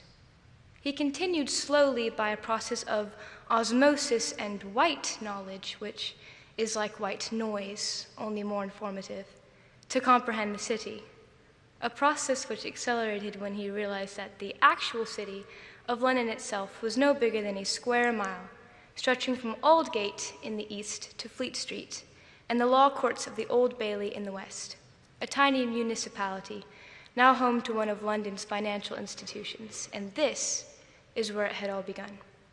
A selection from Neverwhere by Neil Gaiman.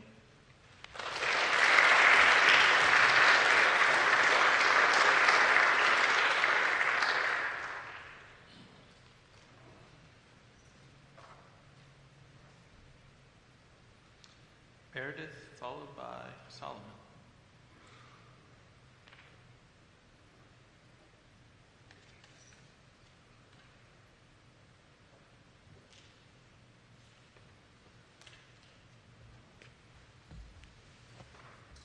A selection from Jane Austen's Persuasion.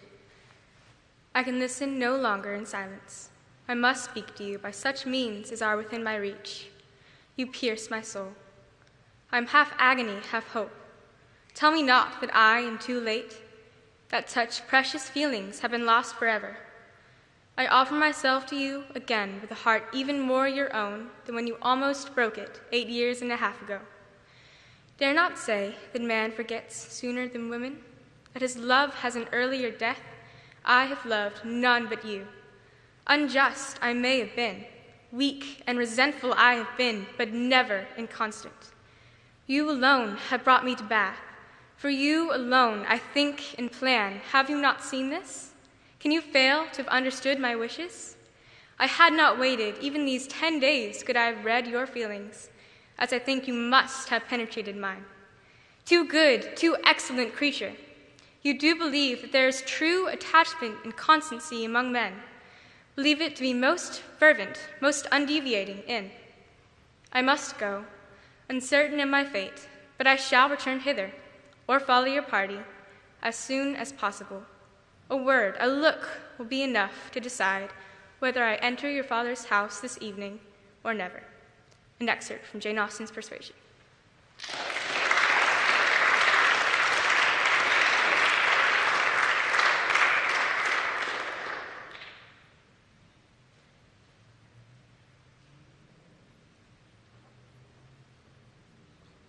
Solomon, followed by BJ.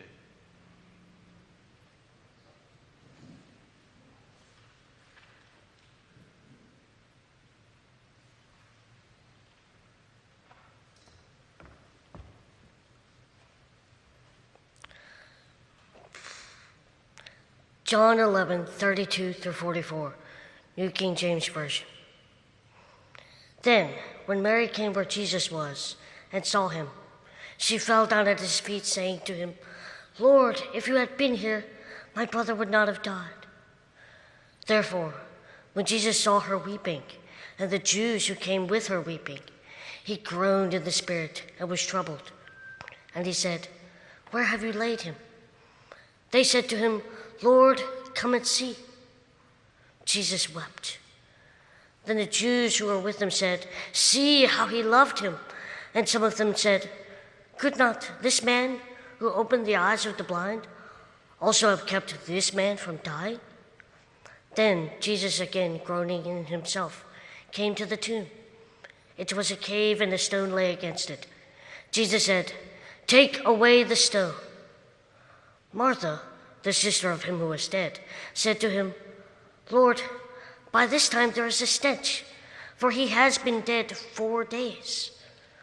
Jesus said to her, Did I not say to you that if you would believe, you would see the glory of God? Then they took away the stone from the place where the dead man was lying. And Jesus lifted up his eyes and said, Father, I thank you that you have heard me. And I know that you always hear me. But because of the people who are standing by, I said this, that they may believe that you sent me.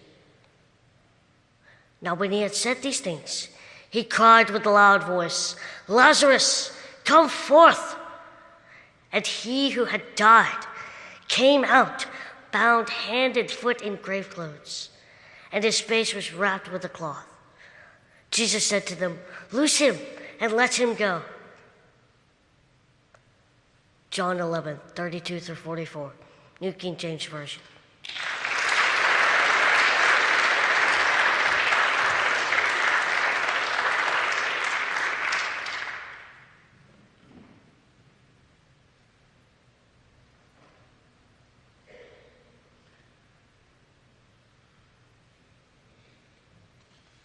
PJ, followed by Vanita.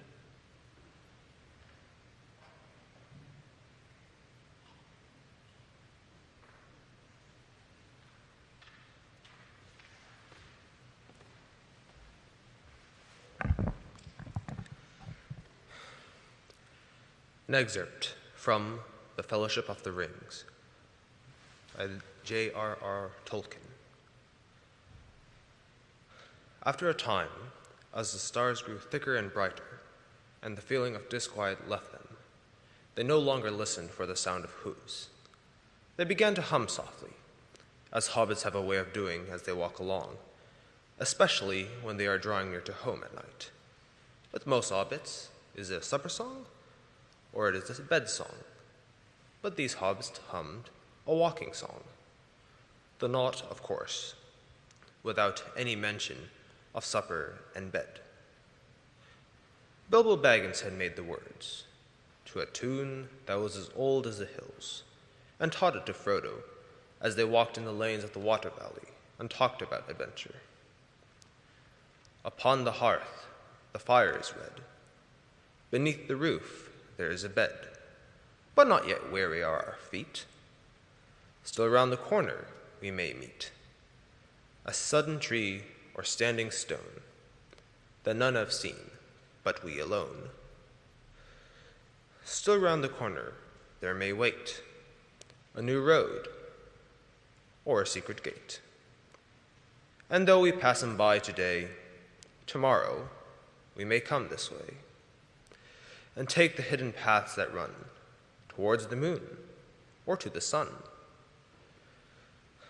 Apple, thorn, and nut and sloe, let them go, let them go. Sand and stone, and pool and dell, fare you well, fare you well. Home is behind, the world ahead, and there are many paths to tread. Through shadows, till the edge of night, until the stars are all alight. Then world behind and home ahead, we'll wander back to home and bed. Mist and twilight, cloud and shade, away shall fade, away shall fade. Fire and lamp, and meat and bread, and then to bed, and then to bed. An excerpt from The Fellowship of the Rings, J.R.R. Tolkien.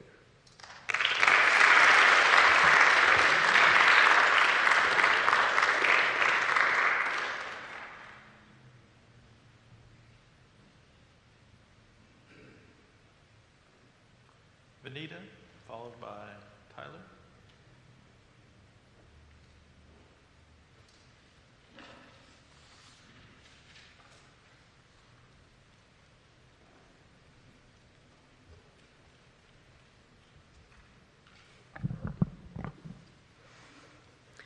An excerpt from The Underneath by Kathy Appelt.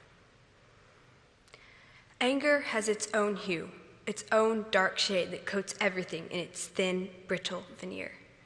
If grandmother had not been so consumed by anger at that moment, 1,000 years ago, when she looked across the creek and saw Night Song and Hawkman and their little girl, the three of them standing together in an embrace, she might have seen something different, something sweet. Someone wiser than grandmother might have recognized this old stirring for what it was, the familiar affection that a grandmother feels for her grandchild, an affection as ancient as the trees and wind and stars. At that moment, she could have turned around and returned to her dark lair, content with the knowledge that her daughter was well and happy. She could have left them in their happiness. She could have reveled in their warmth and quietly whispered goodbye. She could have. She could have chosen love. But grandmother had forgotten how love felt, and so she did not recognize it when it rolled right over her. Instead, when she saw Night Song encircled by her family, all she felt was hunger, a hunger to have her daughter all to herself. She curled her massive body up in an enormous coil, like the giant spring inside a watch, completely wound, and waited to strike. On the opposite bank, the threesome, arm in arm, walked away from Grandmother Moccasin. "I'll wait," she said, and she did. Grandmother waited. Soon the sun began to set. It dipped below the trees. The ink blue sky filled in the gaps between the branches and the leaves. Grandmother waited for the campfires of the village to flicker, to go from flames to embers, waited for the stars to peek through the thick branches of the watching trees. She waited and waited. She had waited 10 long years. She could wait a while longer. She began to hum. From the back of her cotton white mouth, she emitted a low hum, so deep that even the small red wolves, with their ears tuned to lower frequencies, could not hear it, could not feel it. The bullfrogs, known for their low notes, took no notice. Only the snakes, the rattlers, the massasaugas, the corals and copperheads, only they heard grandmother's hum. Only they knew what it was. Grandmother took a deep breath and hummed again, and watched and waited and hummed. All around her, the vipers gathered, slid up the trunks of trees, and crawled underneath the ferns and fallen logs of the dark side of the forest. "Come to me," she hummed. "Come." And they did, whole tribes of them, including her own adopted tribe, the Moccasins. There they watched. "Sister," they called. "There's a price. There's always a price." "Yes," she hummed, "a price."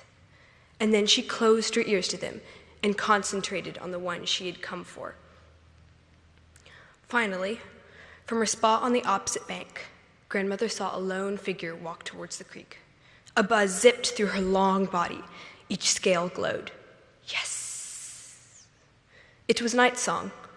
Grandmother watched as the young woman knelt beside the creek and dipped her hands in the cool water.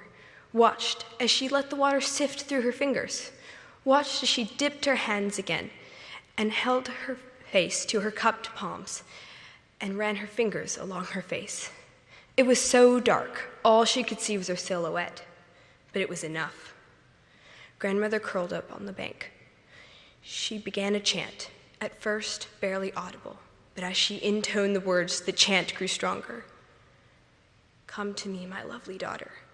Step into the silky water. Slip out of your foreign skin, don your diamond scales again.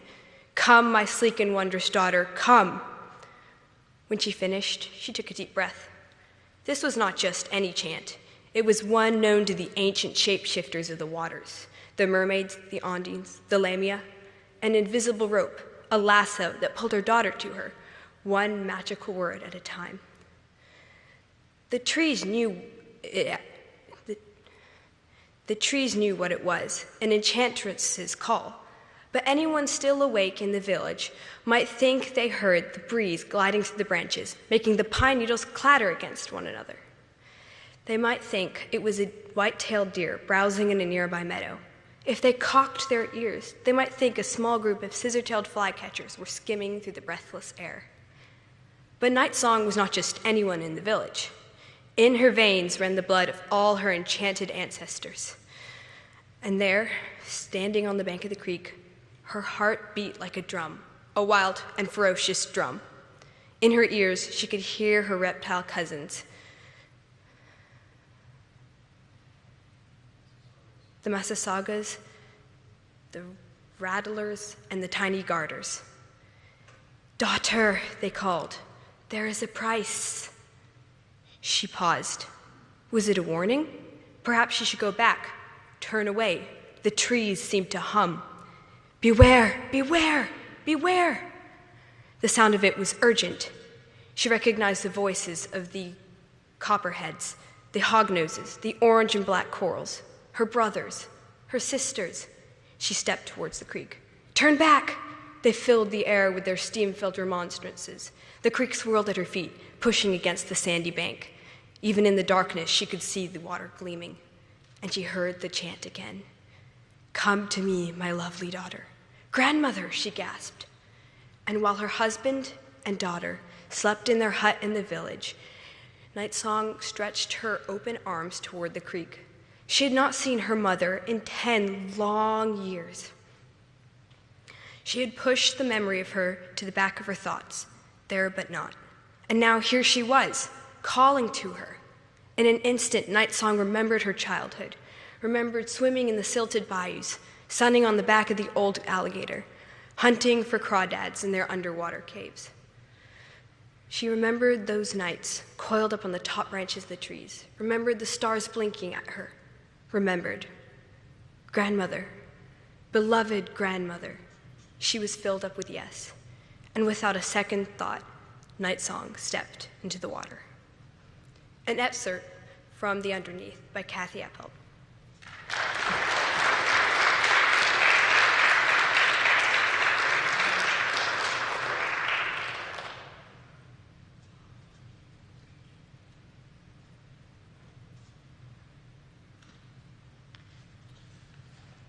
Tyler, followed by Ranveer.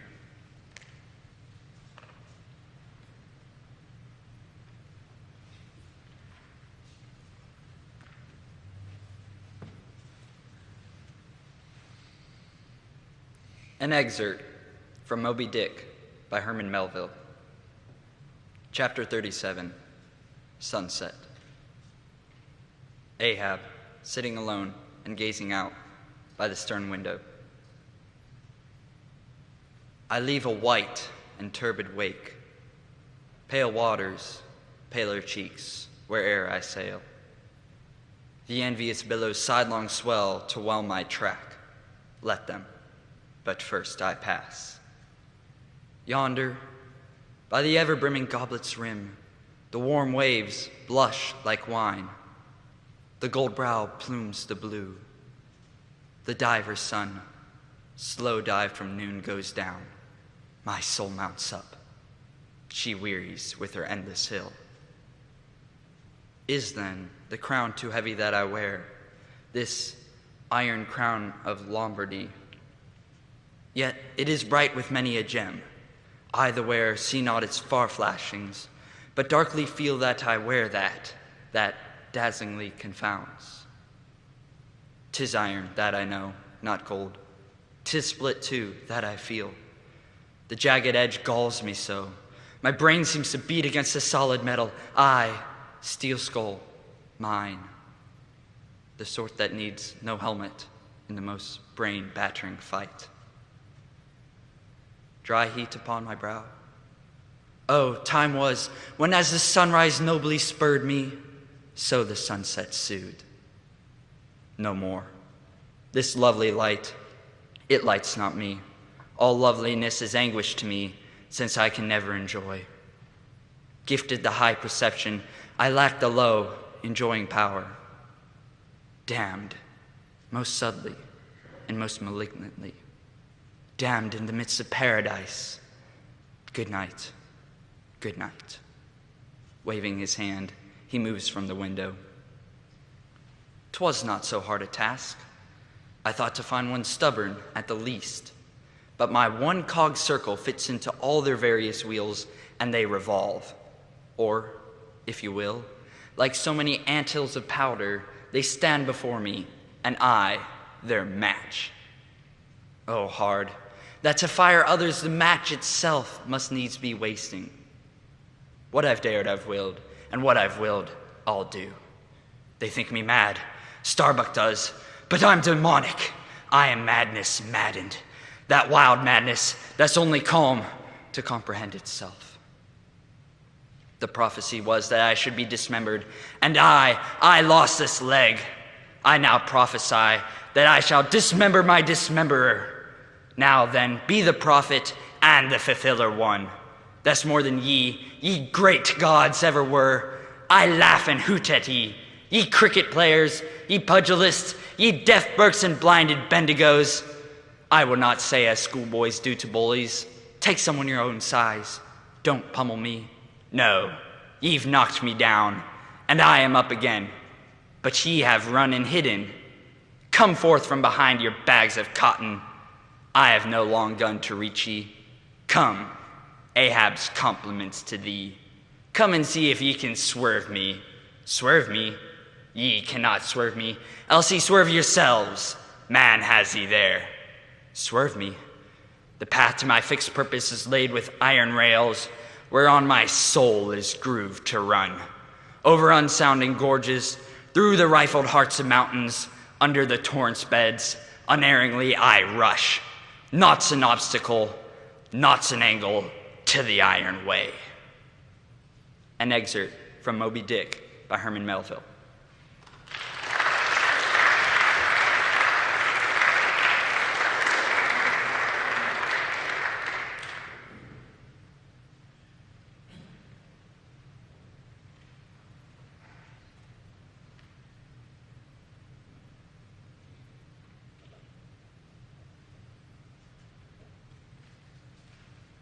Ranveer, followed by Annabelle.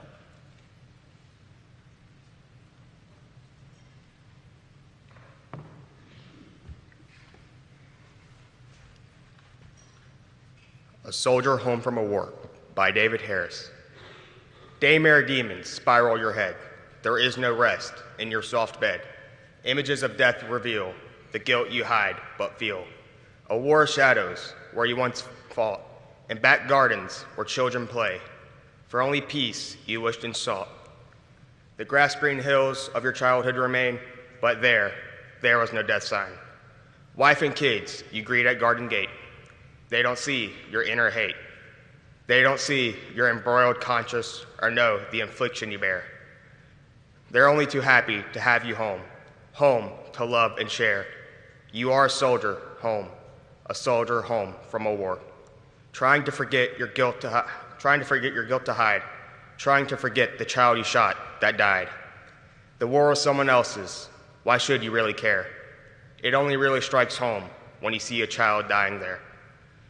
Visions cloud your mind of voices in despair. Why did we have to die so young? Why did our mothers have to mourn? Soldier from another land, please tell us why. The soldier's forehead frowns. The answer he cannot give. He was only sent there so others have a chance to live. But now his war is over. Over his home he now resides.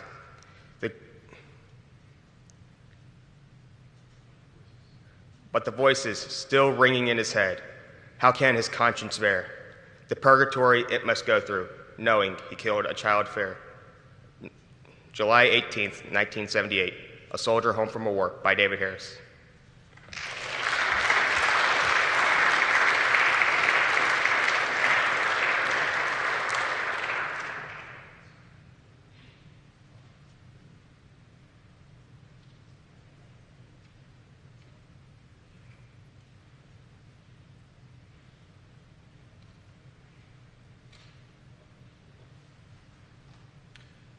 Annabelle, followed by Rhodey.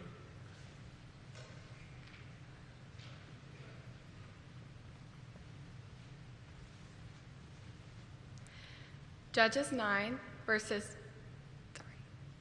4, verses 4 to 22.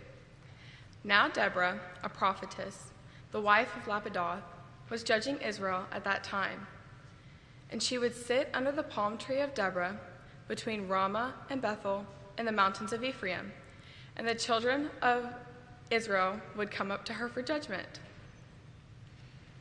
Then she sent and called for Barak, the son of Abinoam, and said to him, "Has not the Lord God commanded?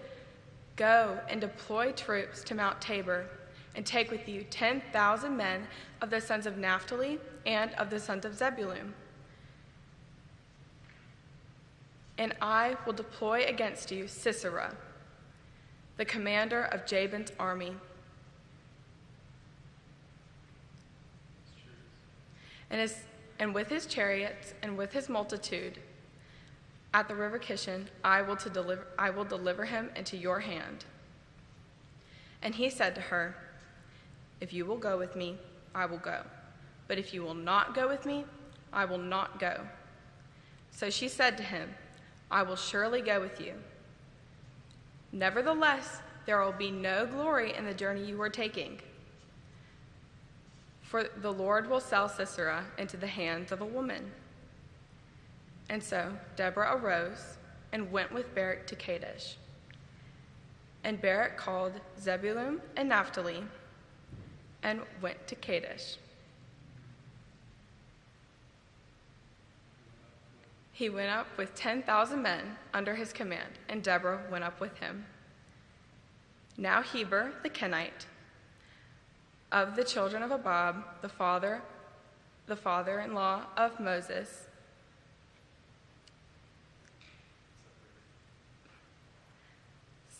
separated from the Kenites, and pitched his tent under the terebinth tree in Zebab, which was near Kadesh. So they reported to Sisera that Barak had gone up Mount Tabor. So Sisera gathered together all of his chariots, 900 chariots of iron, and he took with him all the people from Harosheth Haggayim to the river Kishon. And Deborah said to Barak, "Up, for this is the day in which the Lord will deliver Sisera into your hand. Has not the Lord gone out before you?" So Barak went down Mount Tabor with 10,000 men following him. And the Lord routed Sisera with the edge of the sword before Barak. And Sisera alighted from his chariot and fled away on foot. But Barak pursued his chariots and all of his army, and by the edge of the sword they had all fallen. Not one man was left. However, Sisera had fled away on foot to the tent of Jael, the wife of Heber the Kenite. For there was peace between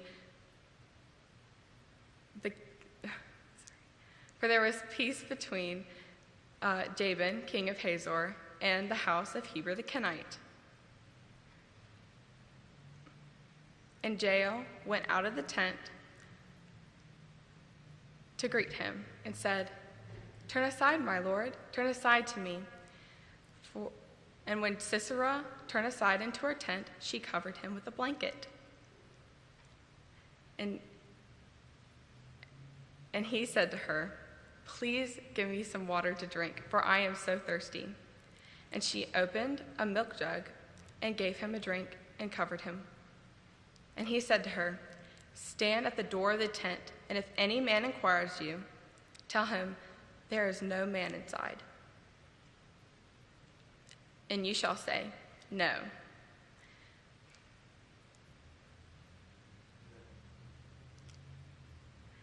Then she took a tent peg and a hammer and drove it into his temple and into the ground. For he was fast asleep and weary, so he died. And then, as Barak pursued Sisera,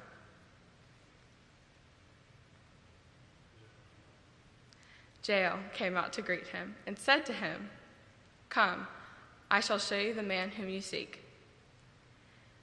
And when Barak went into her tent, he saw Sisera on the ground, dead, with a peg in his temple. Judges 4, verses 4 to 22, New King James Version.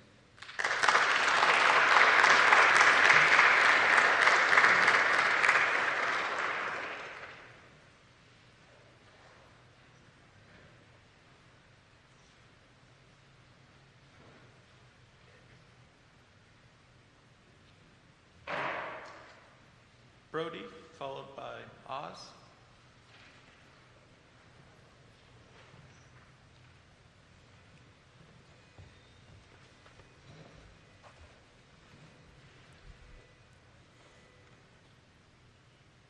Judges 11, verse 1 through 11.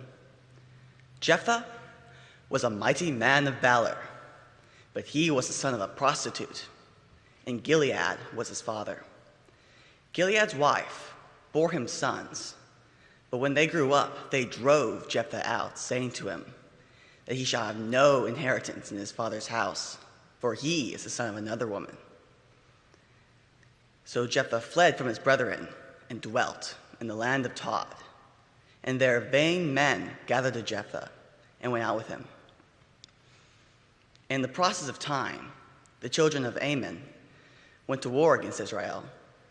And when Ammon went to war against Israel, the elders of Gilead went to the land of Tob to fetch Jephthah. And they said unto Jephthah, "Come and be our captain, and fight against the children of Ammon."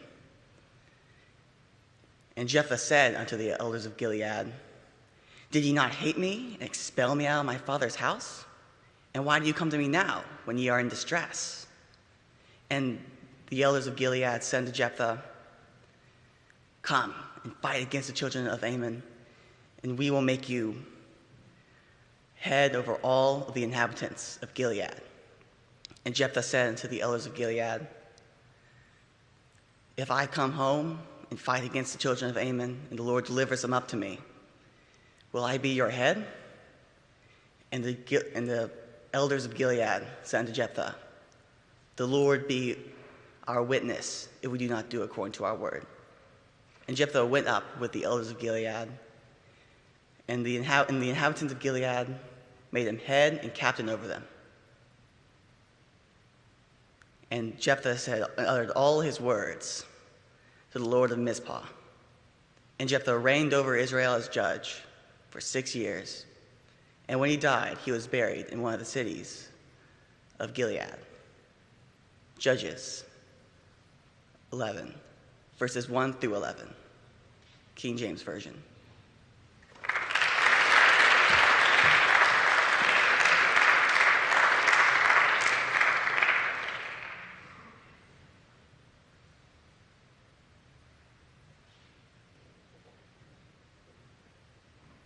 Oz, and following Ellie.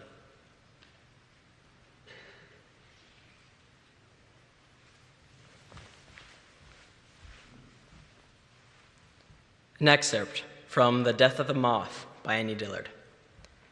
One night, a moth flew into the candle, was caught, burned dry, and held. I must have been staring at the candle, or maybe I noticed when a shadow crossed my page. At any rate, I saw it all. A golden female moth, a biggish one with a 2-inch wingspan, flapped into the fire, flame, frazzled, and fried in a second.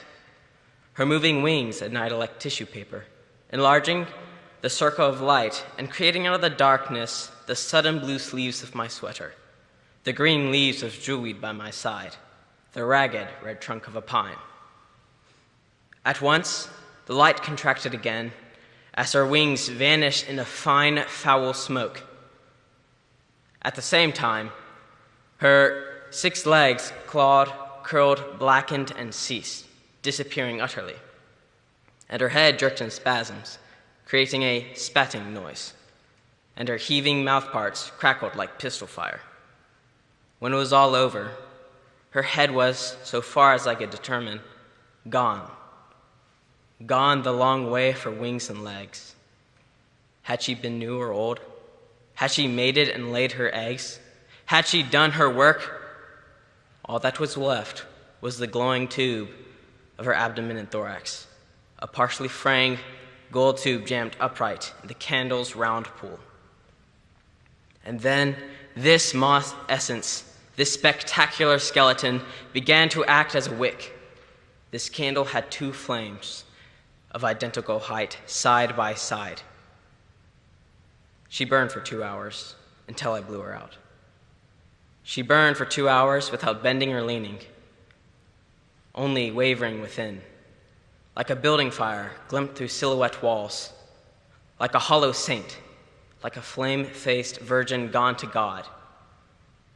While I read to her light kindled, while Rembrandt and Paris burned out his brains in 1,000 poems, while night pooled wetly at my feet. An excerpt from The Death of the Moth by Annie Dillard.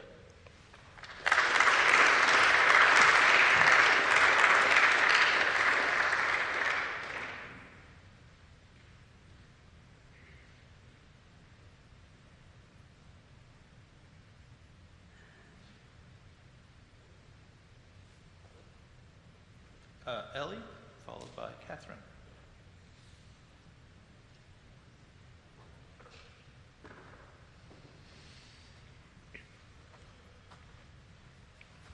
An excerpt from Alice's Adventures in Wonderland by Lewis Carroll. After following a talking rabbit, Alice has tumbled down a hole into a strange underground world. Alice was not a bit hurt, and she jumped up onto her feet in a moment.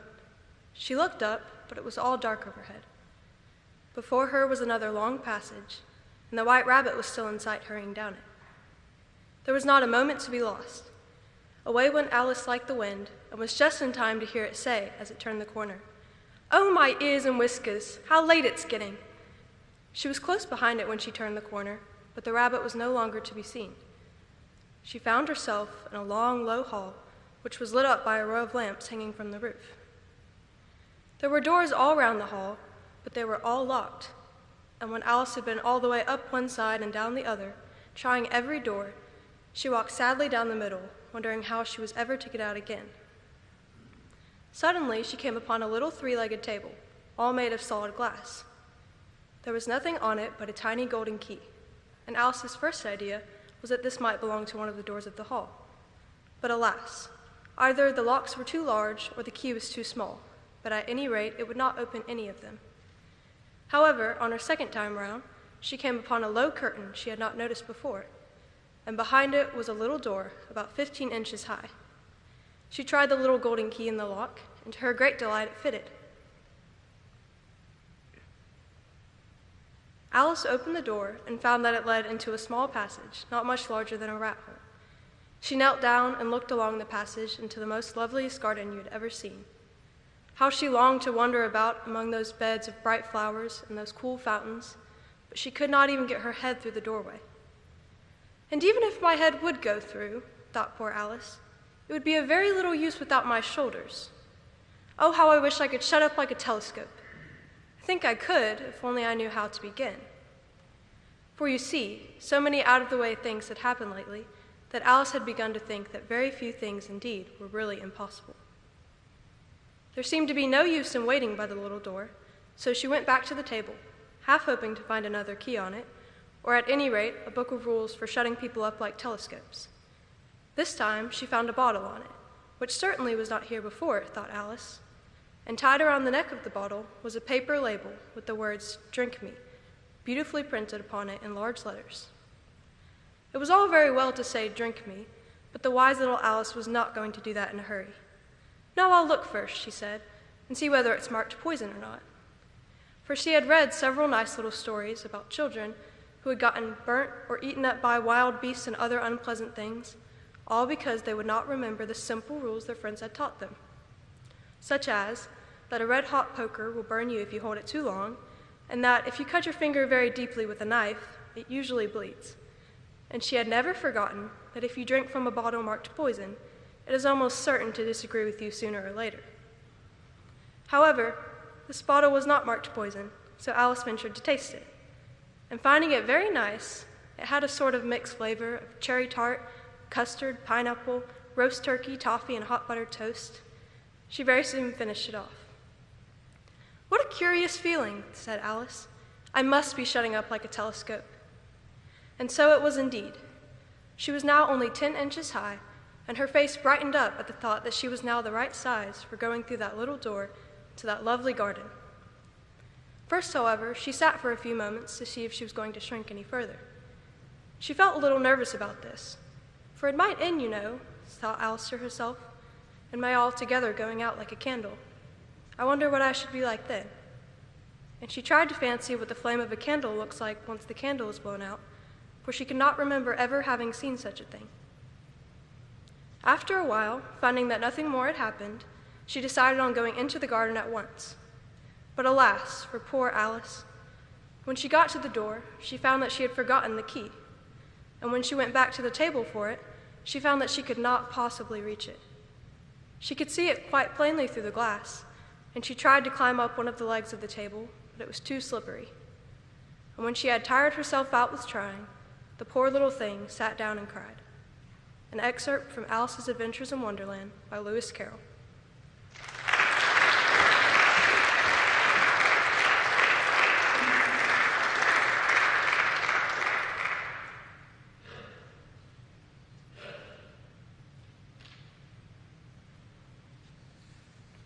Catherine, and then Ben after.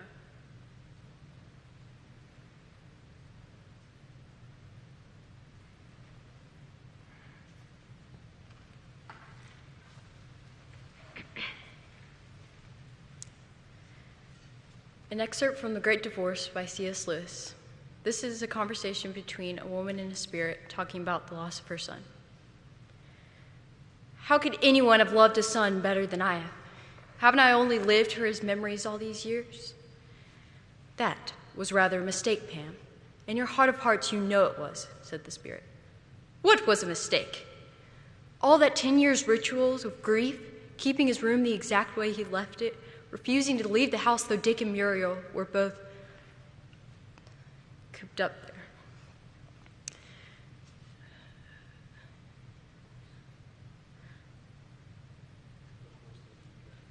Of course they didn't care. I know that. I soon learned not to expect any real sympathy from them. You're wrong. No man has ever felt the loss of his son more than Dick, and not many sisters have loved their brothers more than Muriel. It wasn't against Michael they revolted. It was against you, against having their whole life dominated by the tyranny of the past. Not even Michael's past, your past. You are heartless. Everyone is heartless. The past was all I had. It was all you chose to have. It was the wrong way to deal with the sorrow. It was Egyptian, like embalming a dead body.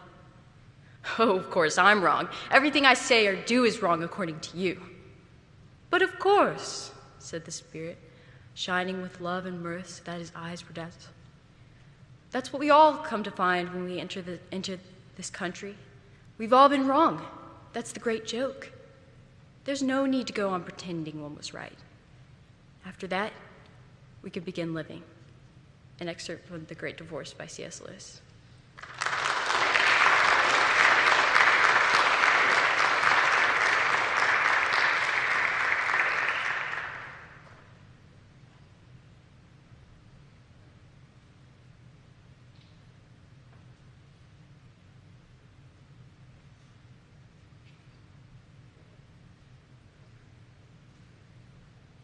Ben, followed by Owen.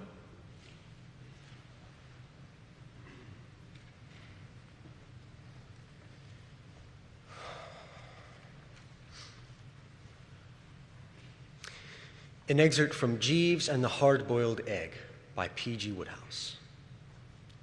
I blotted the last page of my manuscript and sank back, feeling more or less of a spent force. After incredible sweat of the old brow, the thing seemed to be in pretty fair shape, and I was just reading it through and debating whether to bung in another paragraph at the end when there was a tap at the door, and Jeeves appeared. Mrs. Travers for you, sir, on the telephone. Oh, I said, preoccupied, don't you know? Yes, sir. She presents her compliments and would be glad to know what progress you have made with the article which you are writing for her.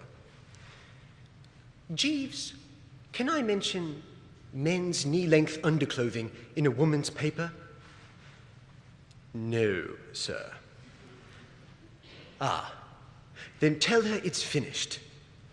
Very good, sir. And Jeeves, when you're through, come back. I want you to cast your eye over this effort. My Aunt Dahlia, who runs a woman's paper called Milady's Boudoir, had recently backed me into a corner and made me promise to write her a few authoritative words for her husbands and brothers page on what the well-dressed man is wearing.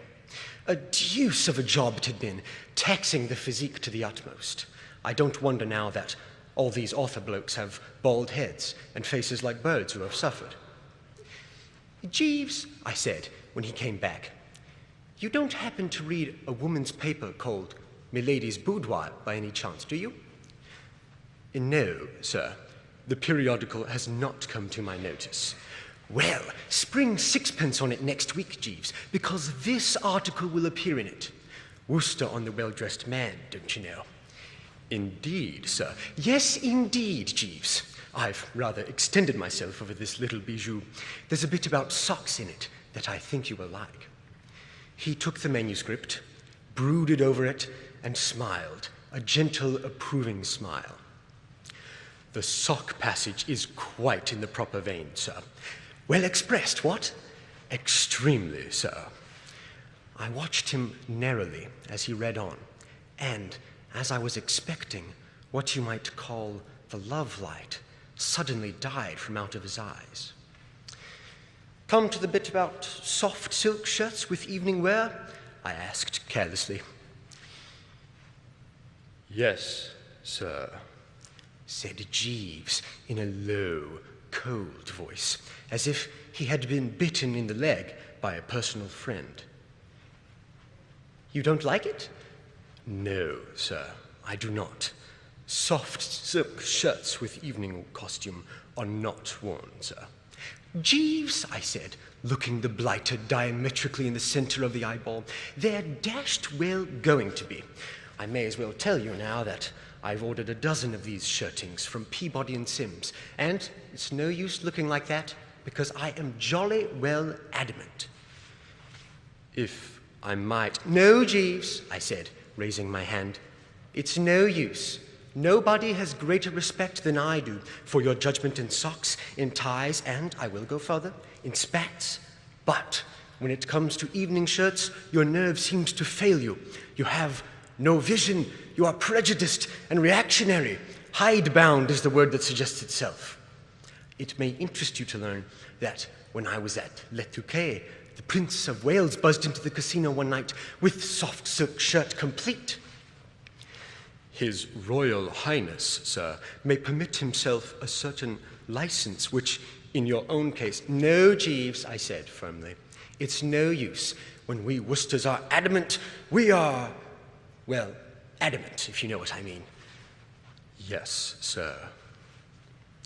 I could see that the man was wounded, and, of course, the whole episode had been extremely jarring and unpleasant. But these things must be gone through. Is one a serf or isn't one? That's what it all boils down to.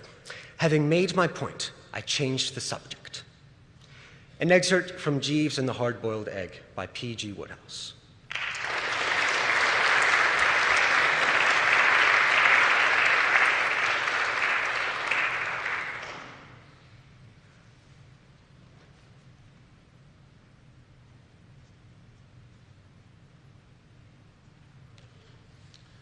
Owen, followed by Jalen.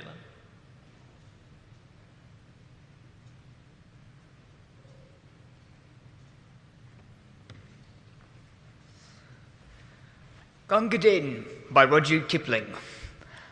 You may talk of gin and beer when you're courted safe out here, you've sent to penny fights and how to shot it. But when it comes to slaughter, you will do your work on water, and you'll lick the bloomin' boots of him that's got it. Now, in India's sunny clime, where I used to spend my time, a servant of Her Majesty the Queen, of all them black-faced crew, the finest man I knew was our regimental beastie, Gunga Din. It was Din, Din, Din, you limpin' lump of brick, that's Gunga Din. Hi, Slippy, hither ow, what a get it, penny low, you squidgy-nosed old idle Gunga Din. The uniform he wore was nothing much before, and rather less than half of that behind. For a piece of twisty rag and a goatskin water bag was all the field equipment he could find. When the sweating troop train lay in a siding through the day, where the heat will make your bloomin' eyeballs crawl, we shouted, "Hurry by!" till our throats were bricky dry. Then we whopped him, 'cause he couldn't serve us all. It was Din, Din, Din, you heathen, where the mischief have you been? You put some jewelry in it, or I'll marrow you this minute if you don't fill up me helmet, Gunga Din. He would dot and carry on till the longest day was done, and he didn't seem to know the use of fear. If we charged or broke or cut, you could bet your bloomin' nut he'd be waiting 50 paces right flank rear. With his mussock on his back, he would skip with our attack, and watch us till the bugles made retire. And for all his dirty-eyed, he was white, clear white inside, when he went to tend the wounded under fire. It was din, din, din, with the bullets kicking dust spots in the green. When the cartridges ran out, you could hear the front men shout, "High ammunition mules and Gunga Din!" I shan't forget the night where I dropped beyond the fight with a bullet where my belt plate should have been. I was choking mad with thirst, and the man that spied me first was our good old grinning Brenton Gunga Din. He lifted up me head, and he plugged me where I bled, and he gave me half a pint of water green.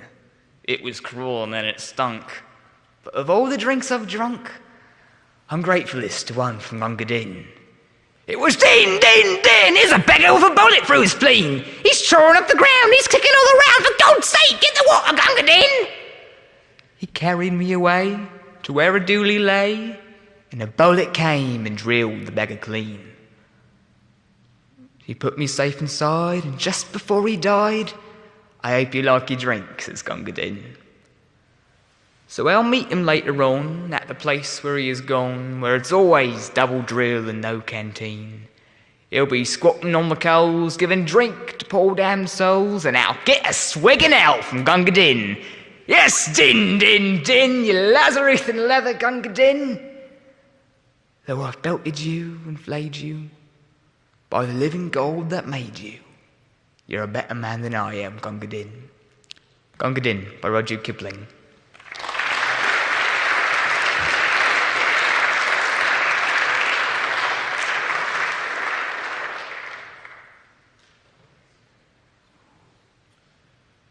Jalen, followed by Arthur.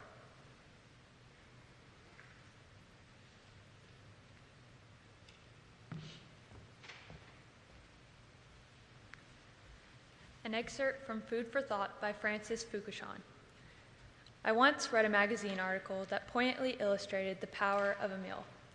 The author, whose name I don't remember, was waiting for her train to pull out of the station in a big city in a third world country. As a bus went by, a passenger threw a couple empty banana peels out of the window and onto the street.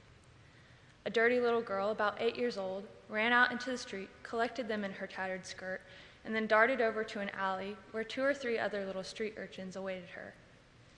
An amazing scene unfolded in front of the author's eyes. The obviously hungry street child and her equally hungry and dirty friends all sat down in a circle. The little girl pulled out a large grimy handkerchief and spread it on the ground in the center of the group. It was like a tablecloth in the center of, a tablecloth in the midst of squalid, noisy, hot, dirty surroundings. The little girl then proceeded to pull apart the inside linings of the banana peel. Each time she finished pulling off a long, thin strand of banana peel lining, she gently laid it in front of one of her friends. The children sat quietly until all had been served, and then together they ate the banana peel linings as if they were eating an elegant meal. If sitting down together to a set table elevated these banana peel linings to the status of a meal, how much more our own sitting down together should bring dignity and gladness to our eating. The ritual of regular sit-down meals communicates a sense of self-worth, especially to children, because they sense that they're important enough for someone to take time, day by day, to schedule this event around their needs. A fixed mealtime gives family members a sense of security because it means that there's always something in the day that they can count on as being the same. An excerpt from Food for Thought by Francis Fukushan.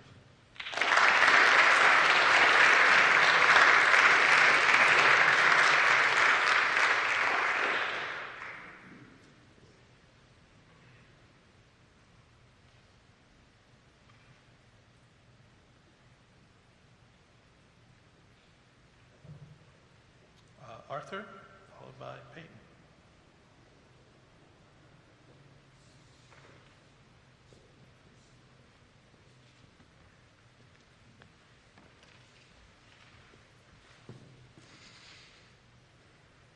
Ruth 4, 1 through 12, New King James Version.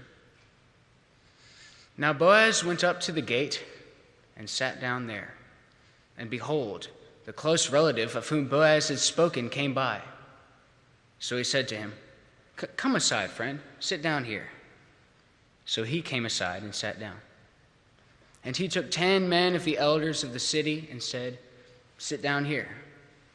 So he sat down. And they sat down. Then Boaz said to the close relative, "Naomi, who has come back from the country of Moab, sold the piece of land which belonged to our brother Elimelech. And I thought to inform you, saying, 'Buy it back in the presence of the inhabitants and the elders of my people. If you will redeem it, redeem it. But if you will not redeem it, then tell me, that I may know. For there is no one but you to redeem it. And I am next after you.' And he said, 'I will redeem it.' And Boaz said, 'On the day you buy the field from the hand of Naomi, you must also buy it from Ruth the Moabitess, the wife of the dead, to perpetuate the name of the dead through his inheritance.' And the close relative said, 'I cannot redeem it for myself, lest I ruin my own inheritance. You redeem my right of redemption for yourself, for I cannot inherit it.' Now this was the custom in former times in Israel concerning redeeming and exchanging, to confirm anything. One man took off his sandal and gave it to the other, and this was a confirmation in Israel. Therefore the close relative said to Boaz, 'Buy it for yourself.' So he took off his sandal. And Boaz said to all the people and the elders, 'You are witnesses this day that I have bought all that was Elimelech's, and all that was Chilion's and Mahlon's from the hand of Naomi. Moreover, Ruth the Moabitess, the widow of Mahlon, I have acquired as my wife, to perpetuate the name of the dead through his inheritance, that the name of the dead may not be cut off from among his brethren and from his position at the gate. You are witnesses this day.' And all the people who were at the gate and the elders said, 'We are witnesses. The Lord make the woman who is coming to your house like Rachel and Leah, the two who built the house of Israel. And may you prosper in Ephrathah and be famous in Bethlehem. May your house be like the house of Perez, whom Tamar bore to Judah, because of the offspring which the Lord will give you from this young woman.'" Ruth 4, 1 through 12, New King James Version.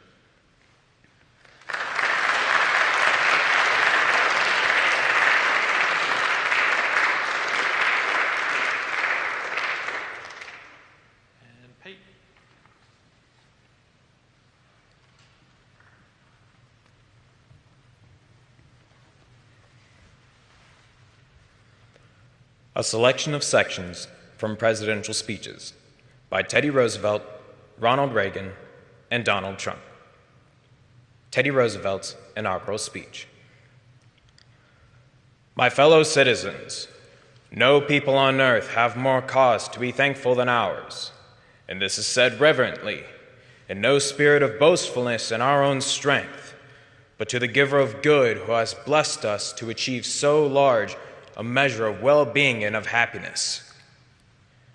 To us, as a people, it has been granted that we lay the foundations of our national life on a new continent. We are the heirs of ages, and yet we had to pay few of penalties which in old countries are exacted by the dead hand of a bygone civilization. Under such conditions, it would be our own fault if we failed.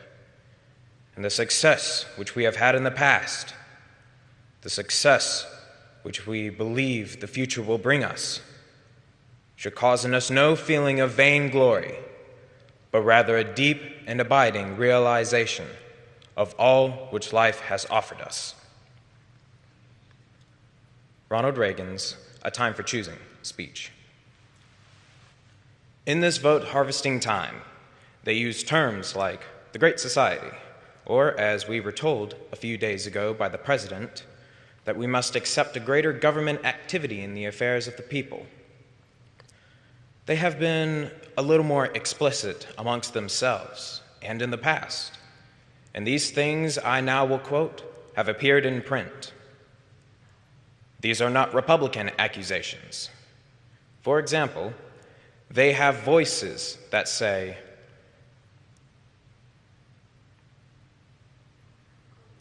the Cold War will end through our acceptance of a not undemocratic socialism. Another voice says, the profit motive has become outmoded. It must be replaced by the incentives of the welfare state. Or our traditional system of individual freedom is incapable of solving the complex problems of the 20th century. Donald Trump's 2025 inaugural speech. Vice President Vance, Speaker Johnson, Senator Thune, Chief Justice Roberts, Justices of the Supreme Court of the United States,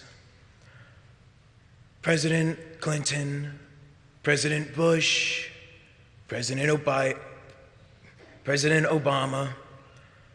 President Biden, Vice President Harris, and my fellow citizens. The golden age of America begins right now.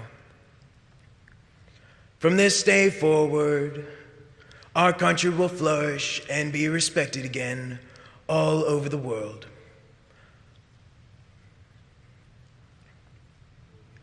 We will be the envy of every nation, and we will not allow ourselves to be taken advantage of any longer.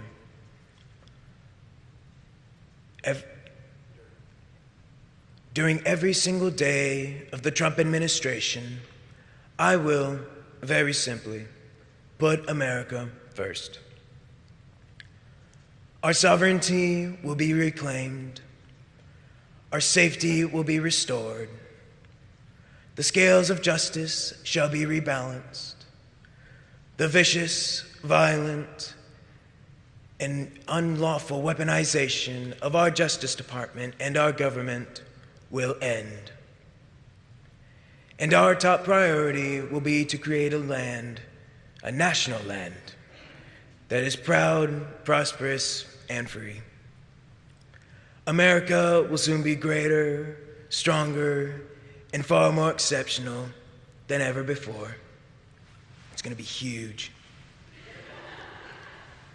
A selection of sections from presidential speeches by Teddy Roosevelt, Ronald Reagan, and Donald Trump.